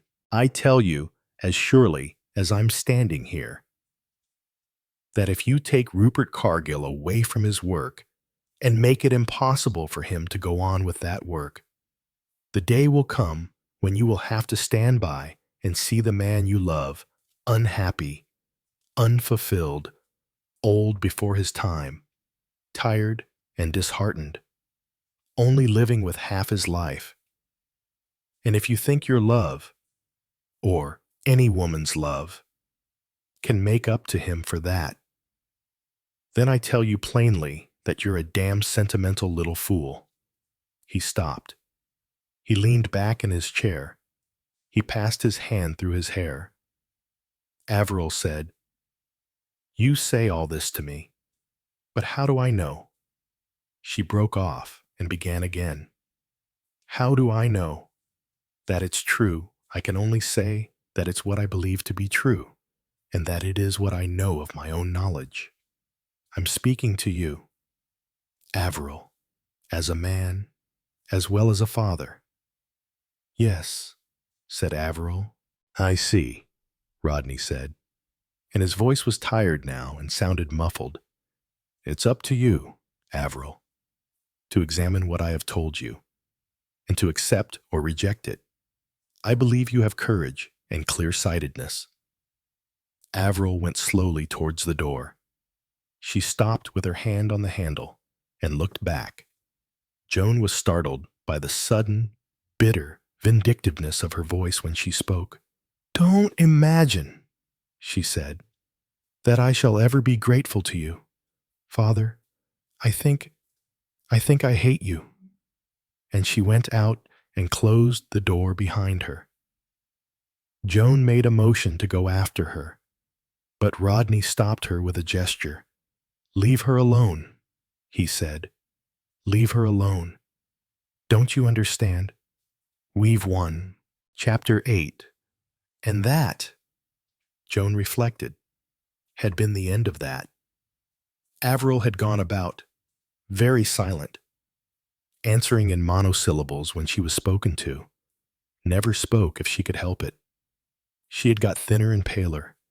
A month later, she had expressed a wish to go to London and train in a secretarial school. Rodney had assented at once. Averill had left them with no pretense of distress over the parting. When she had come home on a visit 3 months later, she had been quite normal in manner and had seemed, from her account, to be having quite a gay life in London. Joan was relieved and expressed her relief to Rodney. "The whole thing has blown over completely. I never thought for a moment it was really serious. Just one of those silly fancies girls get." Rodney looked at her, smiled, and said, "Poor little Joan." That phrase of his always annoyed her. "Well, you must admit it was worrying at the time." "Yes," he said. "It was certainly worrying. But it wasn't your worry, was it, Joan?" "What do you mean?" "Anything that affects the children upsets me far more than it upsets them." "Does it?" Rodney said. "I wonder." It was true, Joan thought, that there was now a certain coldness between Avril and her father. They had always been such friends. Now there seemed little except formal politeness between them. On the other hand, Avril had been quite charming, in her cool, non-committal way. To her mother, "I expect," thought Joan, "that she appreciates me better now that she doesn't live at home."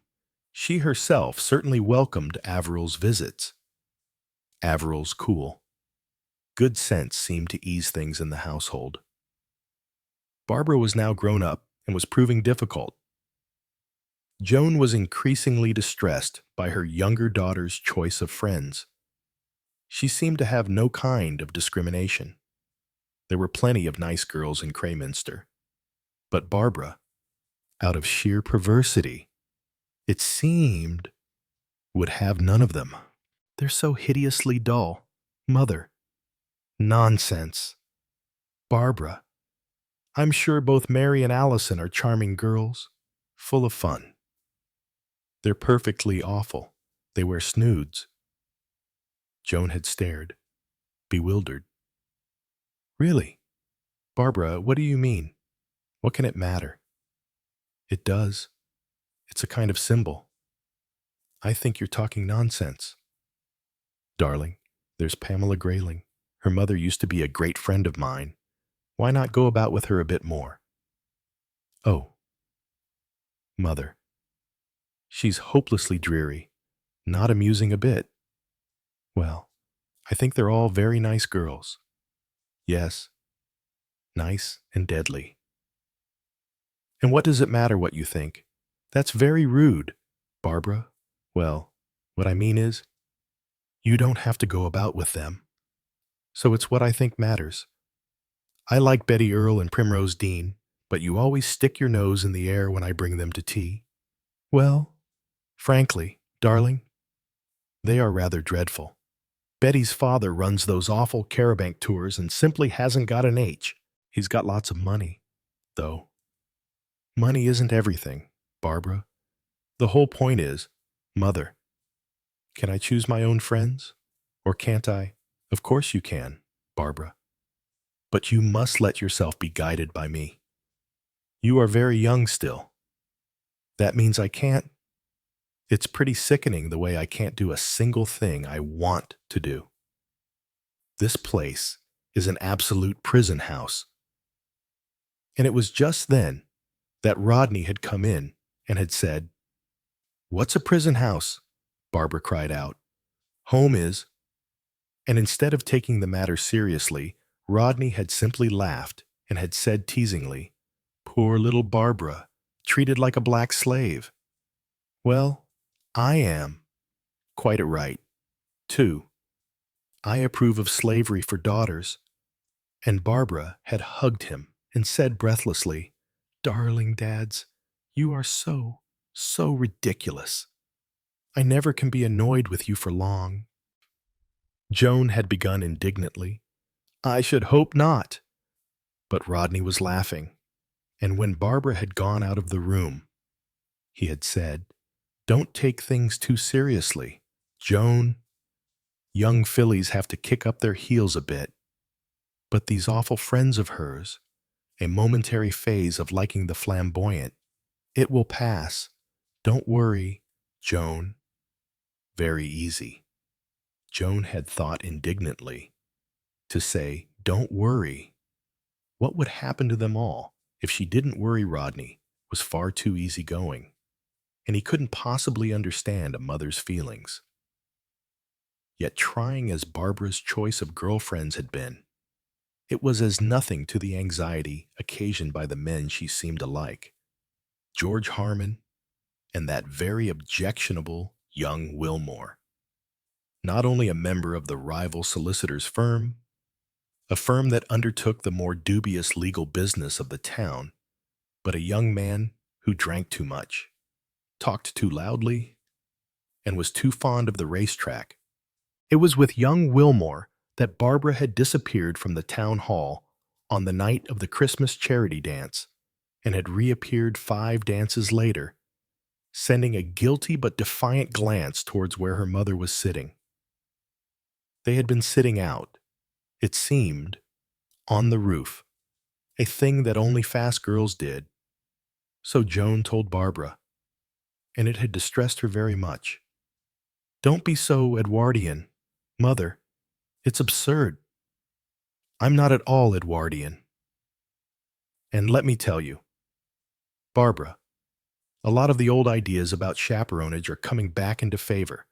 Girls don't go about with young men as they did 10 years ago. Really, Mother, anyone would think I was going off weekending with Tom Wilmore. Don't talk like that. Barbara, I won't have it. And I heard you were seen in the Dog and Duck with George Harmon. Oh, we were just doing a pub crawl. Well, you're far too young to do anything of the kind. I don't like the way girls drink spirits nowadays. I was only having beer. Actually, we were playing darts. Well, I don't like it, Barbara. And what's more, I won't have it. I don't like George Harmon or Tom Wilmore, and I won't have them in the house anymore. Do you understand? Oh, okay. Mother, it's your house. Anyway, I don't see what you like in them. Barbara shrugged her shoulders. Oh, I don't know. They're exciting. Well, I won't have them asked to the house, do you hear? After that, Joan had been annoyed when Rodney brought young Harmon home to Sunday supper one night. She felt so weak of Rodney. She herself put on her most glacial manner, and the young man seemed suitably abashed, in spite of the friendly way Rodney talked to him, and the pains he took to put him at his ease. George Harmon alternately talked too loud, or mumbled, boasted, and then became apologetic. Later that night, Joan took Rodney to task with some sharpness. Surely you must realize I'd told Barbara I wouldn't have him here. I knew, Joan, but that's a mistake. Barbara has very little judgment. She takes people at their own valuation. She doesn't know the shoddy from the real. Seeing people against an alien background, she doesn't know where she is. That's why she needs to see people against her own background. She's been thinking of young Harmon as a dangerous and dashing figure, not just a foolish and boastful young man who drinks too much and has never done a proper day's work in his life. I could have told her that. Rodney smiled. Oh, Joan, dear, nothing that you and I say is going to impress the younger generation. The truth of that was made plain to Joan when Avril came down on one of her brief visits.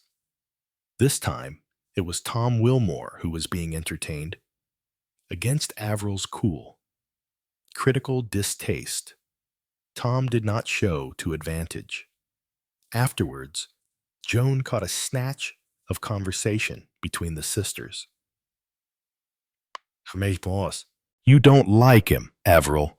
And Avril, hunching disdainful shoulders, had replied crisply, I think he's dreadful. Your taste in men, Barbara, is really too awful. Thereafter, Wilmore had disappeared from the scene. and the fickle Barbara had murmured one day, "Tom Wilmore. Oh, but he's dreadful," with complete and wide-eyed conviction. Joan set herself to have tennis parties and ask people to the house, but Barbara refused stoutly to cooperate. "Don't fuss so, Mother. You're always wanting to ask people. I hate having people, and you always will ask such terrible duds." Offended, Joan said sharply that she washed her hands of Barbara's amusement.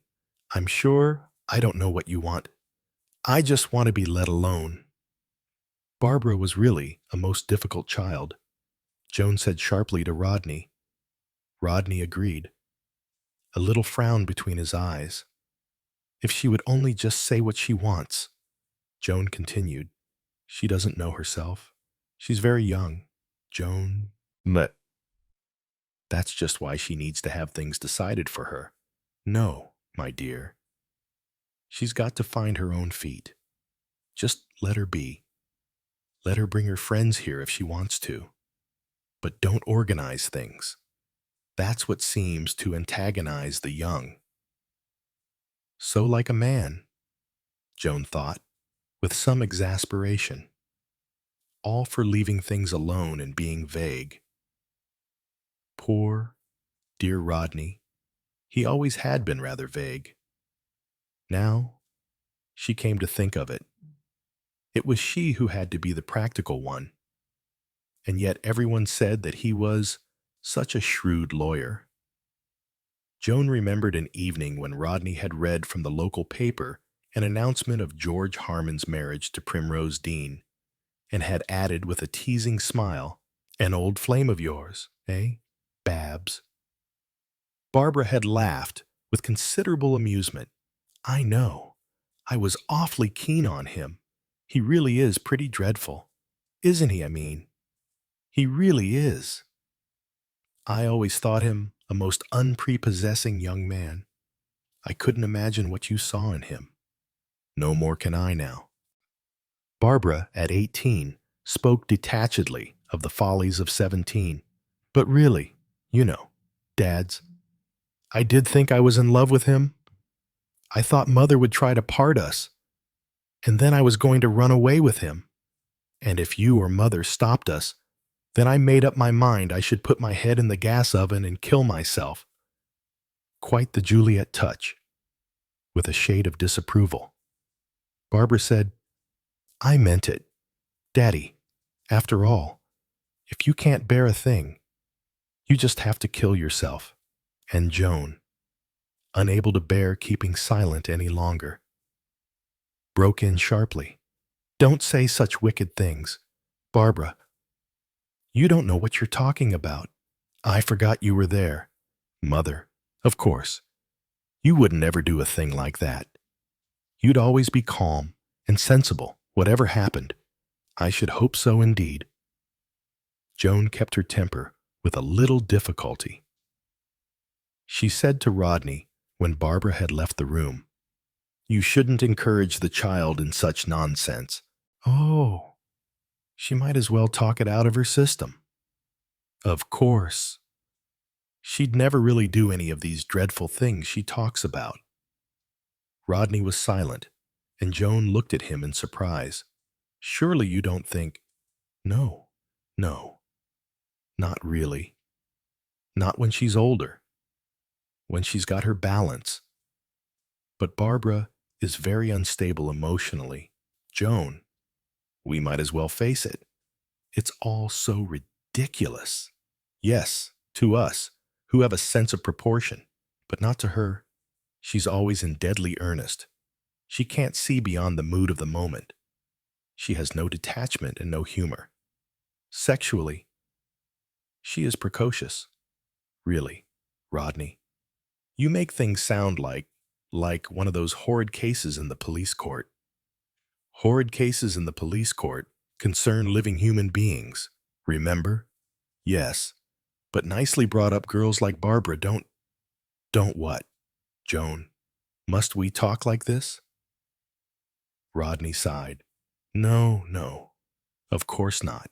But I wish Yes, I really do wish that Barbara could meet some decent young fellow and fall properly in love with him. And after that, it had really seemed like an answer to prayer. When young William Ray had come home from Iraq to stay with his aunt, Lady Harriet. Joan had seen him first one day, about a week after his arrival.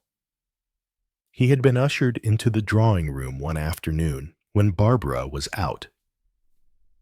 Joan had looked up, surprised from her writing table, and had seen a tall, sturdily built young man with a jutting out chin, a very pink face, and a pair of steady blue eyes, blushing still pinker.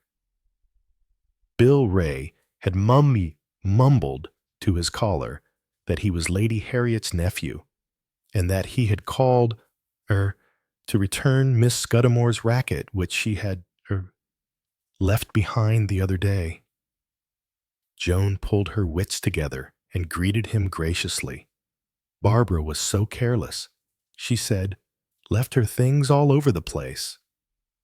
Barbara was out at the moment, but probably she would be back before long.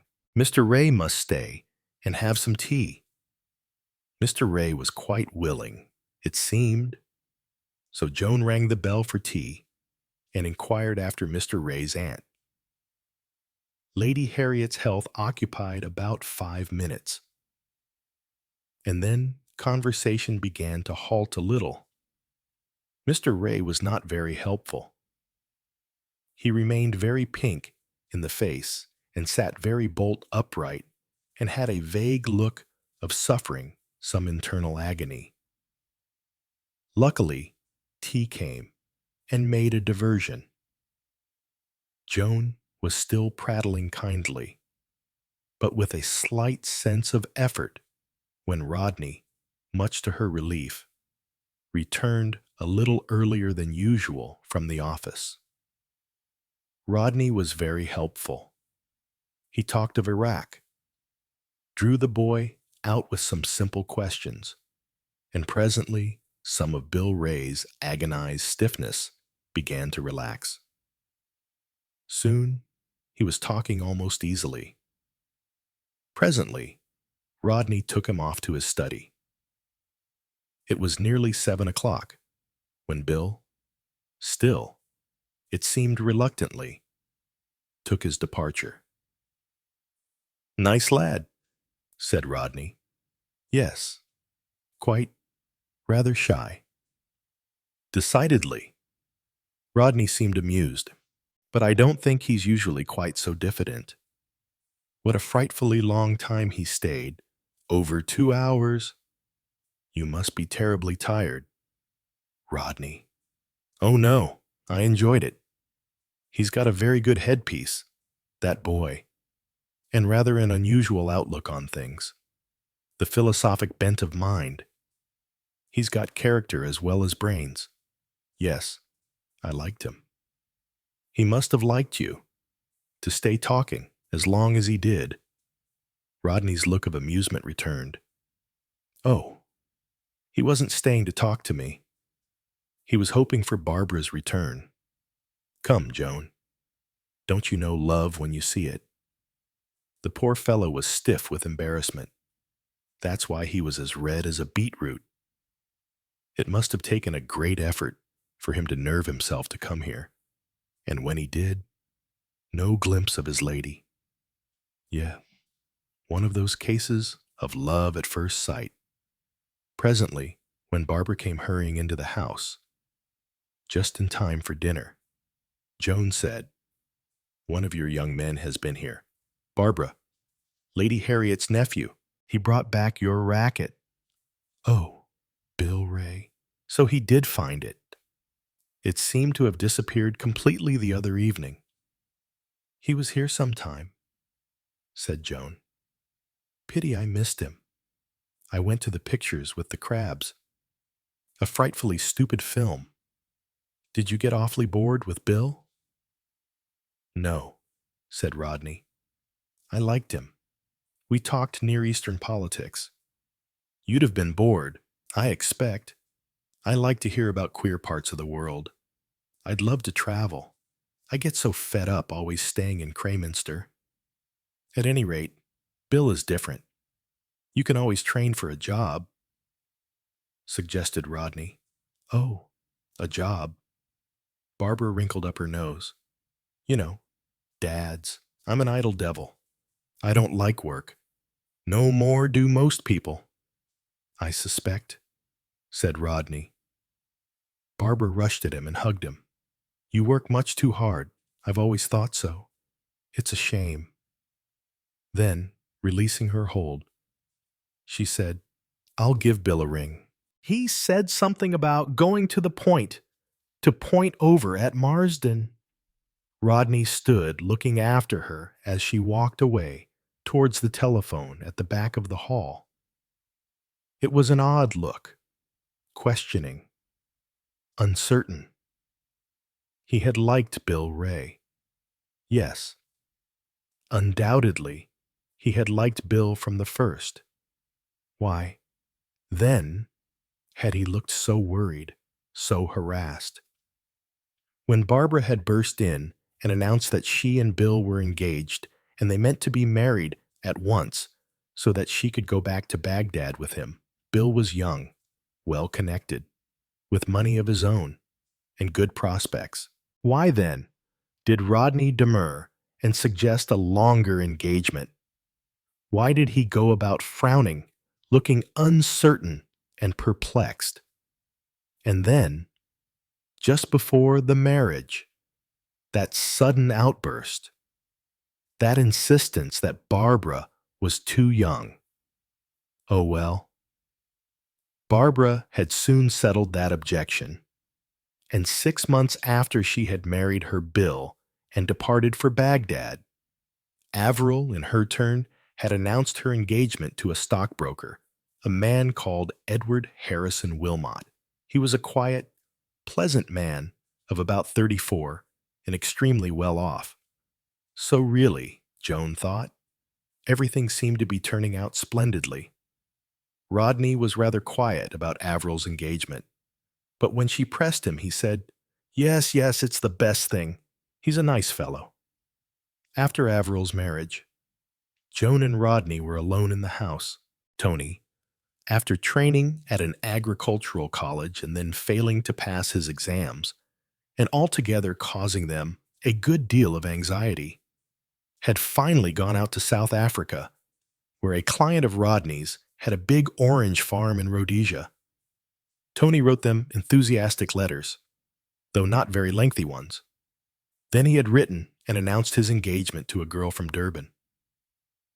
Joan was rather upset at the idea of her son marrying a girl they had never even seen.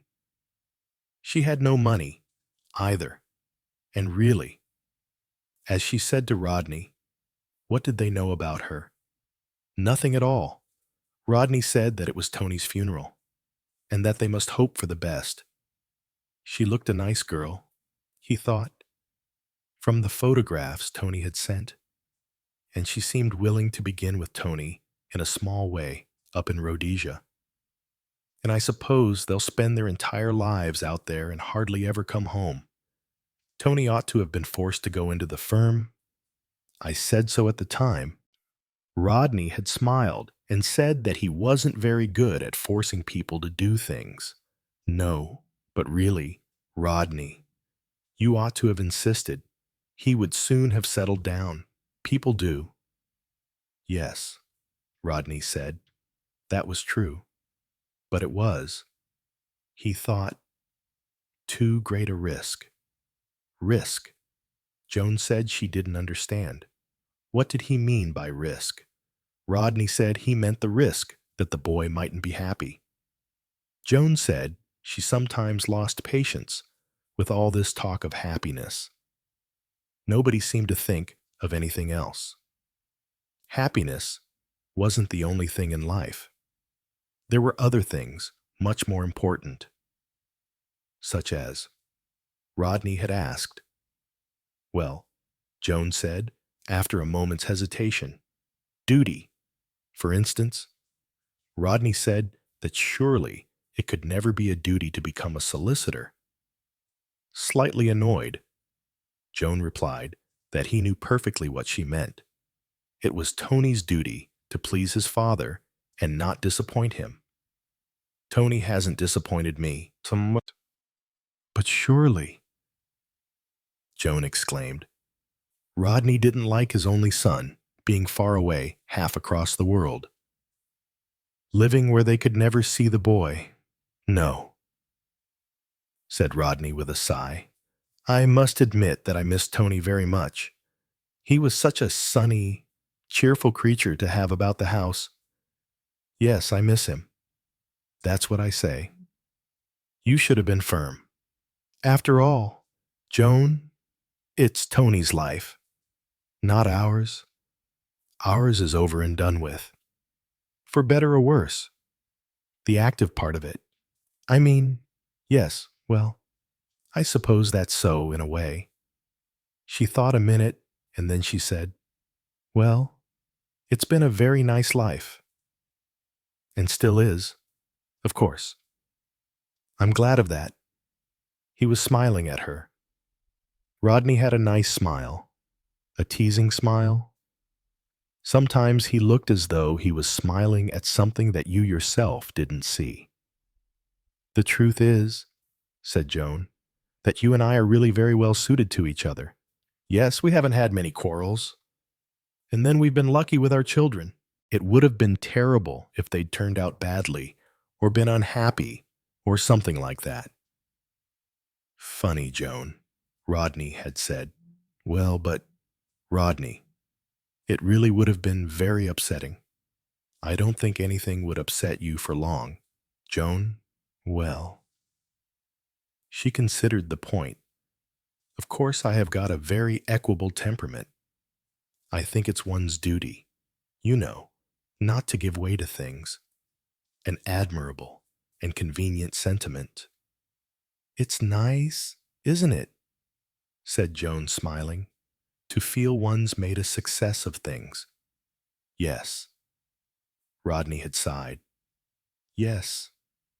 It must be very nice. Joan laughed and, putting her hand on his arm, gave it a little shake. Don't be modest, Rodney. No solicitor has got a bigger practice round here than you have. It's far bigger than in Uncle Henry's time. Yes, the firm is doing well, and there's more capital coming in with the new partner. Do you mind having a new partner? Rodney shook his head. Oh no, we need young blood. Both aldermen and I are getting on. Yes, she thought. It was true. There was a lot of gray in Rodney's dark hair. Joan roused herself and glanced at her watch. The morning was passing quite quickly, and there had been no recurrence of those distressing, chaotic thoughts which seemed to force themselves into her mind so inopportunely. Well, that showed, didn't it? That discipline was the watchword needed. To arrange one's thoughts in an orderly manner, recalling only those memories that were pleasant and satisfactory, that is what she had done this morning, and see how quickly the morning had passed. In about an hour and a half it would be lunchtime. Perhaps she had better go out for a short stroll, keeping quite near the rest house. That would just make a little change before coming in to eat another of those hot, heavy meals. She went into the bedroom, put on her double felt hat, and went out. The Arab boy was kneeling on the ground, his face turned towards Mecca, and was bending forward and straightening himself, uttering words in a high nasal chant. The Indian, coming up unseen, said instructively just behind Joan's shoulder, "Him make midday prayer." Joan nodded. The information, she felt, was unnecessary. She could see perfectly well what the boy was doing. "Him say Allah very compassionate, Allah very merciful." "I know," said Joan, and moved away. strolling gently towards the barbed wire conglomeration that marked the railway station.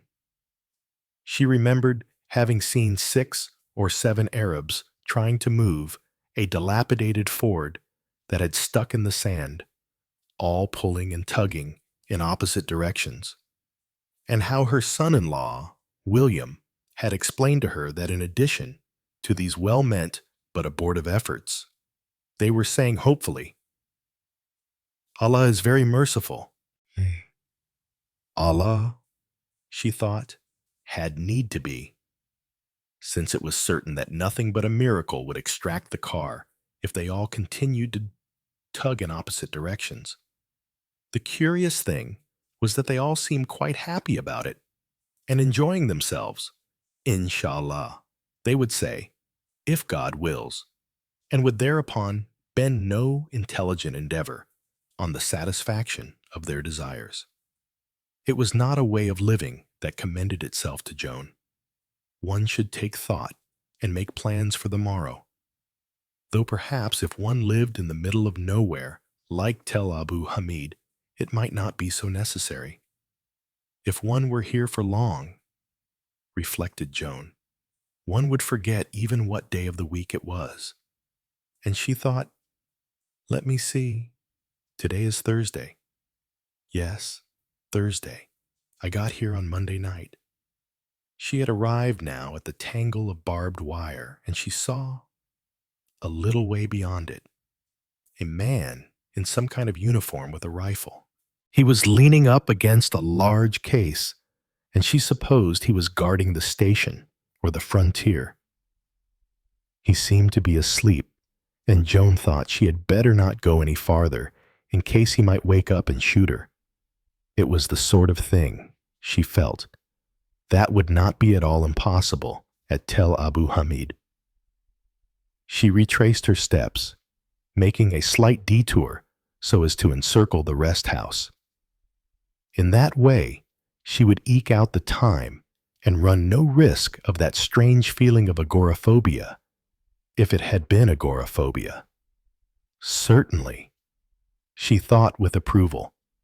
The morning had gone very successfully. She had gone over in her mind the things for which she had to be thankful. Averil's marriage to dear Edward. Such a solid, dependable sort of man, and so well off, too. Averil's house in London was quite delightful, so handy for Harrods. And Barbara's marriage, and Tony's, though that really wasn't quite so satisfactory. In fact, they knew nothing about it, and Tony himself was not as entirely satisfactory as a son should be. Tony should have remained in Crayminster and gone into Alderman. Scudamore and Whitney's. He should have married a nice English girl, fond of outdoor life, and followed in his father's footsteps. Poor Rodney, with his dark hair streaked with gray, and no son to succeed him at the office. The truth was that Rodney had been much too weak with Tony. He should have put his foot down. Firmness. That was the thing. Why, thought Joan. Where would Rodney be? I should like to know. If I hadn't put my foot down. She felt a warm little glow of self-approval, crippled with debts, probably, and trying to raise a mortgage like Farmer Hoddesdon. She wondered if Rodney really quite appreciated what she had done for him. Joan stared ahead of her at the swimming line of the horizon, a queer watery effect. Of course, she thought. Mirage. Yes, that was it. Mirage. Just like pools of water in the sand. Not at all what one thought of as mirage. She had always imagined trees and cities, something much more concrete. But even this unspectacular watery effect was queer. It made one feel, what was reality mirage? She thought. Mirage. The word seemed important. What had she been thinking of? Oh, of course, Tony. and how exceedingly selfish and thoughtless he had been. It had always been extremely difficult to get at Tony. He was so vague, so apparently acquiescent, and yet in his quiet, amiable, smiling way, he did exactly as he liked. Tony had never been quite so devoted to her as she felt a son ought to be to his mother. In fact, he really seemed to care for his father most. She remembered how Tony, as a small boy of 7, in the middle of the night, had entered the dressing room where Rodney was sleeping and had announced quietly and unromantically, "I think, Father, I must have eaten a toadstool instead of a mushroom, because I have a very bad pain, and I think I am going to die. So I have come here to die with you." Actually, it had been nothing to do with toadstools or mushrooms. It had been acute appendicitis, and the boy had been operated on within 24 hours. But it still seemed to Joan queer that the child should have gone to Rodney and not to her. Far more natural for Tony to have come to his mother. Yes, Tony had been trying in many ways. Lazy at school, slack over games, and though he was a very good-looking boy, and the kind of boy she was proud to take about with her, he never seemed to want to be taken about, and had an irritating habit of melting into the landscape just when she was looking for him. Protective coloring, Avril had called it. Joan remembered. Tony is much cleverer at protective coloring than we are, she had said. Joan had not quite understood her meaning, but she had felt vaguely a little hurt by it. Joan looked at her watch. No need to get too hot walking. Back to the rest house now. It had been an excellent morning. No incidents of any kind. No unpleasant thoughts. No sensations of agoraphobia. Really. Some inner voice in her exclaimed, "You are talking just like a hospital nurse. What do you think you are?" Joan Scudamore, an invalid, a mental case. And why do you feel so proud of yourself, and yet so tired? Is there anything extraordinary in having passed a pleasant, normal morning? She went quickly into the rest house and was delighted to see that there were tinned pears for lunch as a change. After lunch, she went and lay down on her bed. If she could sleep until tea time, but she did not feel even inclined to sleep, and her brain felt bright and wakeful. She lay there with closed eyes, but her body felt alert and tense, as though it were waiting for something, as though it were watchful, ready to defend itself against some lurking danger. All her muscles were taut. I must relax, Joan thought. I must relax. But she couldn't relax. Her body was stiff and braced. Her heart was beating a little faster than was normal. Her mind was alert and suspicious. The whole thing reminded her of something. She searched, and at last the right comparison came to her. A dentist's waiting room. The feeling of something definitely unpleasant just ahead of you. The determination to reassure yourself, to put off thinking of it, and the knowledge that each minute was bringing the ordeal nearer. But what ordeal? What was she expecting? What was going to happen? The lizards, she thought, have all gone back into their holes. That's because there's a storm coming. The quiet. Before a storm. Waiting. Waiting. Good heavens. She was getting quite incoherent again. Miss Gilby. Discipline. A spiritual retreat. A retreat. She must meditate. There was something about repeating Om, Theosophy, or Buddhism. No, No, stick to her own religion. Meditate on God, on the love of God, God, our Father, which art in heaven, her own Father, his squarely trimmed navel brown beard, his deep, piercing blue eyes, his liking for everything to be trim and shipshape in the house. A kindly martinet, that was her father, a typical retired admiral, and her mother, tall, thin, vague, untidy, with a careless sweetness that made people, even when she most exasperated them, find all kinds of excuses for her. Her mother going out to parties with odd gloves and a crooked skirt and a hat pinned askew to a bun of iron gray hair, and happily and serenely unconscious of anything amiss about her appearance. And the anger of the admiral, always directed on his daughters, never on his wife. Why can't you girls look after your mother? What do you mean by letting her go out like that? I will not have such slackness, he would roar. And the three girls would say submissively, No, father, and afterwards, to each other, it's all very well, but really, mother is impossible. Joan had been very fond of her mother, of course, but her fondness had not blinded her to the fact that her mother was really a very tiresome woman. Her complete lack of method and consistency hardly atoned for by her gay irresponsibility and warm-hearted impulsiveness. It had come as quite a shock to Joan, clearing up her mother's papers after her mother's death, to come across a letter from her father, written on the 20th anniversary of their marriage.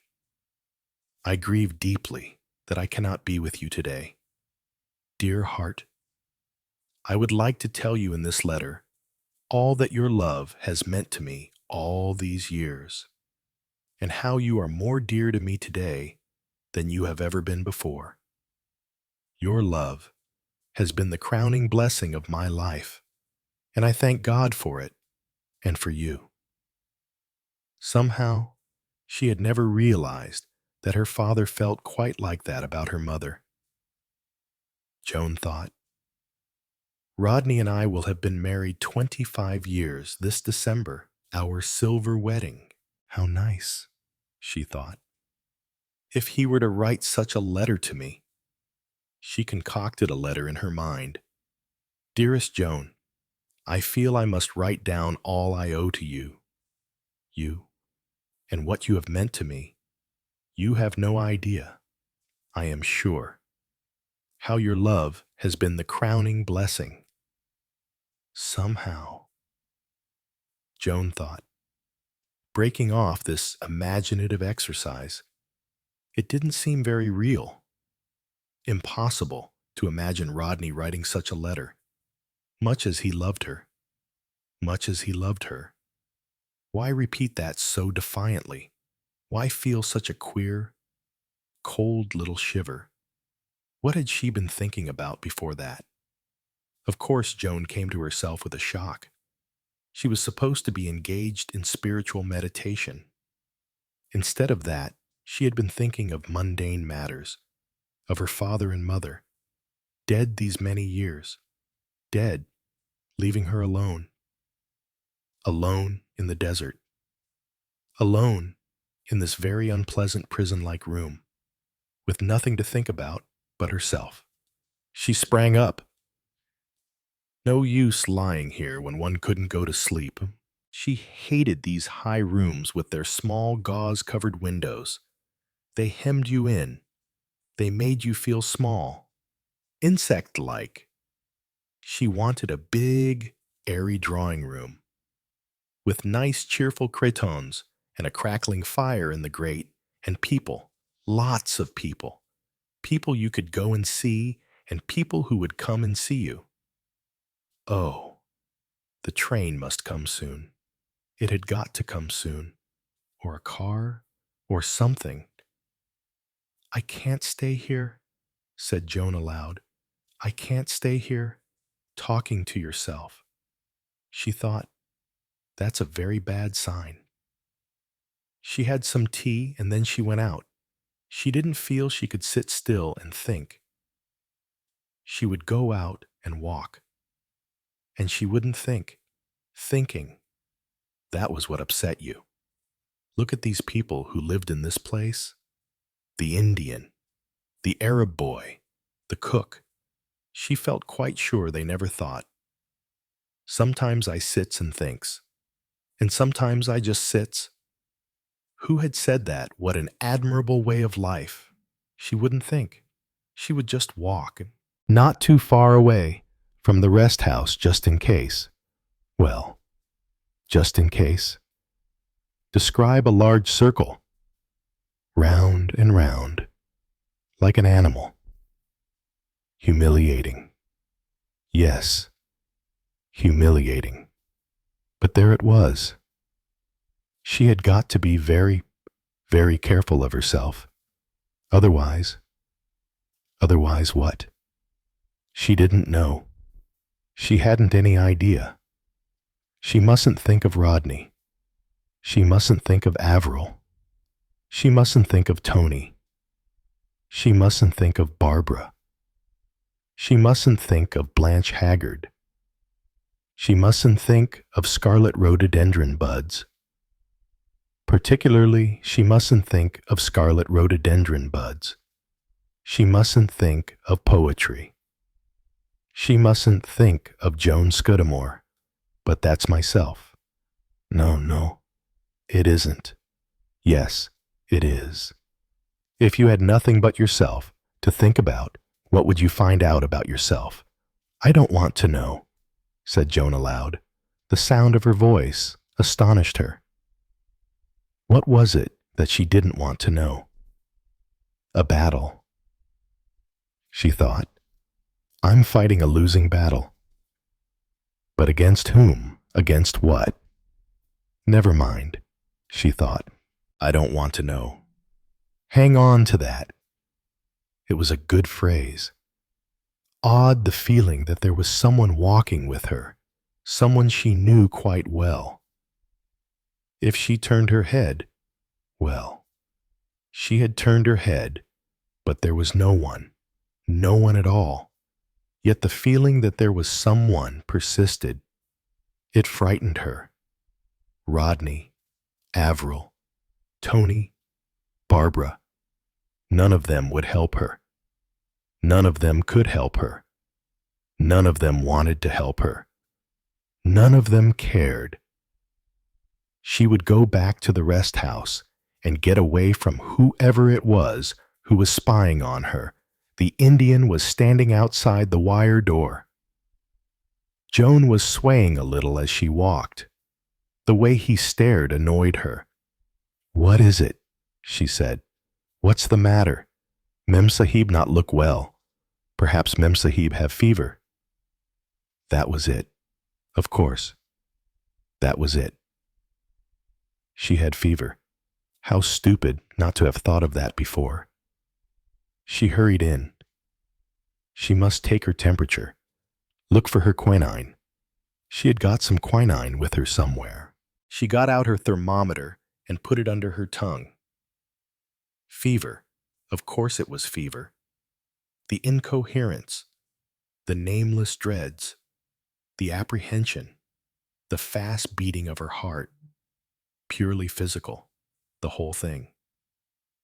She took out the thermometer and looked at it, 98.2. If anything, she was a shade below normal. She got through the evening somehow. She was by now really alarmed about herself. It wasn't sun. It wasn't fever. It must be nerves. Just nerves, people said. She had said so herself about other people. Well, she hadn't known. She knew now. Just nerves. Indeed, nerves were hell. What she needed was a doctor, a nice, sympathetic doctor, and a nursing home, and a kindly, efficient nurse who would never leave the room. Mrs. Scudamore must never be left alone. What she had got was a whitewashed prison in the middle of a desert, a semi-intelligent Indian, a completely imbecile Arab boy, and a cook who would presently send in a meal of rice and tinned salmon and baked beans and hard-boiled eggs. All wrong, thought Joan. Completely the wrong treatment for my sort of case. After dinner, she went to her room and looked at her aspirin bottle. There were 6 tablets left. Recklessly, she took them all. It was leaving her nothing for tomorrow, but she felt she must try something. Never again. She thought, will I go traveling without some proper sleeping stuff with me? She undressed and lay down apprehensively. Strangely enough, she fell asleep almost immediately. That night, she dreamed that she was in a big prison building with winding corridors. She was trying to get out, but she couldn't find the way. And yet, all the time, she knew quite well that she did know it. You've only got to remember. She kept saying to herself earnestly, you've only got to remember. In the morning, she woke up feeling quite peaceful, though tired. You've only got to remember, she said to herself. She got up and dressed and had breakfast. She felt quite all right, just a little apprehensive. That was all. I suppose it will all start again soon, she thought to herself. Oh well, there's nothing I can do about it. She sat inertly in a chair. Presently, she would go out. But not just yet. She wouldn't try to think about anything in particular, and she wouldn't try not to think. Both were much too tiring. She would just let herself drift. The outer office of Alderman, Scudamore, and Whitney. The deed boxes labeled in white. Estate of Sir Jasper Folks, deceased. Colonel Etchingham Williams, just like stage properties.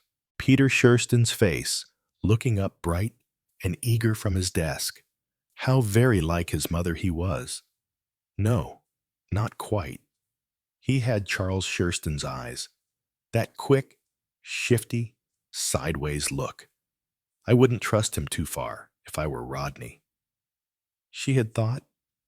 Funny that she should have thought that. After Leslie Shurston's death, Shurston had gone completely to pieces. He had drunk himself to death in record time. The children had been salvaged by relations. The third child, a little girl, had died 6 months after its birth. John, the eldest boy, had gone into woods and forests. He was somewhere out in Burma now. Joan remembered Leslie and her hand-printed linen covers. If John was like his mother and had her desire to see things that grew fast, he must be very happy now. She had heard that he was doing very well. Peter Shurston had come to Rodney and had expressed his desire to be taken into the office. My mother told me she was sure you would help me, sir. An attractive, forthright boy, smiling, eager, always anxious to please, the more attractive. Joan had always thought, of the two, Rodney had been glad to take the boy. It had made up to him a little, perhaps, for the fact that his own son had preferred to go overseas and had cut himself off from his family. In time, perhaps, Rodney might have come to look upon Peter almost as a son. He was often at the house and was always charming to Joan. Easy, attractive manners, not quite so unctuous as his father's had been. And then one day, Rodney had come home looking worried and ill. In response to her questions, he had replied impatiently that it was nothing, nothing at all. But about a week later, he mentioned that Peter was leaving, had decided to go to an aircraft factory. Oh, Rodney, and you've been so good to him, and we both liked him so much. Yes, an attractive lad. What was the trouble? Was he lazy? Oh no, he's a good head for figures and all that sort of thing. Like his father. Yes, like his father. But all these lads are attracted to the new discoveries, flying, that kind of thing. But Joan was not listening. Her own words had suggested to her a certain train of thought. Peter Shurston had left very suddenly. Rodney, there wasn't anything wrong. Was there? Wrong. What do you mean? And I mean, well, like his father. His mouth is like Leslie's, but he's got that funny, shifty look in the eyes that his father always had. Oh, Rodney, it's true, isn't it? He did do something, Rodney said slowly. There was just a little trouble. Over the accounts? He took money. I'd rather not talk about it. Joan, it was nothing important. Crooked like his father isn't heredity queer? Very queer. It seems to work the wrong way. You mean he might just as well have taken after Leslie Still? She wasn't a particularly efficient person, was she? Rodney said in a dry voice. I'm of the opinion that she was very efficient. She stuck to her job and did it well. Poor thing, Rodney said irritably. I wish you wouldn't always pity her. It annoys me. But, Rodney, how unkind of you. She really had an awfully sad life. I never think of her that way. And then her death? I'd rather you didn't talk about that. He turned away. Everybody, thought Joan, was afraid of cancer. They flinched away from the word. They called it, if possible, something else. A malignant growth, a serious operation, an incurable complaint, something internal. Even Rodney didn't like the mention of it. Because, after all, one never knew. 1 in every 12, wasn't it, died of it. And it often seemed to attack the healthiest people, people who had never had anything else the matter with them. Joan remembered the day that she heard the news from Mrs. Lambert in the market square. My dear, have you heard poor Mrs. Shurston? What about her? Dead with gusto. And then the lowered voice. Internal, I believe. Impossible to operate. She suffered terrible pain, I hear, but very plucky. Kept on working until only a couple of weeks before the end, when they really had to keep her under morphia. My nephew's wife saw us only 6 weeks ago. She looked terribly ill and was as thin as a rail, but she was just the same, laughing and joking. I suppose people just can't believe they can never get well. Oh well, she had a sad life. Poor woman. I dare say it's a merciful release. Joan had hurried home to tell Rodney, and Rodney had said quietly, yes, he knew. He was the executor of her will, he said, and so they had communicated with him at once. Leslie Shurston had not had very much to leave. What there was to be divided between her children. The clause that did excite Crayminster was the direction that her body should be brought to Crayminster for burial. Because, so ran the will, I was very happy there. So Leslie Adeline Shurston was laid to rest in the churchyard of St. Mary's, Crayminster. An odd request, some people thought, considering that it was in Crayminster that her husband had been convicted of fraudulent appropriation of bank funds, but other people said that it was quite natural. She had had a happy time there before all the trouble. and it was only natural that she should look back on it as a kind of lost Garden of Eden. Poor Leslie, a tragic family altogether. For young Peter, after training as a test pilot, had crashed and been killed. Rodney had been terribly cut up about it. In a queer way, he seemed to blame himself for Peter's death. But really, Rodney, I don't see how you make that out. It was nothing to do with you. Leslie sent him to me. She told him that I would give him a job and look after him. Well, so you did. You took him into the office. I know. And he went wrong. And you didn't prosecute him or anything. You made up the deficit yourself. Didn't you? Yes, it isn't that. Don't you see? That's why Leslie sent him to me. Because she realized that he was weak, that he had Shurston's untrustworthiness. John was all right. She trusted me to look after Peter, to guard the weak spot. He was a queer mixture. He had Charles Shurston's crookedness and Leslie's courage.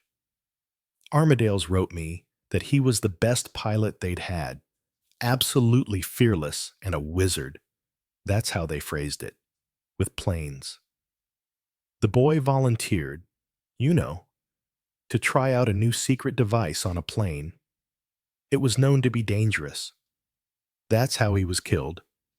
Well, I call that very creditable. Very creditable indeed. Rodney gave a short, dry laugh. Oh, yes, Joan. But would you say that so complacently if it was your own son who had been killed like that? Would you be satisfied for Tony to have a creditable death? Joan stared. But Peter wasn't our son. It's entirely different. I'm thinking of Leslie, of what she would have felt, sitting in the rest house. Joan shifted a little in her chair. Why had the Shurstons been so constantly in her thoughts ever since she had been here? She had other friends who meant much more to her than any of the Shurstons had ever done. She had never liked Leslie so very much, only felt sorry for her. Poor Leslie under her marble slab. Joan shivered. I'm cold, she thought. I'm cold. Somebody is walking over my grave. But it was Leslie Shurston's grave she was thinking about. It's cold in here, she thought. Cold and gloomy. I'll go out in the sunlight. I don't want to stay here any longer. The churchyard, and Leslie Shurston's grave, and the scarlet, heavy rhododendron bud that fell from Rodney's coat. Rough winds do shake the darling buds of May. Chapter 9. You step back into the light, but it's all shadow. Now, you thought the silence would end when the train came, but it doesn't. It follows you. In the rhythm of the wheels.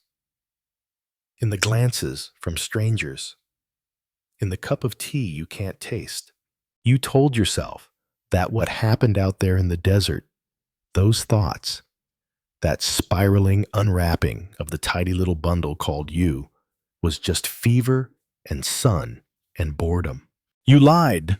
The woman you were when you left England was a mannequin made of bone china. Smooth, polite, hollow. But that version of you cracked out there in the heat.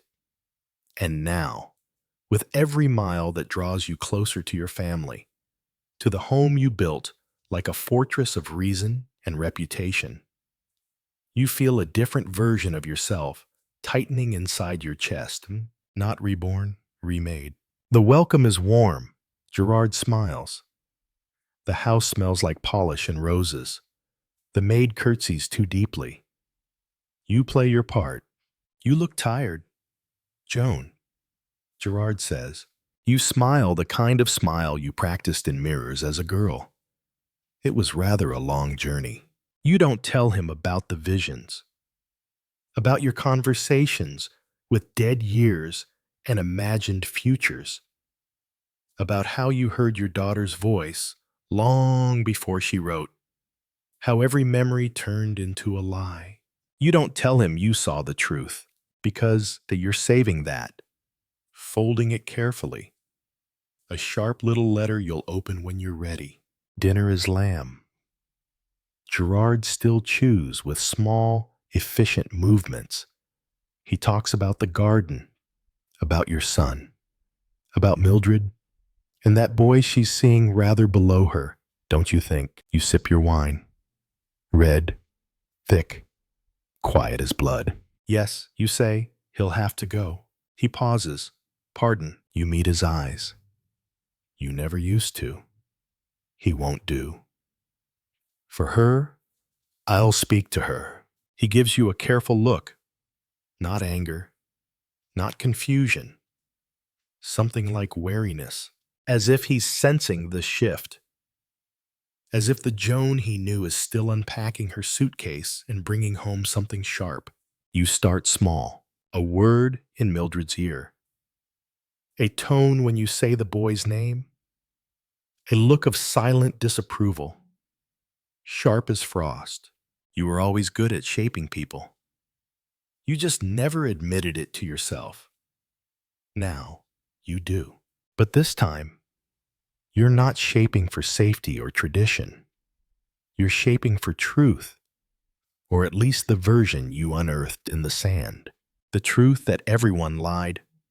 The truth that love was just another way to control. The truth that you, Joan Scudamore, were the only one honest enough to look in the mirror and not look away. So if others can't do that, they'll have to be edited.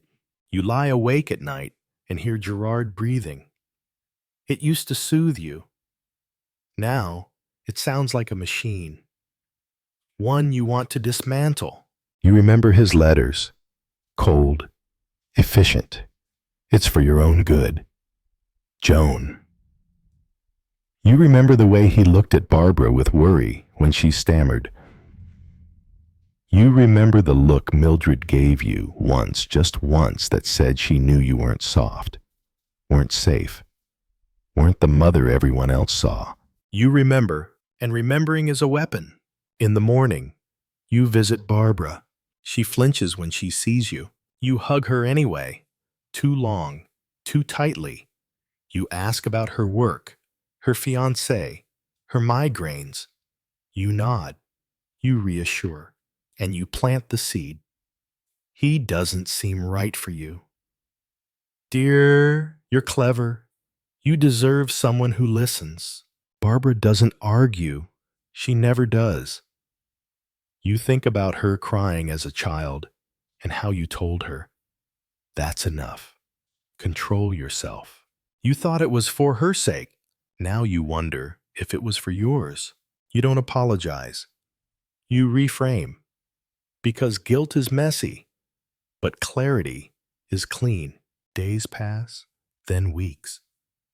You rewrite your family like chapters. Gerard begins spending more time in the garden. Mildred goes quiet, then cold. Barbara calls less and sounds smaller when she does. You watch it all, and you feel nothing. No triumph, no guilt, just inevitability. The woman in the mirror now has edges, but then the letter arrives. No return address. The handwriting is familiar, yours, but not slanted, jagged. It says only one line. You're still lying. You feel something then. Not fear, not guilt, but heat, because someone else was watching. And maybe you weren't the only one out there in the desert who cracked. Chapter 10. You can't bury a mirror. You burn the letter. Of course you do. You watch it curl into black flakes in the fireplace. The words, "You're still lying," turning to smoke. But that doesn't erase them. They hover in your mind, lodged in some place deeper than memory, deeper than fear.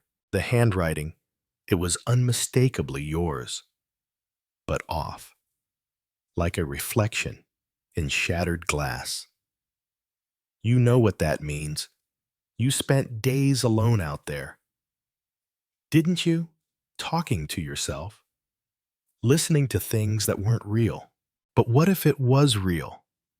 What if something came back with you? The next morning, your tea is cold before you touch it. Gerard hums as he buttons his cuffs. You seem distant lately. You smile, the kind that doesn't reach your eyes. I'm just settling back in. He nods, content. That's the thing about men like Gerard. They don't need the truth. They just want the illusion of smooth waters. You could be sinking beneath the surface and he'd still comment on the weather. As he leaves for work, you find yourself wondering how many lies it takes to hold a life together, and how many truths it takes to tear one apart. By noon, you're searching the house, drawers, books, under the rug in the study. You convince yourself you're just tidying, organizing, reclaiming control, but you're looking for something else. Boy. A second letter, a footprint, a whisper of a crack in your story. What you find instead is the photograph. It's tucked behind the clock on the mantel. An old one, Gerard, smiling faintly. You. And the children when they were small. Barbara has a stiff smile. Mildred's hair is crooked. The boy is looking at someone off camera. You stare at it too long. Then you throw it in the drawer and slam it shut. Later that day, you go for a walk. You never used to not without a purpose. But now, walking feels necessary, like pacing the edges of a cage. The streets are too clean, the trees too polite. Everything here obeys a kind of invisible choreography. But you remember the desert, the raw heat, the sweat, the way you screamed once and no one heard. You feel more alive in that memory than you do now, until a car slows beside you. You turn instinctively, heart sharp in your chest. The window lowers. It's your neighbor. Mrs. Havers. Joan. What a surprise. Everything all right? You smile.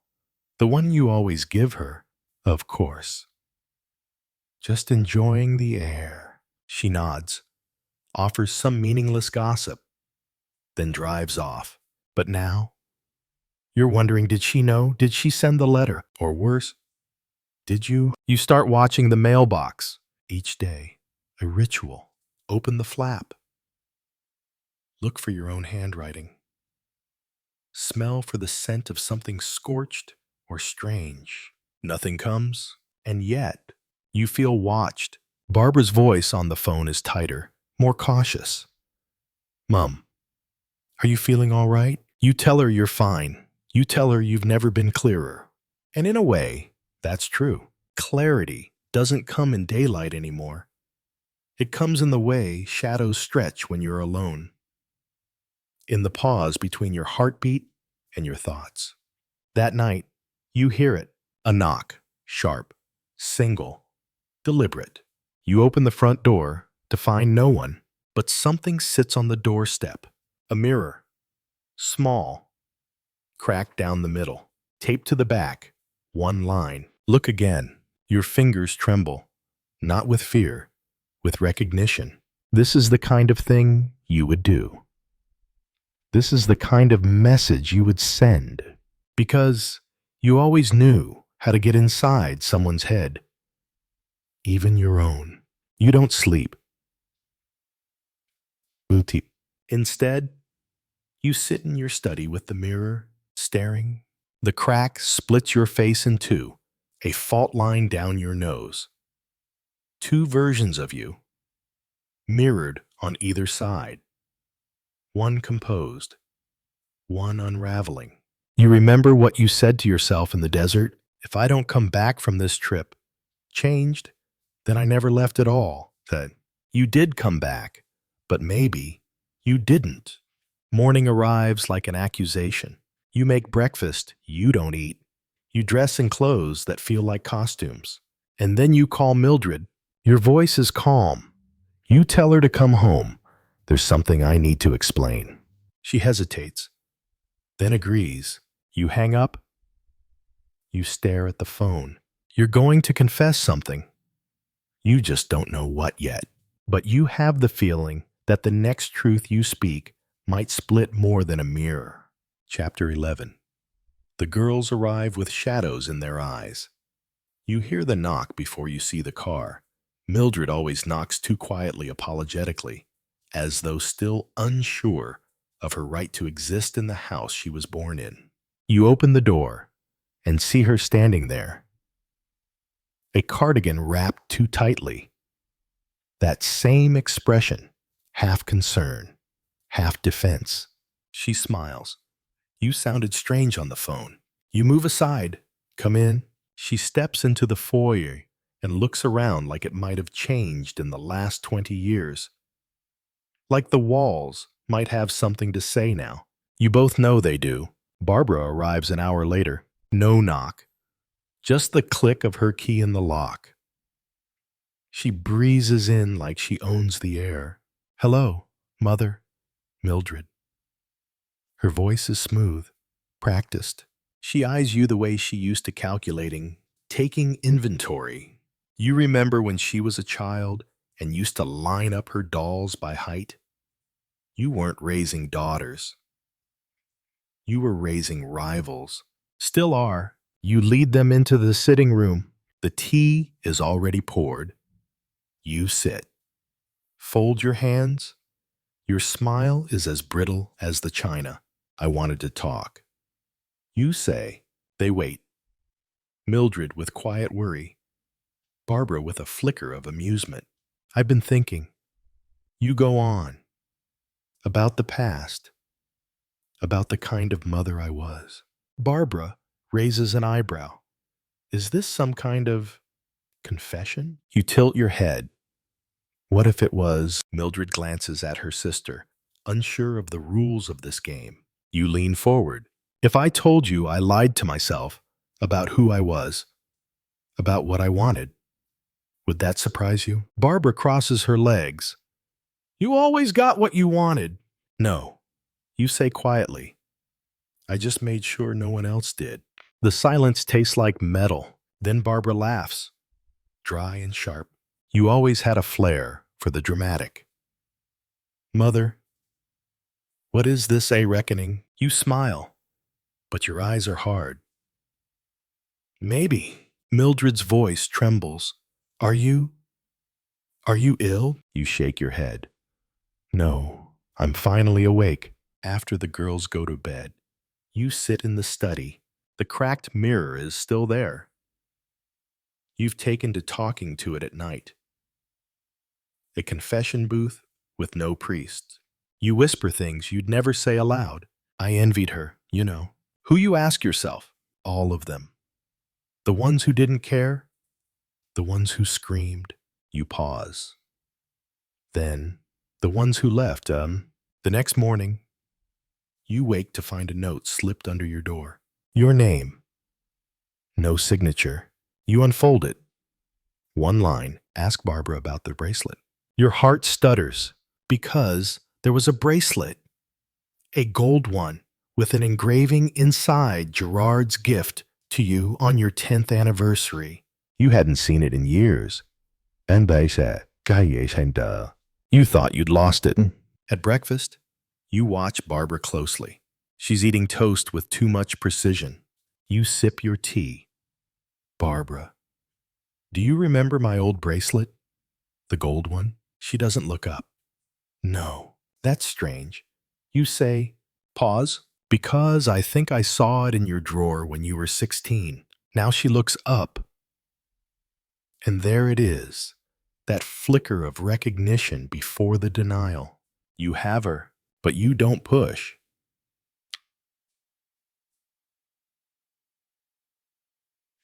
Not yet. You just say, funny how things vanish and return. And you smile. Later, you walk into Mildred's room uninvited. She startles. then stiffens. What are you doing? You look around. Her suitcase is too neat. Her books too aligned. You reach into your coat pocket and pull out the cracked mirror. Oh, You place it on the nightstand beside her. You should keep this, you say. She stares at it. Why? Because I think you're the only one who'll look. That night, thunder rolls in from the east. The girls are asleep. You sit alone and write a letter, not to them. Not to Gerard, to yourself. You write the truth you never said. You write about the thing you did in the desert. The decision you made when no one was looking. The realization that not everything that breaks needs to be fixed. And then you burn the letter, because some truths aren't for paper. Some truths live only in mirrors. Chapter 12. The Trap. She sets as herself. You spend the morning in the garden, deadheading flowers that remind you too much of people. Roses, mostly. The ones that bloom bold and then rot from the center. Mildred watches you from the parlor window. She thinks you don't notice, but you do. That's what daughters never understand about mothers. You always notice. You just don't always say. Barbara, on the other hand, stays out of sight. That worries you more. Barbara only disappears when she's plotting. And Barbara has always been her father's daughter, ruthless in silk, smiles with razors behind her teeth. You find the bracelet later that afternoon, tucked in your sewing drawer, beneath a tangle of faded blue thread, the same place you searched a dozen times over the years. It's been returned. No note this time. Just the soft glitter of accusation. You slip it on. It feels heavier than gold should. You close the drawer and lock it. Some ghosts are better sealed inside wood. That evening, you ask them both to dinner. Not tea, not supper. Dinner. Formality has weight, and tonight you need weight. Barbara is already at the table when you enter. Hair sleek, eyes sharper. Mildred comes in late, apologizing to the floor. You smile as you carve the roast. Tell me, you say, do either of you believe in justice? The knife glints. No one breathes. Barbara arches a brow. What kind of justice? The kind that waits. You say, the kind that knows. Dinner is a ritual now. A careful theater. You set your trap the way a spider sets her web, invisible and inevitable. I've been getting letters. You say casually, like you're commenting on the weather. Barbara's wine glass stills an inch from her lips. Oh, she says, someone's been reminding me of things I'd rather forget. Silence. Then Mildred. Do you know who? You don't answer. Instead, you look straight at Barbara and smile. That night, you hear footsteps in the hall. Soft, purposeful. You stay still in your chair, lights off, breath low. The letter is tucked inside the bureau drawer in your study. The drawer that sticks when it's pulled too quickly. You hear it now. That soft scrape of panic. You wait, count to 10. Then you open the door. Barbara's there, frozen. Letter in hand. She doesn't deny it. She never does. Instead, she lifts her chin and says, you shouldn't have lied to us. Your voice is a whisper. About what? About everything. Evain.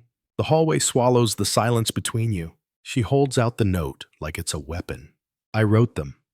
She says, everyone. I wanted you to feel it. The weight, the rot, the things you pretended never happened.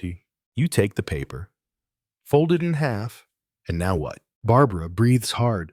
You tell Mildred. You tell her who you really were. Or I will.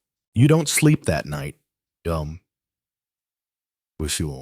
You lie in bed, staring at the ceiling. tracing old mistakes across plaster lines. In the morning, you do something you haven't done in years. You call Gerard. He answers on the third ring. Joan, he says, the name like a question. I need to ask you something. You say, did you ever love her more than me? A pause.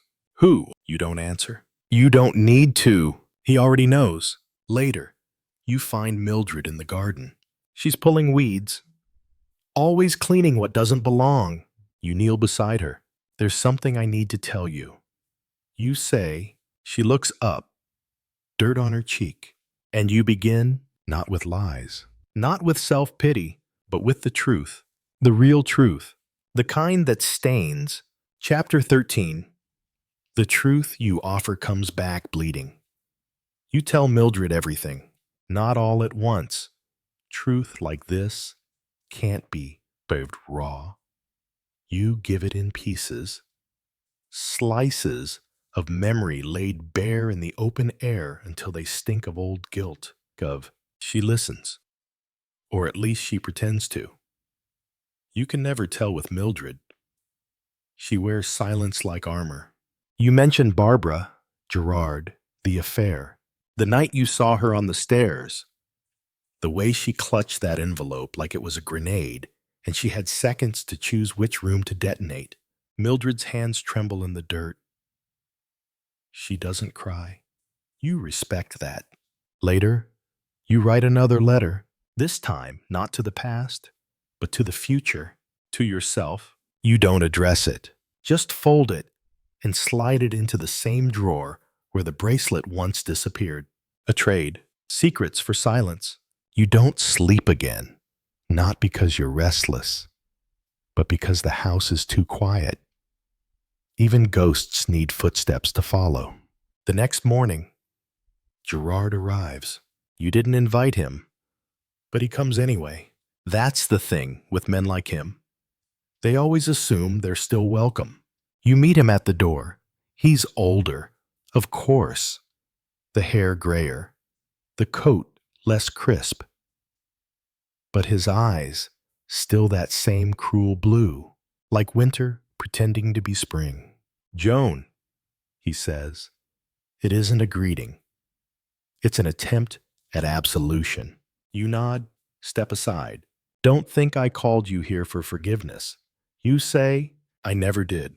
You sit across from each other in the drawing room. The air between you, thick with smoke and memory. You know what, Barbara, did you ask? Gerard sips his tea, always so goddamn proper. She told me. He says, she said you deserved it. You laugh. A sharp sound that cuts through the air. Maybe I did, you say. But she didn't. He looks away, and that's when you know. He never really loved you, not the real you. Just the version you wore, like makeup in public, sweet, graceful, untouchable. You slide the photo across the table, the one you found years ago. Him and Barbara, smiling, holding hands. She couldn't have been more than 15. The smile isn't right. It's too wide, his hand too close. Gerard doesn't flinch. Destroying me won't fix you, he says. No, you reply, but it'll stop me pretending. He reaches for the photo. You stop him. No more hiding. Mildred stands in this doorway, quiet, listening. She doesn't speak. She doesn't need to. You see the shift in her eyes, the understanding, the fear, and something else rage. Not the firebrand kind, the slow, simmering kind that changes people, turns them cold. That night, Barbara doesn't come home. You don't call her. You don't need to. She's not gone. She's waiting, somewhere just far enough to twist the knife she left in you. You lie awake and stare at the ceiling again. The cracks are wider now. The house is crumbling. And maybe that's what it needed all along. Not repair, but collapse. Chapter 14. Daughter of Dust. Mirror of Ash. Barbara returns at dawn. She doesn't knock. She slams the door so hard The echo feels like a gunshot through the walls. You find her in the hallway, breathless, as though she's been outrunning something truth. Maybe. You wonder if it caught her. You told him. She says, not a question, a verdict. You nod. He deserved to know. Barbara laughs. Not a real one. That broken glass kind that people use when they've lost the script. She walks past you and into the drawing room. The one with the dead flowers and the ghosts you both try to ignore. I was 16, she says. You knew what he was. You closed the door behind you. Not then. Don't lie to me now. She's shaking, but her voice is steel. You let him walk in and out of our lives like he owned us. Like we were rooms in his hotel. You don't argue.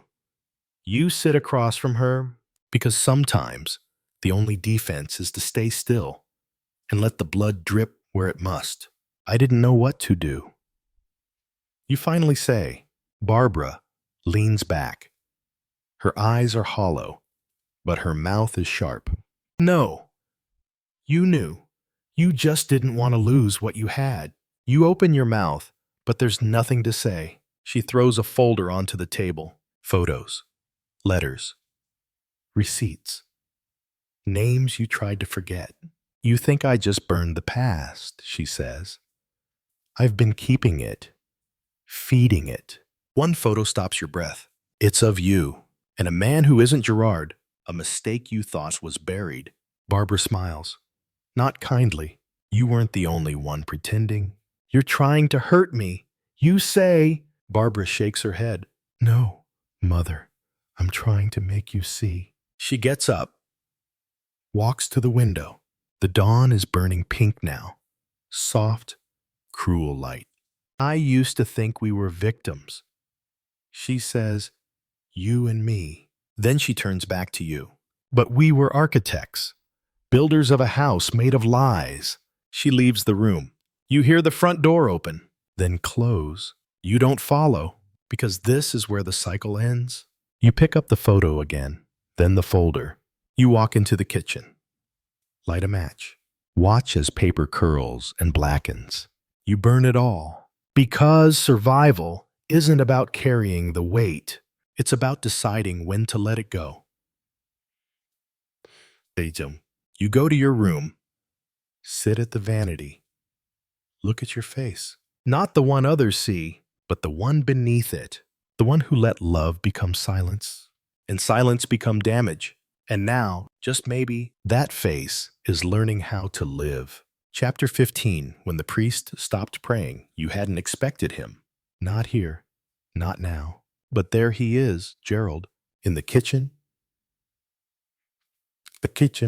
Pouring coffee like nothing ever cracked. Hope I'm not intruding. He says without looking up. His voice is soft, controlled, the kind of softness that makes you wonder what it's hiding. You say nothing. You sit down. He slides the mug across the table to you like an offering, like penance. You stare at the dark surface and see yourself reflected in it. A woman who used to be something. A wife. A mother. A believer. Now, just residue. I saw Barbara. He says, and there it is. The sentence that tightens your throat. She told me you wanted me gone. You look up. She was right. He doesn't flinch. Just nods. Slowly. Like a man who's finally realized the house he helped build was always on sand. I deserved that, he says. But you should know I didn't come back to win you over. You raise an eyebrow. Then why? He leans back in his chair. Because sometimes a man tells the truth, only when he knows there's nothing left to lose. I came back to forgive you. The words hang in the air like a noose. You weren't ready for that. Not from him. Not after all the silences, the denials, the bedroom doors shut like cell blocks. For what you ask, your voice is lower than you thought. Fragile. He stares into his cup, then looks at you for not knowing how to save me. And suddenly, it's not about blame. It's about the ruins both of you crawled through trying to find something like happiness, and how you left pieces of yourself behind every time you reached for it. I thought you were stronger, he says. You nod. I thought I was too. Silence again. But this time, it feels less like a prison and more like a breath held together. Then, he says, the thing about priests is they stop praying long before they admit it. You tilt your head. I'm not following. He smiles, sad. I stopped believing in us long before I ever admitted it. You take a sip of coffee. Bitter, strong. Like the truth, you set the cup down. Then this is goodbye, you say. He nods, but this time, there's no anger. Just the quiet release of two people who once danced in the dark and mistook it for light. He walks out the front door. You don't watch him go. You turn instead to the stove, turn on the burner, begin to boil water. Because the day needs something warm, and not all rituals are empty. Chapter 16. A face from the mirror. You don't know why you go back. To the garden. To the gate with the rusted hinge. To the silence that wraps around your ankles like fog. But you do. Maybe it's the ache.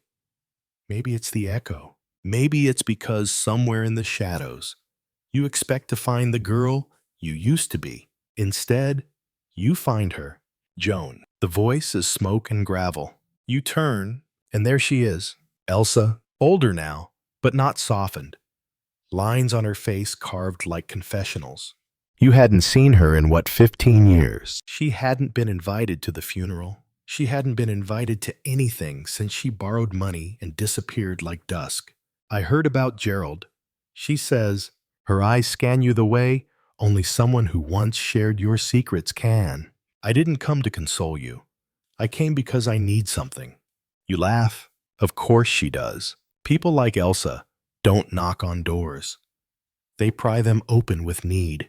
What is it this time, you ask? She reaches into her bag and pulls out a photo. A boy, maybe 16, maybe trouble. This is Adam, she says. He's mine. You study her. Her face doesn't break, not even a flicker. And you think I care because he's yours too. The silence that follows isn't the kind that settles. It stings. It gnaws. No, you say. No, I would have known. You did. She says, you just chose not to remember. It all comes back in fragments. A night in London. Rain on cobblestones. A bottle of gin and regret. A hotel room that smelled like cigarettes and surrender. You thought it was a mistake. She called it a memory. Now she calls it family. I don't want money. Elsa says, you wait. I want you to talk to him. You blink. I'm the last person a boy like that should talk to. Maybe. But you're the only one he might listen to. You don't answer. You stare down at the photograph. There's something in his eyes. Something that looks like you before the world turned you into a statue dressed as a woman. Elsa stands. I'll be back tomorrow. You don't say yes. You don't say no. She leaves the photo on the table like a weapon and walks out of your life for the second time. You look at the boy again, then at yourself in the hallway mirror. Oh. You wonder which of you is the ghost. Todd Shaw. Chapter 17. The boy who didn't smile. You wait for him on the bench by the pond.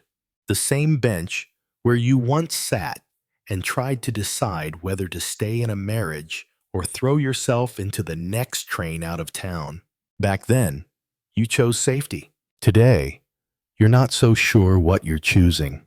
He arrives late. Of course he does. Long legs, black hoodie, hands in pockets, chin sharp enough to cut glass. He doesn't look at you right away. He looks past you at the swans, at the clouds, at anything that isn't blood and consequence. You're her, he asks. Das. You nod. I suppose I am. He doesn't sit. He leans against the tree like it owes him something. Ike, said Teten. I don't know what she told you, he says, but I don't need a mum. You smile, and it surprises both of you. Good, you say, because I'm not one. That gets a flicker out of him. Barely. A tick at the corner of the mouth. I'm not here to rescue you. You add, I couldn't even rescue myself. Silence hangs. Then he finally looks at you, and it hits you like a fist to the lungs. Those eyes. Your father's eyes. The same tired fury. The same unspoken demand for justice that never came. She said you were smart, he mutters. She lies. You say, now he smiles. A real one. And just like that, you realize he's not the one on trial here. You are... He sits. Not close. Not far. Close enough that you can hear him breathe. You both watch the water for a while. I got suspended last month. He says, you nod. She told me. I broke a kid's nose. He called me a bastard. You raise an eyebrow. And was he wrong? He shrugs.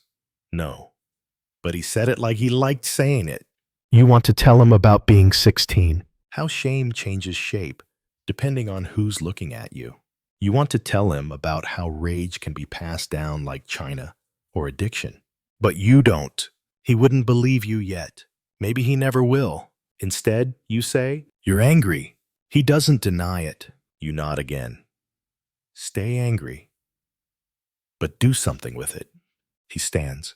This time, no drama. Just weight shifting. I don't know if I want to see you again, he says. That's fair. He hesitates, then pulls something from his pocket. Hi, a ticket stub. Torn. Found this in her drawer, he says. You kept it. You look down. It's from the hotel in Paddington, the night that never should have happened. The night that changed everything. You whisper, I forgot I had... He walks away. You don't stop him, but your hands shake long after he's gone. Because, for the first time in years, you feel like someone saw you and didn't look away. Chapter 18. The sound of unspoken things. You don't sleep. Not because of the boy, though his eyes haunt you now more than your own reflection does. Not because of the ticket stub in your pocket, though it crinkles like a loaded gun every time you move. You don't sleep because tomorrow you will see Gerald, and there is no silence more dangerous than the one between you and a man who once loved you cleanly. You meet him at the station cafe, where everything smells like metal and burnt hope. He rises when you walk in.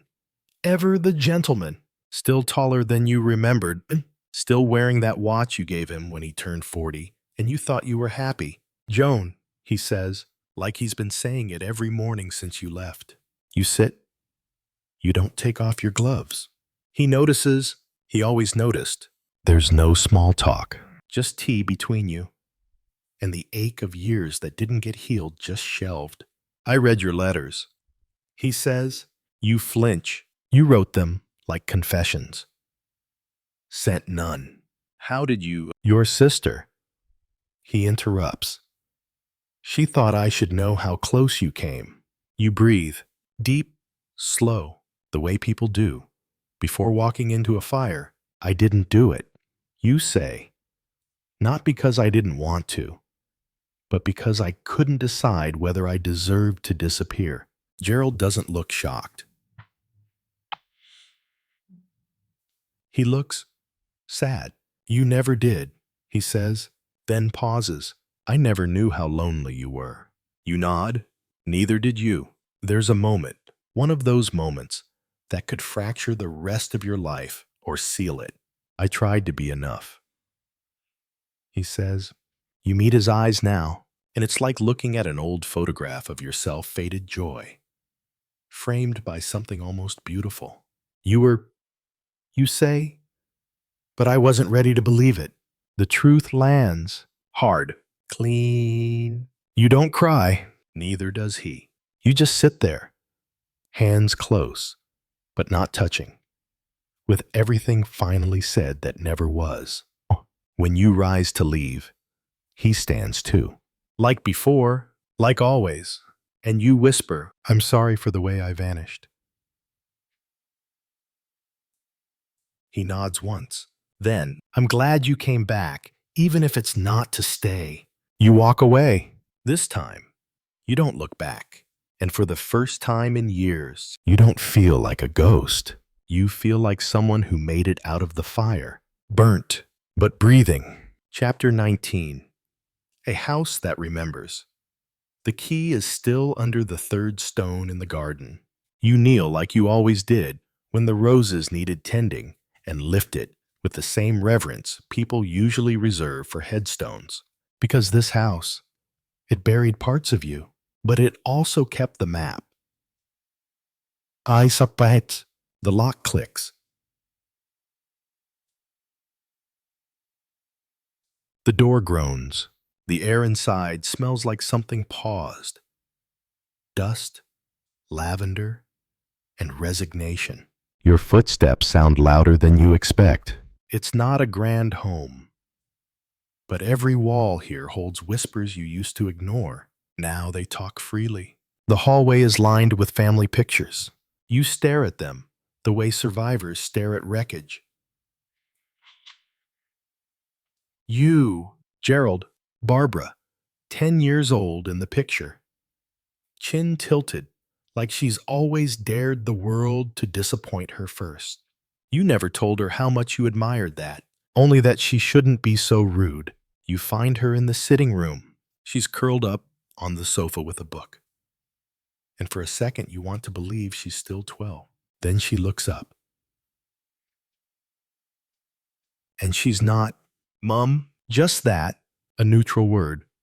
Neither sword nor shield. You sit across from her. Your coat is still buttoned. Your heart, too. I didn't mean to hurt you. You say. She doesn't flinch. She doesn't forgive either. I know. She says, you just meant to vanish. That one cuts, because it's fair. I needed to see who I was when I wasn't a mother, or a wife, or anyone people needed something from. And she asks, flat. You pause. Then I found someone I almost liked. But she was lonely and sharp-edged and scared of being loved too late. Barbara closes the book gently. Sounds familiar. You almost smile. Almost. I want to be better. You say, not dramatic, just clear. I don't know if I can, but I want to. There's silence. Not heavy, not light, just real. I've been angry a long time, Barbara says, but I never wanted you gone. Just honest. And that's the moment. I saw. The door you thought was bricked shut creaks open a little. You don't rush through it. You just nod. That night, you sleep in your old bed. Not because it feels like home, but because you've decided you might try to make it one, even if it takes the rest of your life. Chapter 20. The mirror in the spring. You rise before the sun. The house is quiet, the way it used to be before anyone expected breakfast or answers.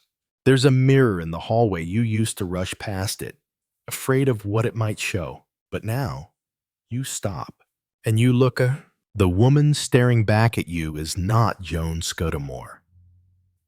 The efficient wife, the respectable hostess, the crisp silhouette of control. She's softer, more undone, more uncertain, but her eyes don't flinch.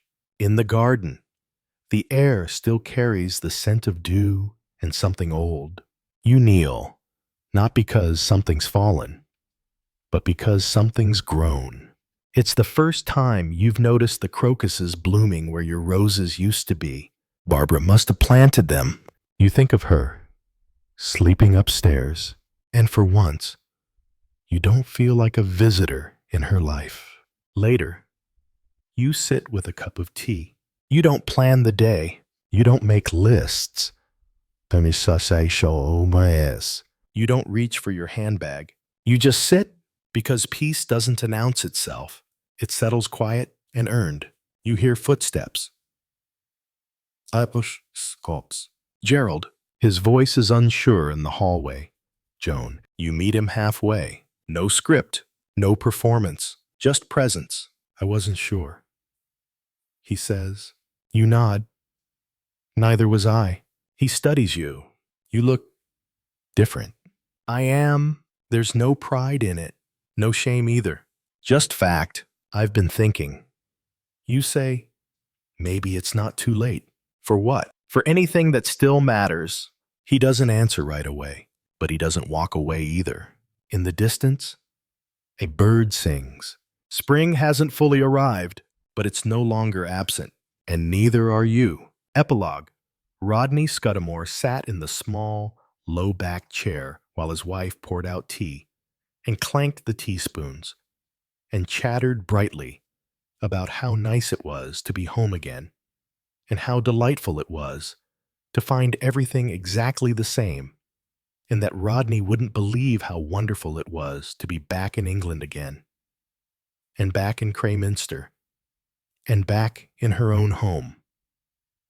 On the window pane, a big blue bottle, deceived by the unusual warmth of the early November day, buzzed importantly up and down the glass.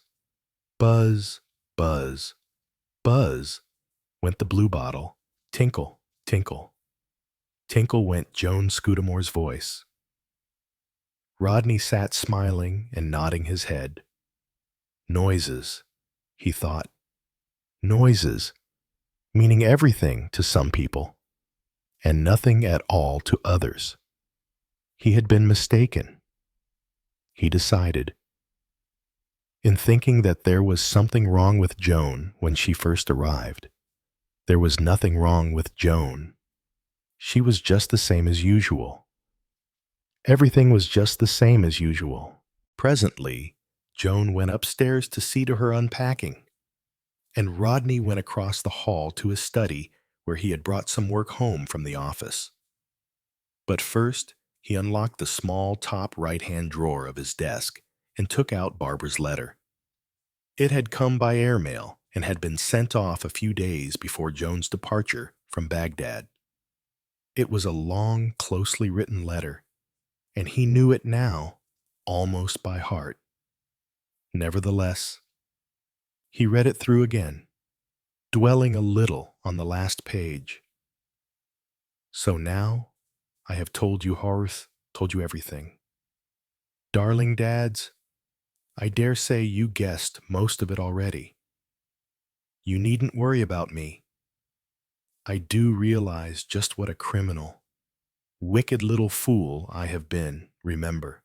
Mother knows nothing. It wasn't too easy keeping it all from her. But Dr. McQueen played up like a trump, and William was wonderful. I really don't know what I should have done without him. He was always there, ready to fend Mother off.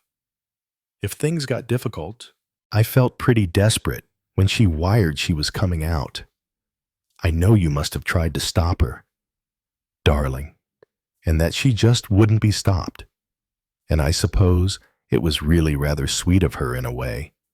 Only, of course, she had to rearrange our whole lives for us, and it was simply maddening. And I felt too weak to struggle much. I'm only just beginning to feel that Mopsy is my own again. She is sweet. I wish you could see her. Did you like us when we were babies? Or only later? Darling dads, I'm so glad I had you for a father. Don't worry about me. I'm all right now. Your loving Babs. Rodney hesitated a moment, holding the letter. He would have liked to have kept it. It meant a great deal to him. That written declaration of his daughter's faith and trust in him. But in the exercise of his profession, he had seen, only too often. The dangers of kept letters. If he were to die, suddenly Joan would go through his papers and come across it, and it would cause her needless pain. No need for her to be hurt and dismayed. Let her remain happy and secure in the bright, confident world that she had made for herself. He went across the room and dropped Barbara's letter into the fire. Yes, he thought, she would be all right now. They would all be all right. It was for Barbara he had feared most, with her unbalanced, deeply emotional temperament. Well, the crisis had come and she had escaped. Not unscathed, but alive. And already she was realizing that Mopsy and Bill were truly her world. A good fellow, Bill Ray. Rodney hoped that he hadn't suffered too much. Yes, Barbara would be all right. And Tony was all right in his orange groves in Rhodesia, a long way away, but all right. And that young wife of his sounded the right kind of girl. Nothing had ever hurt Tony much. Perhaps it never would. He had that sunny type of mind. And Avril was all right, too. As always, when he thought of Avril, it was pride he felt, not pity. Avril, with her dry legal mind, and her passion for understatement. Avril, with her cool, sarcastic tongue, so rock-like, so staunch, so strangely unlike the name they had given her. He had fought Avril, fought her, and vanquished her with the only weapons her disdainful mind would recognize. Weapons that he himself had found it distasteful to use. Cold reasons, logical reasons, pitiless reasons. She had accepted those, but had she forgiven him? He thought not. But it didn't matter. If he had destroyed her love for him, he had retained and enhanced her respect. And in the end, he thought, to a mind like hers, and to her flawless rectitude, it is respect that counts. On the eve of her wedding day, speaking to his best-loved child across the great gulf that now separated them, he had said, "I hope you will be happy." And she had answered quietly, "I shall try to be happy." That was Avril. No heroics. No dwelling on the past. No self-pity. A disciplined acceptance of life. And the ability to live it without help from others, he thought. They're out of my hands now. The three of them. Rodney pushed back the papers on his desk and came over to sit in the chair on the right of the fireplace. He took with him the Massingham lease and, sighing slightly, started to read it over. The landlord lets and the tenant takes all that farmhouse buildings, lands and hereditaments situate at. He read on and turned the page. Not to take more than 2 white straw crops of corn from any part of the arable lands without a summer fallow, a crop of turnips and rape sown on land well cleaned and manured, and eaten on such land with sheep to be considered equivalent to a fallow, and his hand relaxed, and his eyes wandered to the empty chair opposite. That was where Leslie had sat when he argued with her about the children and the undesirability of their coming in contact with Shurston. She ought, he had said, to consider the children. She had considered them. She said, and after all, he was their father, a father who had been in prison. He said, an ex-jailbird, public opinion, ostracism, cutting them off from their normal social existence, penalizing them unfairly. She ought, he said, to think of all that. Children, he said, should not have their youth clouded. They should start fair. And she had said, that's just it. He is their father. It isn't so much that they belong to him as that he belongs to them. I can wish, of course, that they'd had a different kind of father, but it isn't so. And she had said, what kind of a start in life would it be? To begin by running away from what's there? Well, he saw her idea, of course, but it didn't agree with his ideas. He'd always wanted to give his children the best of things. Indeed, that was what he and Joan had done. The best schools, the sunniest rooms in the house. They'd practiced small economies themselves to make that possible. But in their case, there had never been any moral problem. There had been no disgrace, no dark shadow, no failure, despair and anguish, no question of that kind, when it would have been necessary to say, shall we shield them or let them share? And it was Leslie's idea. He saw that they should share. She, although she loved them, would not shrink from placing a portion of her burden on those small, untrained backs. Not selfishly, not to ease her own load, but because she did not want to deny them even the smallest, most unendurable part of reality. Well, he thought that she was wrong, but he admitted, as he had always admitted, her courage. It went beyond courage for herself. She had courage for those she loved. She remembered Joan saying that autumn day as he went to the office, courage, oh yes, but courage isn't everything. And he had said, isn't it? Leslie sitting there in his chair, with her left eyebrow going slightly up and her right eyebrow down, and with the little twist at the right-hand corner of her mouth and her head against the faded blue cushion that made her hair look, somehow, green. He remembered his voice, slightly surprised, saying, your hair's not brown, it's green. It was the only personal thing he'd ever said to her. He'd never thought very much what she looked like. He knew, and ill, and yet, withal, strong. Yes, physically strong. He had thought once, incongruously. She could sling a sack of potatoes over her shoulder just like a man. Not a very romantic thought, and there wasn't, really, anything very romantic that he could remember about her. The right shoulder higher than the left eyebrow going up, and the right down. The little twist at the corner of her mouth when she smiled. The brown hair that looked green against a faded blue cushion. Not much, he thought.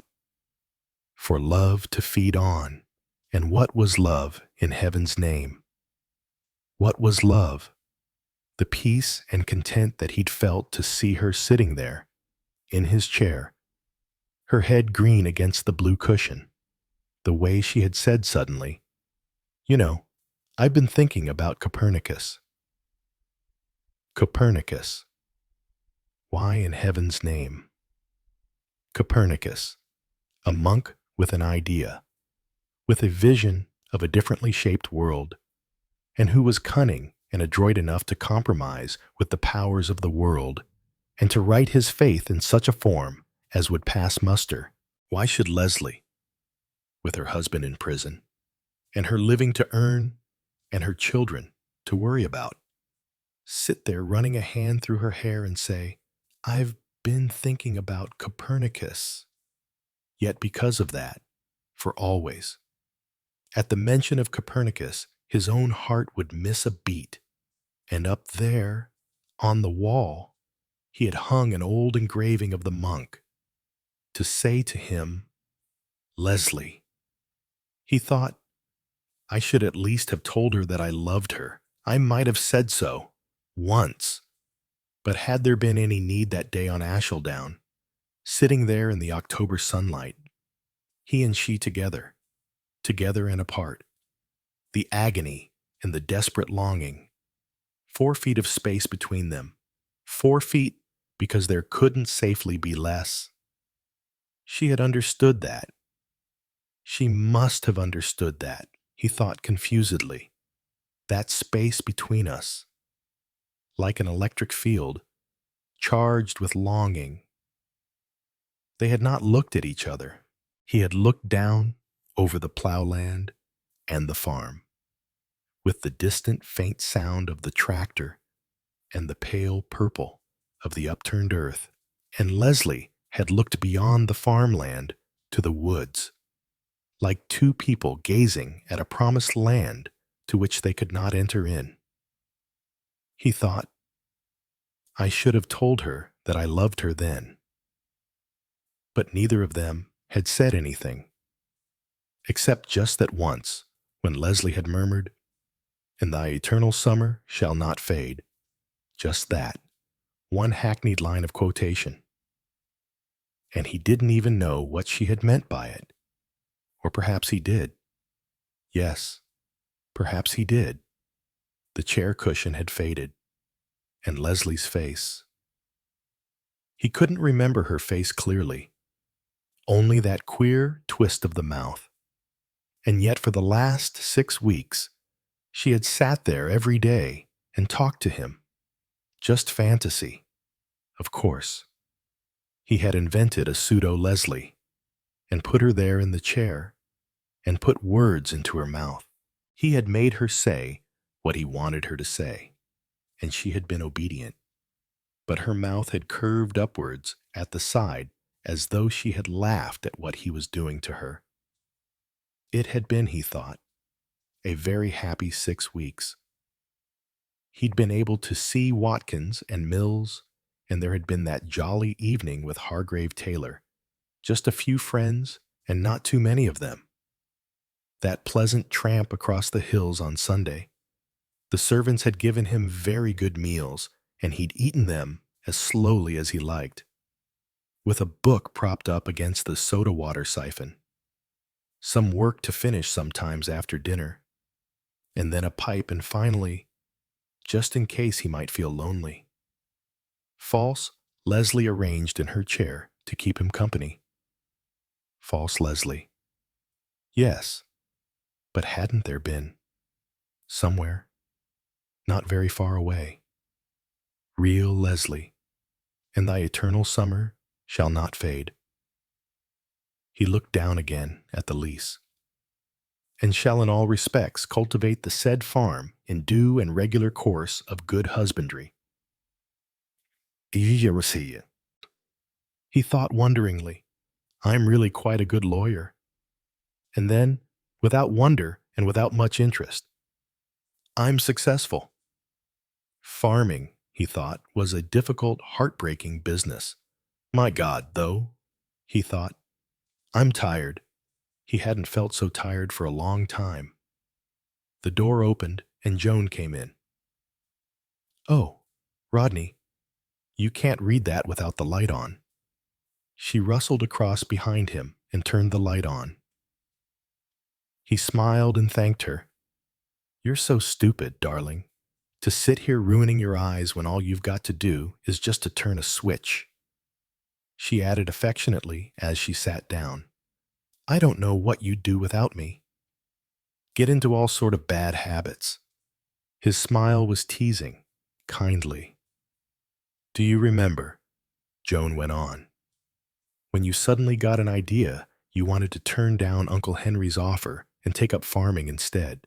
Yes, I remember. Aren't you glad now I wouldn't let you? He looked at her, admiring her eager competence, the youthful poise of her neck, her smooth, pretty, unlined face, cheerful, confident, affectionate. He thought, Joan's been a very good wife to me. He said quietly. Yes, I'm glad, Joan said. We all get impractical ideas sometimes. Even you. He said it teasingly, but was surprised to see her frown. An expression passed over her face like a ripple across smooth water. One gets nervy sometimes. Morbid. He was still more surprised. He could not imagine Joan nervy or morbid. Changing the subject, he said, "You know, I quite envy you your journey out east." "Yes, it was interesting. But I shouldn't like to have to live in a place like Baghdad," Rodney said thoughtfully. "I'd like to know what the desert is like. It must be rather wonderful. Emptiness and a clear, strong light. It's the idea of the light that fascinates me." "To see clearly," Joan interrupted him. She said vehemently, "It's hateful, hateful, just arid nothingness." She looked round the room with a sharp, nervous glance. Rather, he thought, like an animal that wants to escape. Her brow cleared. She said, "That cushion's dreadfully old and faded. I must get a new one for that chair." He made a sharp, instinctive gesture, then checked himself. After all, why not? A cushion was faded. Leslie Adeline Shurston was in the churchyard under a marble slab, the firm of aldermen. Scudamore and Whitney was forging ahead. Farmer Hoddesdon was trying to raise another mortgage. Joan was walking round the room, testing a ledge for dust, replacing a book in the bookshelf, moving the ornaments on the mantelpiece. It was true that in the last 6 weeks, the room had acquired an untidy, shabby appearance. Rodney murmured to himself softly, "The holidays are over." "What?" She whirled round on him. "What did you say?" He blinked at her disarmingly. "Did I say anything? I thought you said the holidays are over." "You must have dropped off and been dreaming. About the children going back to school." "Yes," said Rodney. "I must have been dreaming." She stood, looking at him doubtfully. Then she straightened a picture on the wall. "What's this? It's new, isn't it?" "Yes. I picked it up at Hartley's Skunts." "Oh." Joan eyed it doubtfully. "Copernicus, is it valuable?" "I've no idea," said Rodney. He repeated thoughtfully, "I've no idea at all." What was valuable? What was not? Was there such a thing as remembrance? "You know, I've been thinking about Copernicus. Leslie, with her shifty jailbird of a husband, drunkenness, poverty, illness, death. Poor Mrs. Shurston. Such a sad life." But, he thought, Leslie wasn't sad. She walked through disillusionment and poverty and illness, like a man walks through bogs and over plow and across rivers, cheerfully and impatiently, to get to wherever it is he is going. He looked thoughtfully at his wife out of tired but kindly eyes. So bright and efficient and busy. So pleased and successful. He thought, she doesn't look a day over 28. And suddenly, a vast upwelling rush of pity swept over him. He said with intense feeling, "Poor little Joan." She stared at him. She said, "Why poor? And I'm not little," he said in his old teasing voice. "Here am I, little Joan. If nobody's with me, I'm all alone." She came to him with a sudden rush, almost breathing. She said, "I'm not alone. I'm not alone. I've got you." "Yes," said Rodney. "You've got me." But he knew, as he said it, that it wasn't true. He thought, "You are alone, and you always will be. But, please God, you'll never know it."